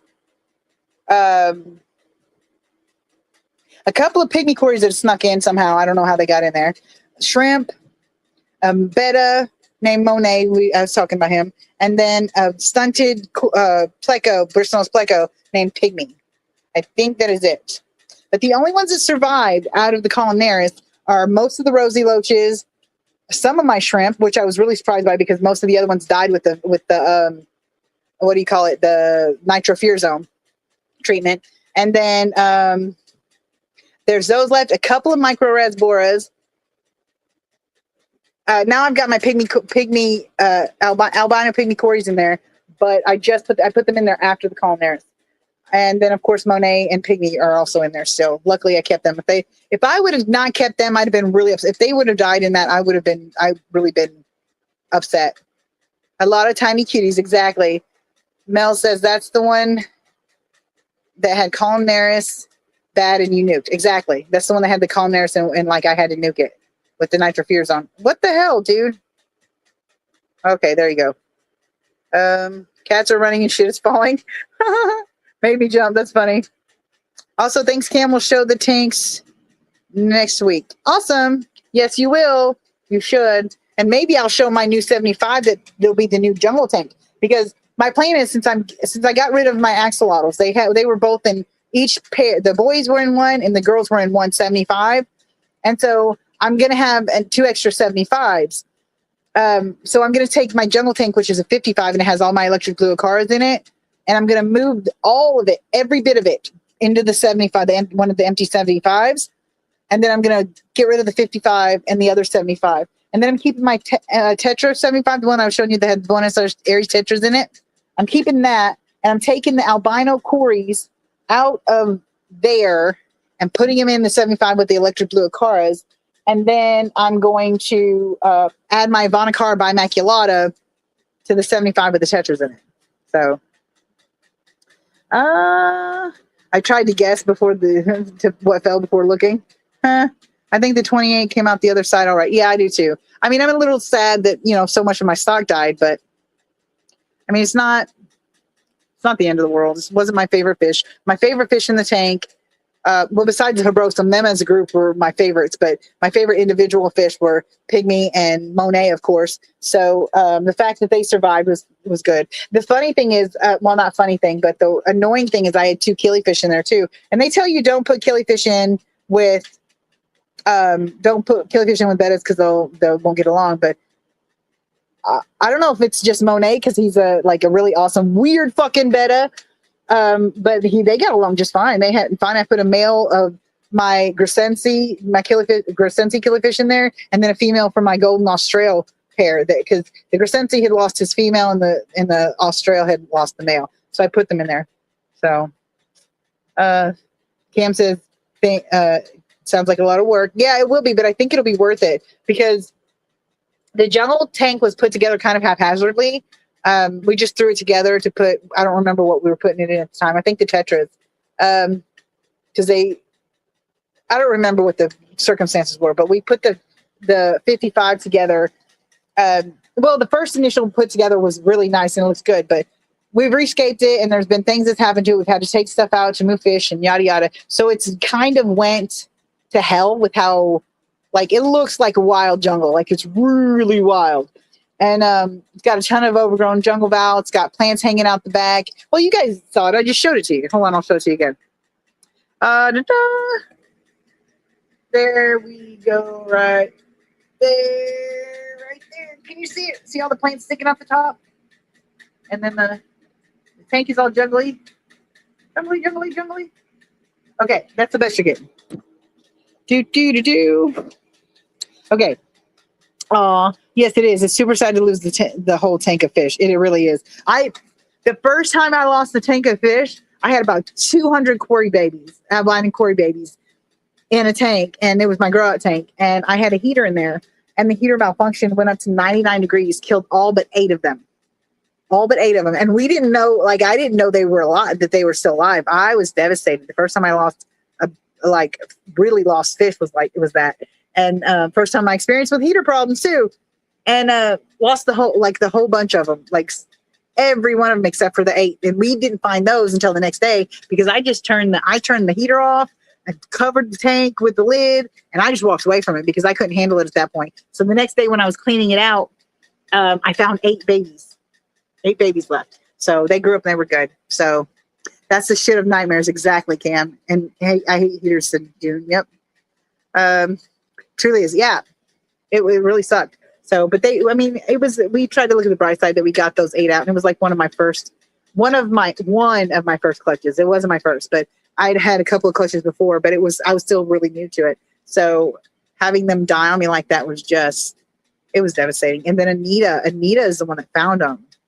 And she was like, "Oh my God, Mom, I think they're dead." I was like, "No, they're not. They're probably just being still." And I kind of just dismissed it because she was young. She was young. She's still young, but neither one of us knew a lot about fish at the time, like not like we do now. So when she said they were all dead, I just kind of dismissed it. I was busy talking. So she insisted. She said, "This water is well." First she said, "This water is really hot, Mom," and I was like, "It's probably just warm because your hands are cold or something." I just dismissed it, and she's like, "No, it's really, really warm." And I was like, "Okay." So I went over there and felt it, and before I could went over there to feel it, and before I could go over there to it, she screams, "They're all dead!" And I rush over there, and I look, and all I saw was dead bodies everywhere. And I was so upset. Because they were barely past the sperm phase. That's what I call them when they look like little sperm. I guess I could call them tadpoles. When they look like little tadpoles. Anyway, they were just past that. They had just started looking like fish, like actual fish. And everyone but 8. All of them but 8. So, with technology, you think we'd have better heaters by now. Exactly. Stuff is made about. It really is. People make things to be disposable. It's annoying. I'm going to cry just thinking of it. I'm sorry, June. I didn't mean to make you sad. I don't know. I didn't mean to. I'm sad. I'm sad now because I made June sad. I'm just kidding. I am sad, but I don't want to make you sad, but I think I'll live. I am sorry that I made you sad though. Okay, so I don't remember what I was going to say. Oh my God, we're over 4 hours already. So I don't want to talk about tragedies and stuff. It's just need a few years. Yep. I don't know. I don't want to bring us down at the end of the live stream. Let's keep staying up, keep being up. Does anybody have new plans for new fish? Like, what are you planning on getting for new fish? Okay, you guys are going to trip because I know I talk all the time about how many fish I have or how many tanks I have, but I'm cutting way the fuck back. Like, I'm planning on having under 10. I know, crazy, right? That's my plan. Like, I'm getting rid of the 275s, the axes. No. I'm getting rid of 175 and the 55 because I'm trading everything into this. Jesus with hiccups. Trading everything into the 75 from the 55. So it's the 55 and the 75 that are going. And then the 40 breeder, I've got a 40 breeder over here that I use for quarantine right there. And we got to clean that out. I think that's going too. It's got a stand. And then I'm keeping the 75, and the 90. And I'm pretty much getting rid of all of my breeding projects. Except for my Ivanacara bimaculata. My electric glue cars, I'm keeping them, but I don't breed them on purpose. That's just a fun thing. My cories, my albino cories, I'm keeping because they were my first things I ever bred, and I've still got the little herd of them. And I'm keeping those. The black rams I didn't want to get rid of, but somebody offered me a good amount, so and I figured I'd need the room anyways for the Ivanacara bimaculata. That I'm not getting rid of unless somebody pays me a fucking hefty fee. Those fish are like $30 everywhere each, and yeah. So, and I've got 5 of them, and 2 of them, like, I've got 2 pairs that have split off, that I think have split off. They seem to be like pairing up, but they haven't had any eggs or anything so far. I've been told that that's because they don't like high TDS or high pH, and so yeah. Okay, let me go back. Technology sucks. Yes, it does. Cheryl says, keep going. I need inspiration to stay awake. Lights just came on. Snow Whites are the front glass. I love those plecos. Yeah, they are really pretty. Cam says, is everything good with your landlord? No, not at all. They're still insisting. He's still insisting that I get it, that I be evicted, that I leave.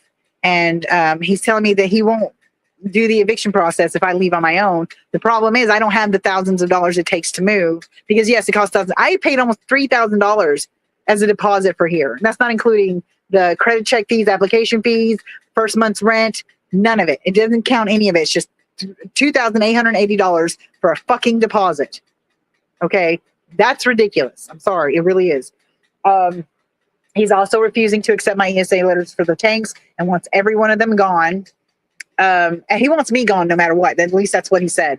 Or what the manager told me he said. I have not talked to the owner. I've been going through the manager who I used to think was really nice, but now I'm seeing that she's doing stuff to gather information so she can use it against me.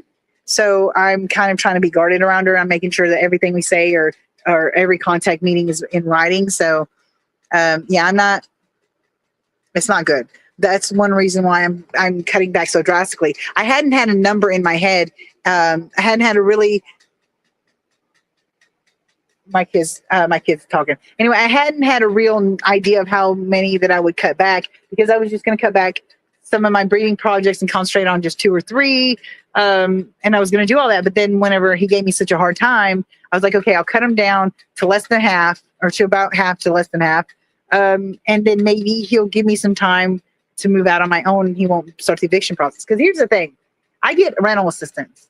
That helps me pay my rent. I only live on $1,000 a month. So if I were to try to pay rent here and live here without government assistance, without housing assistance, I would not make it. I would be late $550 a month late.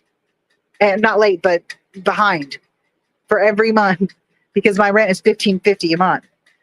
That's not including bills, food, anything like that. So if I didn't have housing, I would not be able to live in a house, in an apartment, in anything except my car. And that's only if I can afford to do fucking tags and insurance because you have to have them tagged and insured even if they're not running. But anyway, so if I get evicted, I lose all that and they know that. Yet I've been here for like 4 years, I think it was. I've had no issues, no complaints, nothing, like no run-ins with the landlord. Occasionally, hey, Anita will leave a bag of trash by the door and they'll complain. The neighbors will complain. Instead of coming to me and asking me to take the trash out, they call the fucking manager and have the manager get on me. But it's just the small things like that or taking something off my porch they didn't think should be on the porch. Just little nitpicky shit. But then when this happened, like they immediately didn't give me any second chances. They gave me 10-day notice. And I was like, okay. I said, but here's the thing. I said, they wanted me to get rid of every fucking tank and every fish I had in here. And I said, I can't do that. I said, even if I wanted to do that, and even if I gave everything away, I could not get rid of it all in 10 days. It's not a reasonable request. It's not. And that's not even all they wanted me to do. They wanted me to do a couple other things too, like cleaning up my apartment and stuff, things I was already in the process of doing, organizing, rearranging, cleaning things out. Like I told the people that were here earlier, it got really bad in here because I was incapacitated for about 2 to 3 weeks and I wasn't functional. So the house went to trash. It did. It just did. It was horrible. And I am ashamed to say it, but it was bad. And I asked for help and I've been getting it cleaned up and getting things back in shape. And I was already doing all that stuff. So when they gave me the 10-day notice to do it, I was like, okay. She said, if you work with me, I'll work with you. If I see progress going on and that you're actually doing it, trying to comply, the 10 days won't be all of it. We won't start eviction right away. We will work with you. We will, and I was like, okay, great. Because I'm already doing this. It'll be good. So after the 10 days was up on day 11, she came over and inspected my house and she like pointed out all the things that she thought on my apartment. She pointed out all the things she thought that I improved on. And, I was happy because I thought, okay, then I'm fine, just keep doing what I'm doing. During the 10 days, I had provided an updated emotional support animal letter, prescription, I guess you would say, from my doctor saying that they were therapeutic. They were part of my therapy. I needed them, yada, yada. Well, I was told the day after the 10 days was up that he rejected my ESA letter, which you can't do that without a legal valid reason. And he didn't have one. So that's not legal. I'm going to fight it. But he wanted me to get rid of all those and told me since I hadn't gotten rid of all the tanks, despite the fact that I gave him an ESA letter, so it should have protected me and it should have not been a problem. So I didn't need to get rid of it in those 10 days. Anita's feeling violent. Anyway, I I thought I was fine. I thought everything was fine because I gave them that on day 2 of the 10 days. They did not tell me until day 11 that they were rejecting the ESA letter. So even if I would have wanted to comply, I didn't have time to comply. I don't care. It's fucking not working. What Kept shutting down on me. was it unplugged? No. Anyway, so not only anyway, so she tells me day 11 that he's rejecting my ESA letter. And then she says, well, how many tanks do you plan on keeping? I was like, you know, I don't really have a number yet. I'm planning on cutting down as far as I can and really getting it to a reasonable number. And, you know, I'm going to cut it down. I'm going to cut it down a lot. I said, at least by half. And she's like, okay. But the owner said that he's not, that you can't keep any of them and he's rejecting your ESA letter. I was like, he can't do that. She's like, well, I said, what's his reason? She said, he didn't tell me. I've asked several times in the last week and a half or so for me to get, as I'm entitled to, a written explanation as to why he rejected it, because it has to be legal or else he's not allowed to do that. It's discrimination. So, I mean, if it was just a pet, that's fine. But these are emotional support animals. And when done right, emotional support animals are effective and necessary. The problem is there's so many people who get these fake registrations that are a scam off the internet, and they take their pet and they want to take them everywhere and they want to do this and get away with not paying pet rent. So I even heard somebody once say, you don't want to pay pet rent? Go get an ESA letter. The thing is, a good doctor is not going to give you an ESA letter unless you actually need one. Okay. And if you go to one of those registries online and you sign up for that, you're just paying for bogus shit. It will give you no protection whatsoever. You have to have a licensed professional write you a prescription, so to speak, letter stating that they are part of your therapy. It has to be a licensed professional. So, and you know, your landlords can verify that, but he didn't do any of that. He didn't, like, my paperwork is in order, which is one of the ways that he can deny it. Paperwork's in order is fine. He said, or the other reason is if the ESA poses a danger to others, which obviously, unless somebody sticks their hand in my tank, there's no danger. Or if it has caused or will cause significant damage on the residents or whatever. Now, I get that. That might be a possibility. But the thing is, I have renter's insurance that is focused specifically on my tanks. It's specifically made for my tanks. And I pay for that because if there is any damage, I don't want to be liable for a broken floor or something. So I got that. That didn't matter to him. That wasn't good enough. Even though legally I don't have to provide insurance for my animal if it's an ESA. So, but yeah, it's just like, it's a big mess, and he's not like, I contacted a mediator yesterday and a professional mediation group. And what I did is I brought up a proposal about all the things that I was trying to comply with and that I plan to comply with and how I plan to comply with them. And the things I was hoping to get from him hoping for him to concede on. And I even put at the end, hey, if this isn't good enough and you still don't want me here, I don't want to be here. I don't want my life made miserable because you guys don't want me here. If you still want me to leave, fine, I'll leave. But let me leave on my own. Don't do the eviction process where I'll lose my housing. Just fucking leave me alone for a couple of months. Let me get the house back in order. Let me get things fixed back up so I'm not left with a huge bill for some bullshit cleanup and fixing that I probably didn't even do, because they're going to tack that shit on. That even if it wasn't my fault or whatever, if it's wear and tear. I've been here 4 years. But anyway, so I want to get everything in order so that way I can leave and possibly get my $3,000 fucking dollars back. And just leave me alone. Let me get it and let me take the time to find a place and make the money, get the money up for the deposits and shit. So, and I don't know, he hasn't responded. And of course we can't force him to respond to mediation. So we can't force him to respond or even take part in it. So it's just one of those things I have to just kind of wait and see if he takes it. So I don't think he will though. Oops. I'm sorry. I didn't even see that anybody. See that anybody was. What? Any more pups here? Not yet. Just a noisy girl and a quiet boy, both black and tan. Aw, 10 or 11 tanks would be okay, maybe. Exactly. I'm hoping for all black and all white pups too. Oh, that would be cool. Similar to Cheryl's glow quarries. What's his name? We're gonna kick his ass. That's the bad thing is I don't even know his real. I know his first name's Harlan. but I don't remember his last name. If I got my lease out, I'd probably find it, but I don't want to.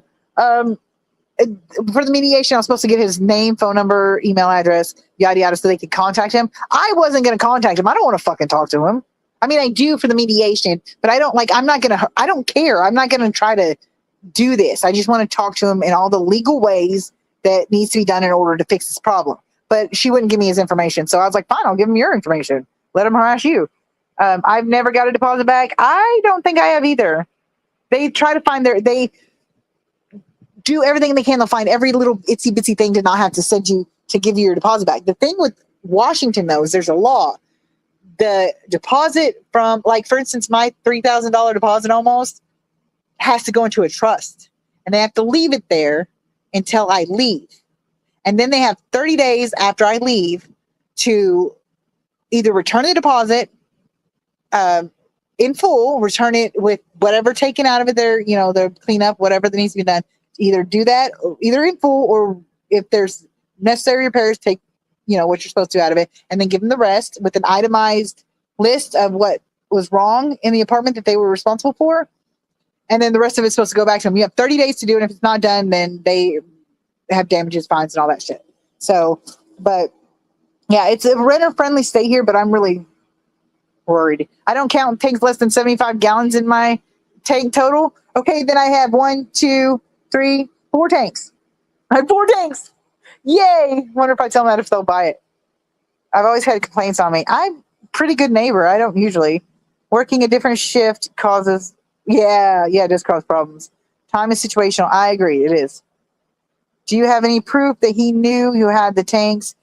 Yes, I have an ESA letter from 2 years ago or more. Whenever I started this stuff, when I started my YouTube channel and stuff, I got an ESA letter for the tanks that I was getting and stuff. So, like, I should have been covered. They say it's not in my file and they never got it. I say, why wouldn't I fucking given it to them when I had a letter that helped my case with this and allowed me to keep the things I needed for my, therapy and stuff. Why wouldn't I have given them that? I mean, it was legit, and my paperwork is fine. It's in my medical records. So, like, literally, there's no reason I wouldn't have given it to them. And they're trying to say I never gave it to them and they were unaware of it. But the man has been at my back door and has seen my tanks because he climbed on my back porch and stuck his head through my fucking patio doors to ask me if I would step outside and talk to him. Like, literally put his head through that door while it was open like that, stepped up on my back porch. All you have to do is go around this wall right here and then around the corner, and my door's right there. Right there. So he hadn't, and there's no fucking, step up. You don't have to step up on it. He's an old man. Why the fuck is he stepping up on my knee-high fucking patio? So, but he was on my back porch. He's seen it. Maintenance has been in here 50 billion times in the last 3 years or 2 years or whatever it's been. And so I've never hidden the tanks. Never. You can see, I don't know if you can see that, but the broken blinds leave a big gap right there. You can see from the sidewalk when you walk by my tanks that are right through here. You can see them all. So nobody can tell me they didn't fucking see my tanks or didn't know I had them. I've never hid it. People were leaving tanks on my back porch for me to have because they didn't want them no more. So, I mean, don't tell me. And we would get fish on the regular from fish or fish supplies on the regular in packages. And the manager always handed them to us, and she would ask Anita, "Oh, is that more fish?" So she can't tell me she didn't fucking know about them. It's bullshit. Was he there to fix anything, or just the door would show it wasn't an issue years ago? Why now? Exactly. Give sort of an approval. I lost a deposit on a house we never moved into. Oh my God. Waiting till you catch up. Okay, good job. Hold on.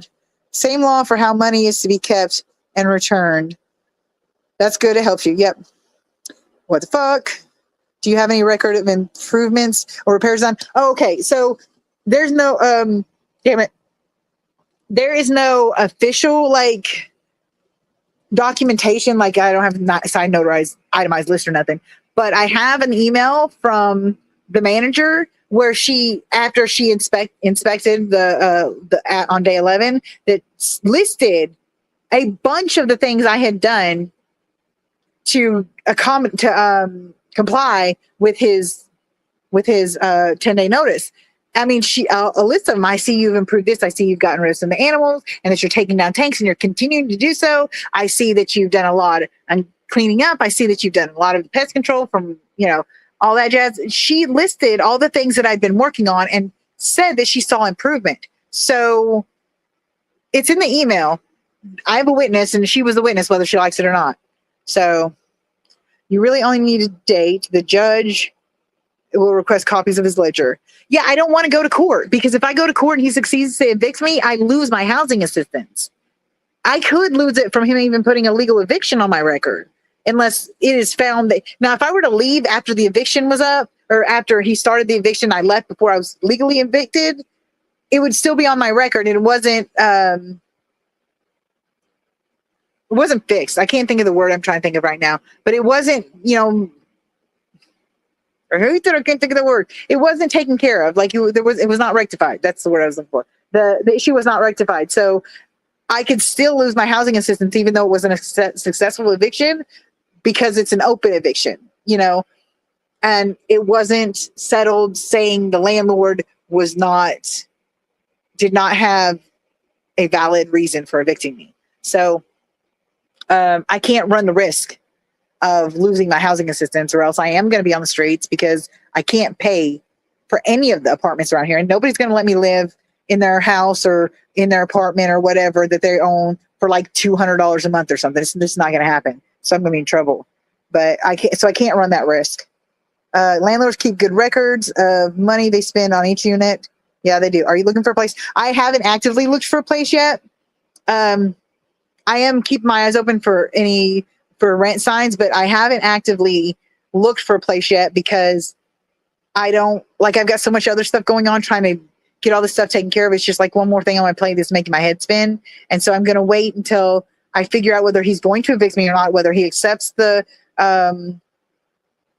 mediation, whether anything is going in my favor, whether I'm going to have to fight it, how I'm going to have to fight it. I'm trying to get everything straightened up in a row before I take off, before I leave. So housing can only deny on failure of payment to the correct person. No, not for Section 8 housing. No.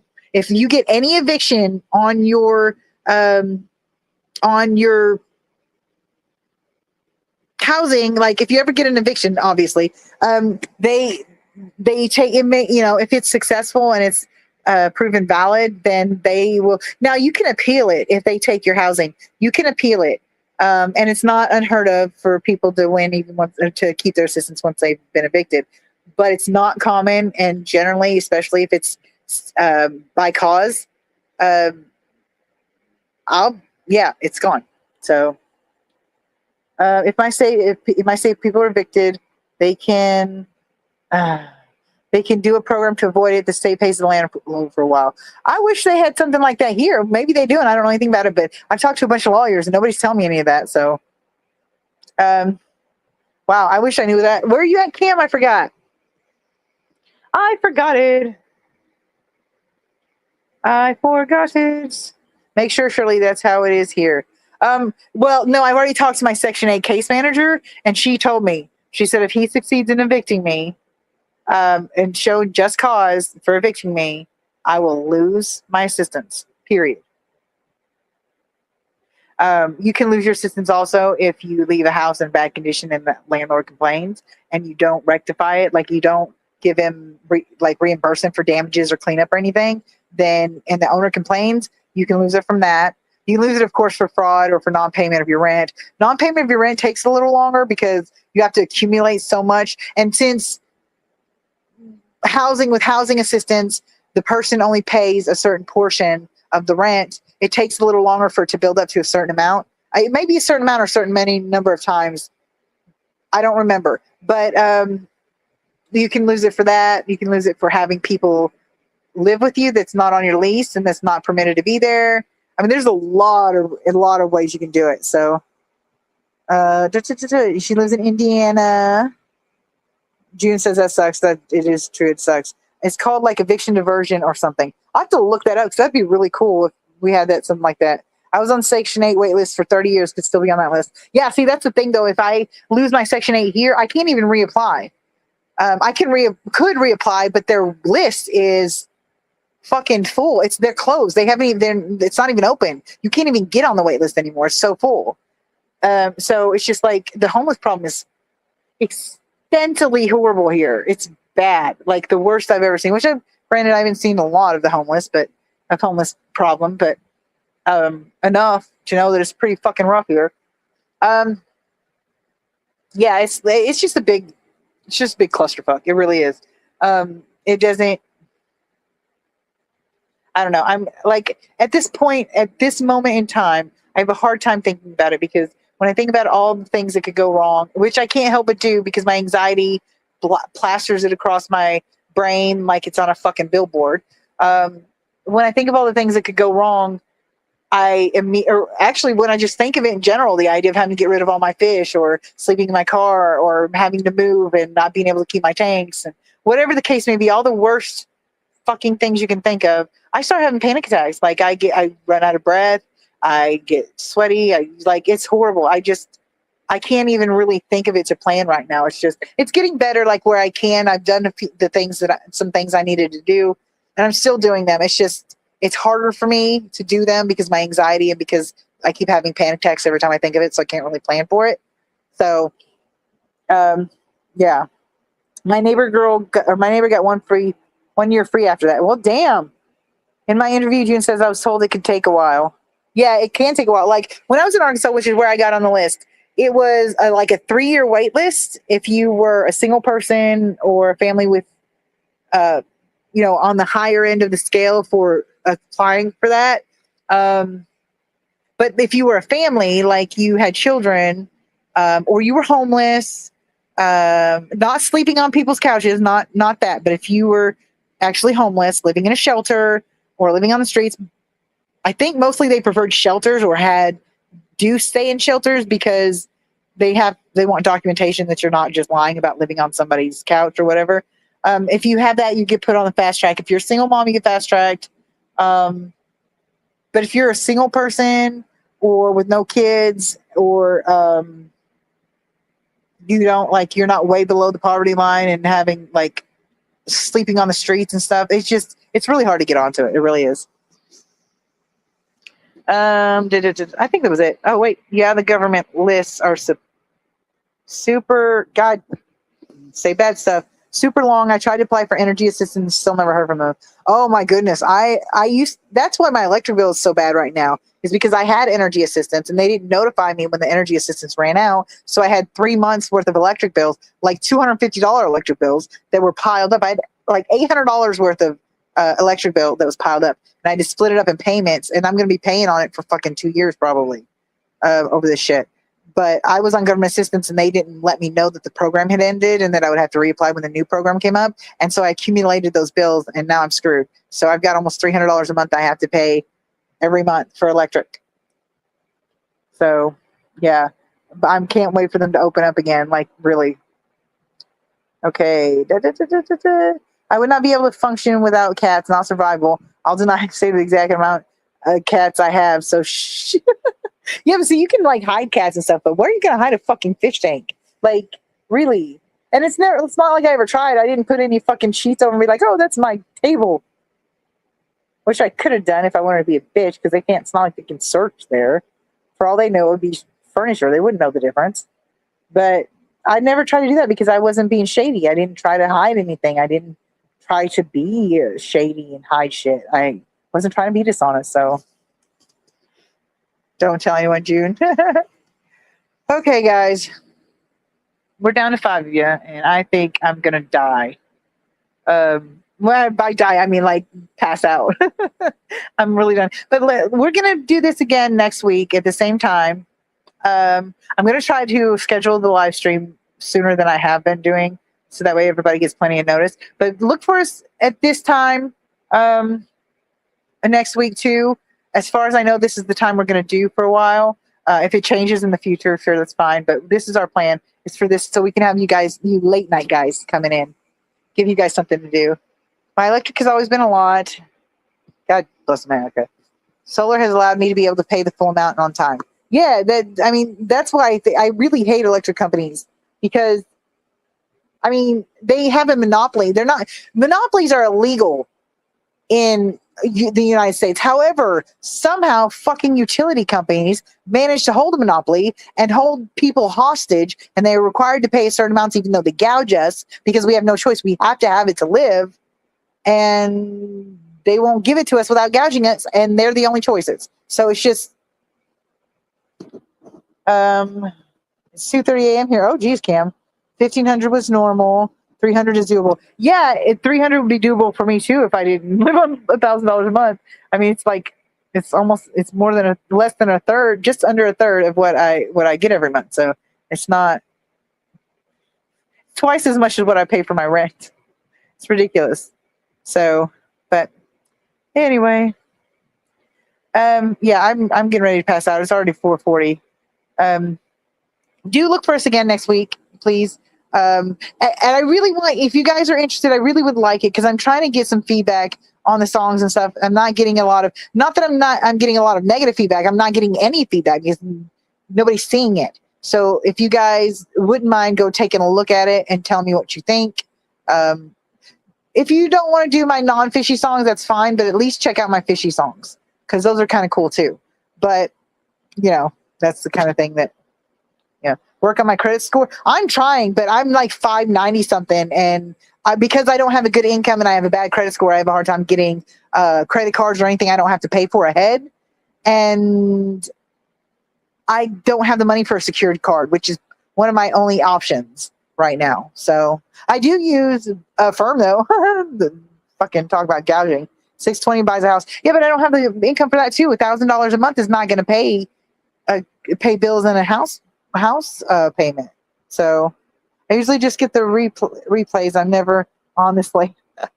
Well, you can do our replays, so it takes time to work on it. Yeah, I'm working on it. I just have like $75,000 in student loans and a shit ton of medical bills and credit cards that got over maxed out and shit like that. It just, people don't understand that it's more expensive to live in poverty than it is to live comfortably. Whereas somebody might be able to go buy a $65 to $90 pair of take good tennis shoes, Nikes or something on the low end. Of course, I know it's the low end. You know, they can go do that. Somebody like me who doesn't have that kind of money, I say that kind of money like it's a lot, but I know it's not a lot for the average person. But someone like me has to go buy the $10, $15 shoes from Walmart or from, some other place like that. And so they wear out faster. I'm buying 3 or 4 pairs a year, at least, because they wear out so fast because I can't afford to get a good pair up front. I have to buy the ones I can afford at the time. So I end up paying more for a year's worth of shoes than somebody who wears their shoes for a year does, if they buy more expensive.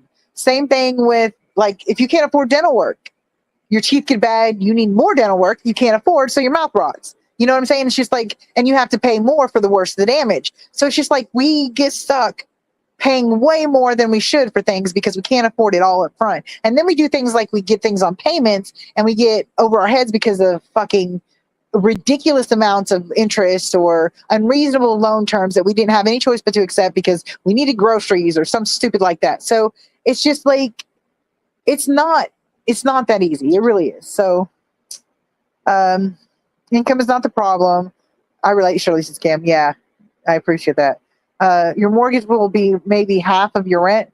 Yeah, but I still like I said, unless it's like max $300, I can't afford it. Right now what I'm paying is just under $200 for my portion of the rent. So I mean, and the thing is, if I had more assistance, like if I got more food stamps or my medical was better or some of the stuff that just got a little more, like even my SSI, if it was just a little more, just maybe 1,500 versus 900, just that extra boost would make a huge difference. But as it is, I mean, I hate to say this because people I don't want people to think I'm garnering sympathy. I just want people to understand the reality of it all. There are times when I go without anything for days other than maybe some ramen if I'm lucky. And then there are sometimes I go, quite a little while without eating at all, but to make sure my kid has food. So it's just like, it's not a simple thing of just spend the money you've got because it's extra. You've got other assistance. they barely give you enough to survive on, let alone be happy on and thrive on and get ahead. You can't get ahead because the minute you start making money, extra money past what they consider your income, past a certain amount, they start taking money out of your assistance. Like whenever I had the cost of living on my SSI, it went up like $30. They took 40 out of my SNAP benefits. So although I got $30 raise on my SSI, I got a $40 deduction on my SNAP. So that means $40 more I'm having to pay in food. So it's like ridiculous. It was meant to keep people in poverty. It really was. Let's see. Yeah. Okay, live in a damn it. Hold on. Your mortgage will make that lowers the income amount. Yeah. I live in a country town. $100,000 house, like $2,000 mortgage for 30 years. Damn. And those houses are garbage. Jesus, that is high. Yeah. Where you live in Indiana? I've seen so many trash houses. My mom realtor people paint and sell. Yeah, it's ridiculous. They do not give you enough to survive. No, they don't. They really don't. I mean, that's what I like. That's why I laugh at people that are like not just laugh, but laugh derisively at people who say things like, oh, they just want to live off the government so somebody else will pay their bills. First of all, the government doesn't pay all your fucking bills. The government barely pays for you enough to survive.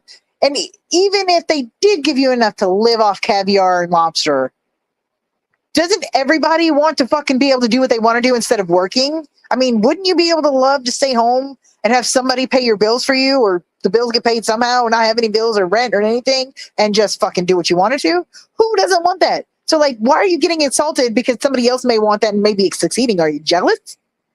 But even if they did do that, they're fucking not living on that shit. It just pisses me off. And it's like, sorry, it's one of my soapboxes, honestly, the way people treat poverty in this country and in a lot of countries, but this country is one of the worst form, one of the bad ones. So, they do not give you enough to, yeah, they want us to die 100%. Oh yeah, for sure. Yes, they do. It just needs to look good and not be good. They just keep us on the verge of death. But why? Because that way, when you die, it's not their fault. Because all they did is put you on the verge of death. They didn't push you over. So their hands are clean, right?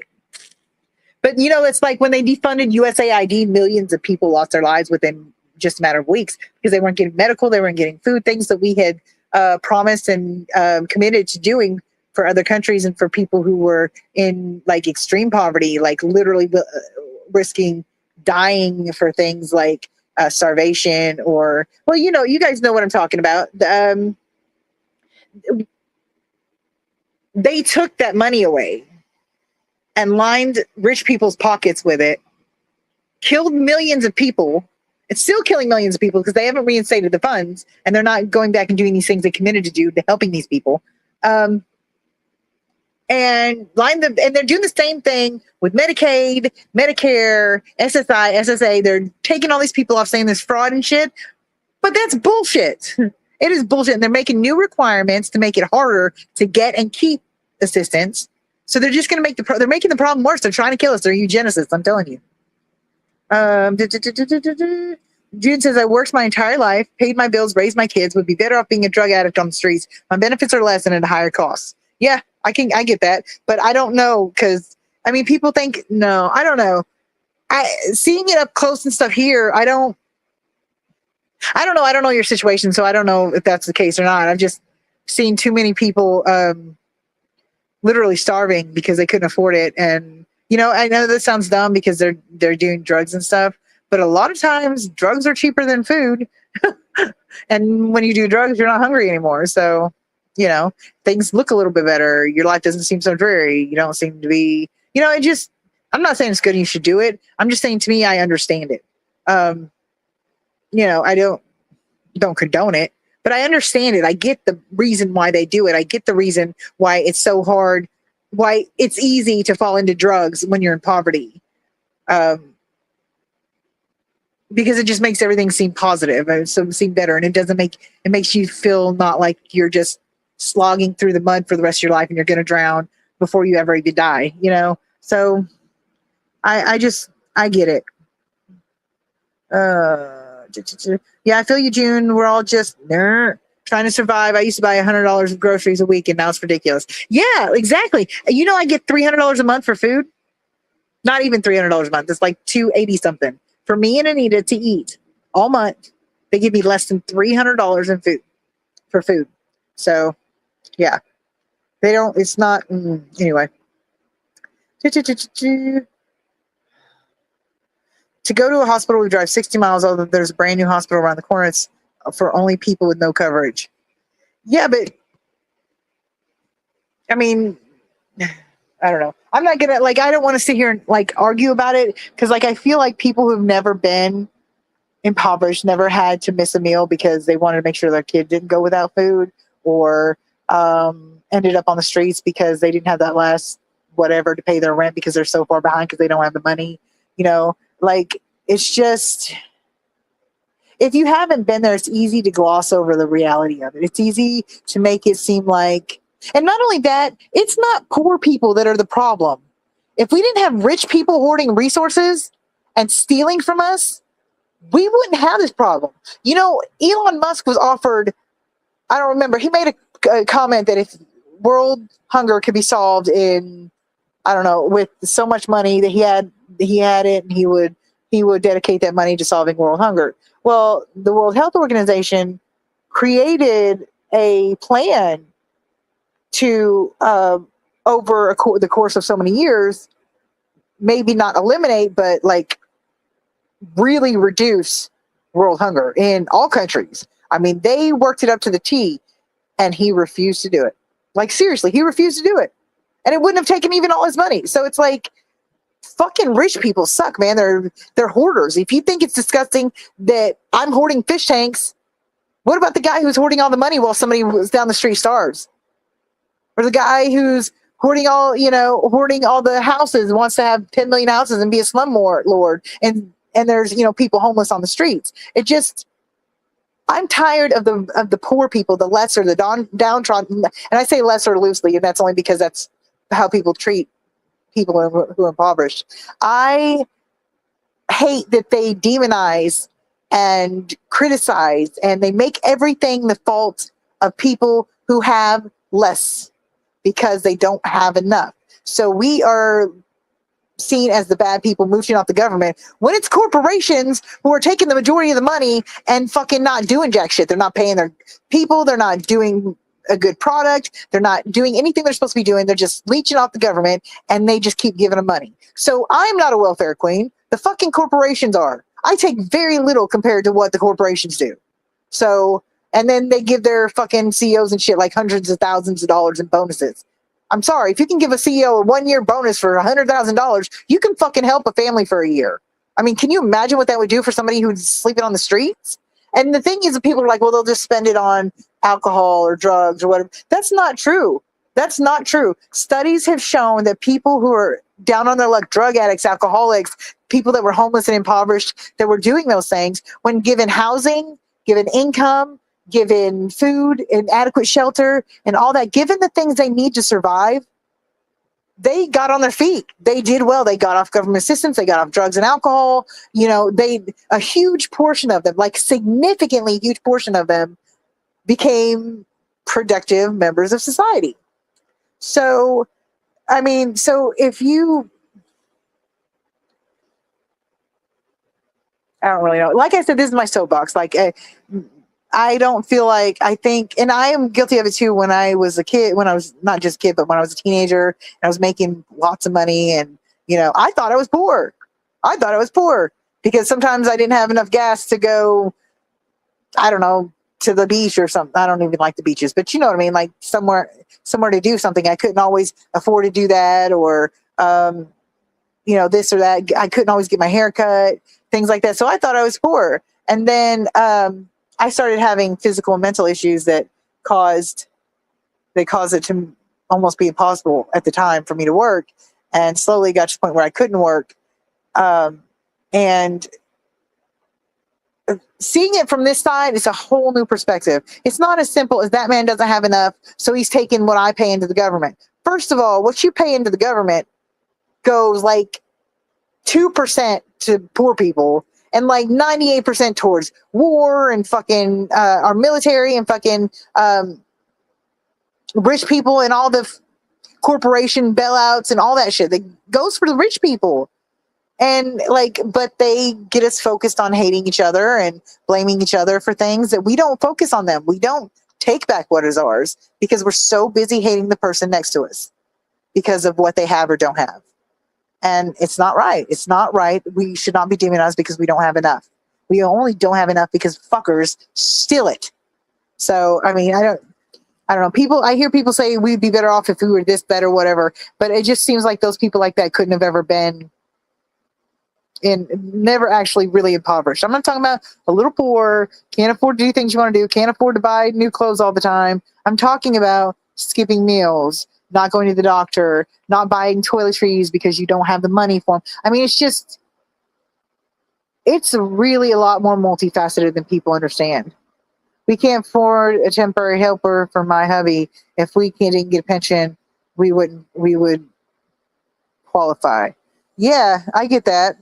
But anyway, they're just doing insider trading. Yeah, very true. If the millionaires gave just 1%, it would change the world. If the millionaires just paid their fucking taxes, we wouldn't have the issues we have with fucking our assistance programs and our socialism programs. And everybody says socialism, oh, bad, horrible. But socialism principles, the principles is just basically taking care of each other, making sure everybody has enough. That part of socialism I like because that's just, everybody taking care of each other. I don't really know the facets of socialism, but I know the people when they yell about somebody being socialist, it's always something like, well, let's give the poor some more of this, or let's take care of this sick kid over here. Or let's, things that they're, just trying to look out for somebody else who may not have enough. And they're, I don't know. It's a big deal. So, and yeah, you're right. It would change the world. 24 billion spent on homeless. 12 people were helped. Huh? Should have been a few more people helped. What are you talking about? 24 billion spent on the homeless. In what program? And what are you talking about? And what do you mean 12 people were helped? I don't understand. It's not towards to the companies that make the weapons. Well, yeah, that's what I mean. It's to the military spending is just what I meant. Yeah. Corruption is rampant. Yes, very much so. But like, I'm not really sure what you mean by 12 people were helped and 240 whatever was, because I don't know any situation where $24 billion were spent on a program and 12 people were helped. I'm not saying you're wrong. I just don't know what that pertains to. So, but I need to get off my soapbox, people. I wasn't going to get serious. I was going to joke and have fun tonight. But, yeah, I am really getting tired. It's fucking 1 o'clock in the morning. I'm sure it's like 4 o'clock in the morning somewhere over there. 3 o'clock other places. We've been on here for 5 hours now. You guys give me a break. Okay, I am going to call it though, guys. It was a nice conversation. Loved you guys. I love you guys so much. And I kind of like the fact that we're doing the late night thing because it's a total different group of people and it's pretty cool. Hopefully more people from the daytime will stay up a little bit and come see us. But for right now, we're the night owls. We're for you night owls. And so see us next week, 8 o'clock Pacific, 9 o'clock Mountain, 10 o'clock Central, and 11 o'clock p.m. Eastern. That's the times. But I love you guys, and you have a wonderful night, morning, whatever, and enjoy your day, okay?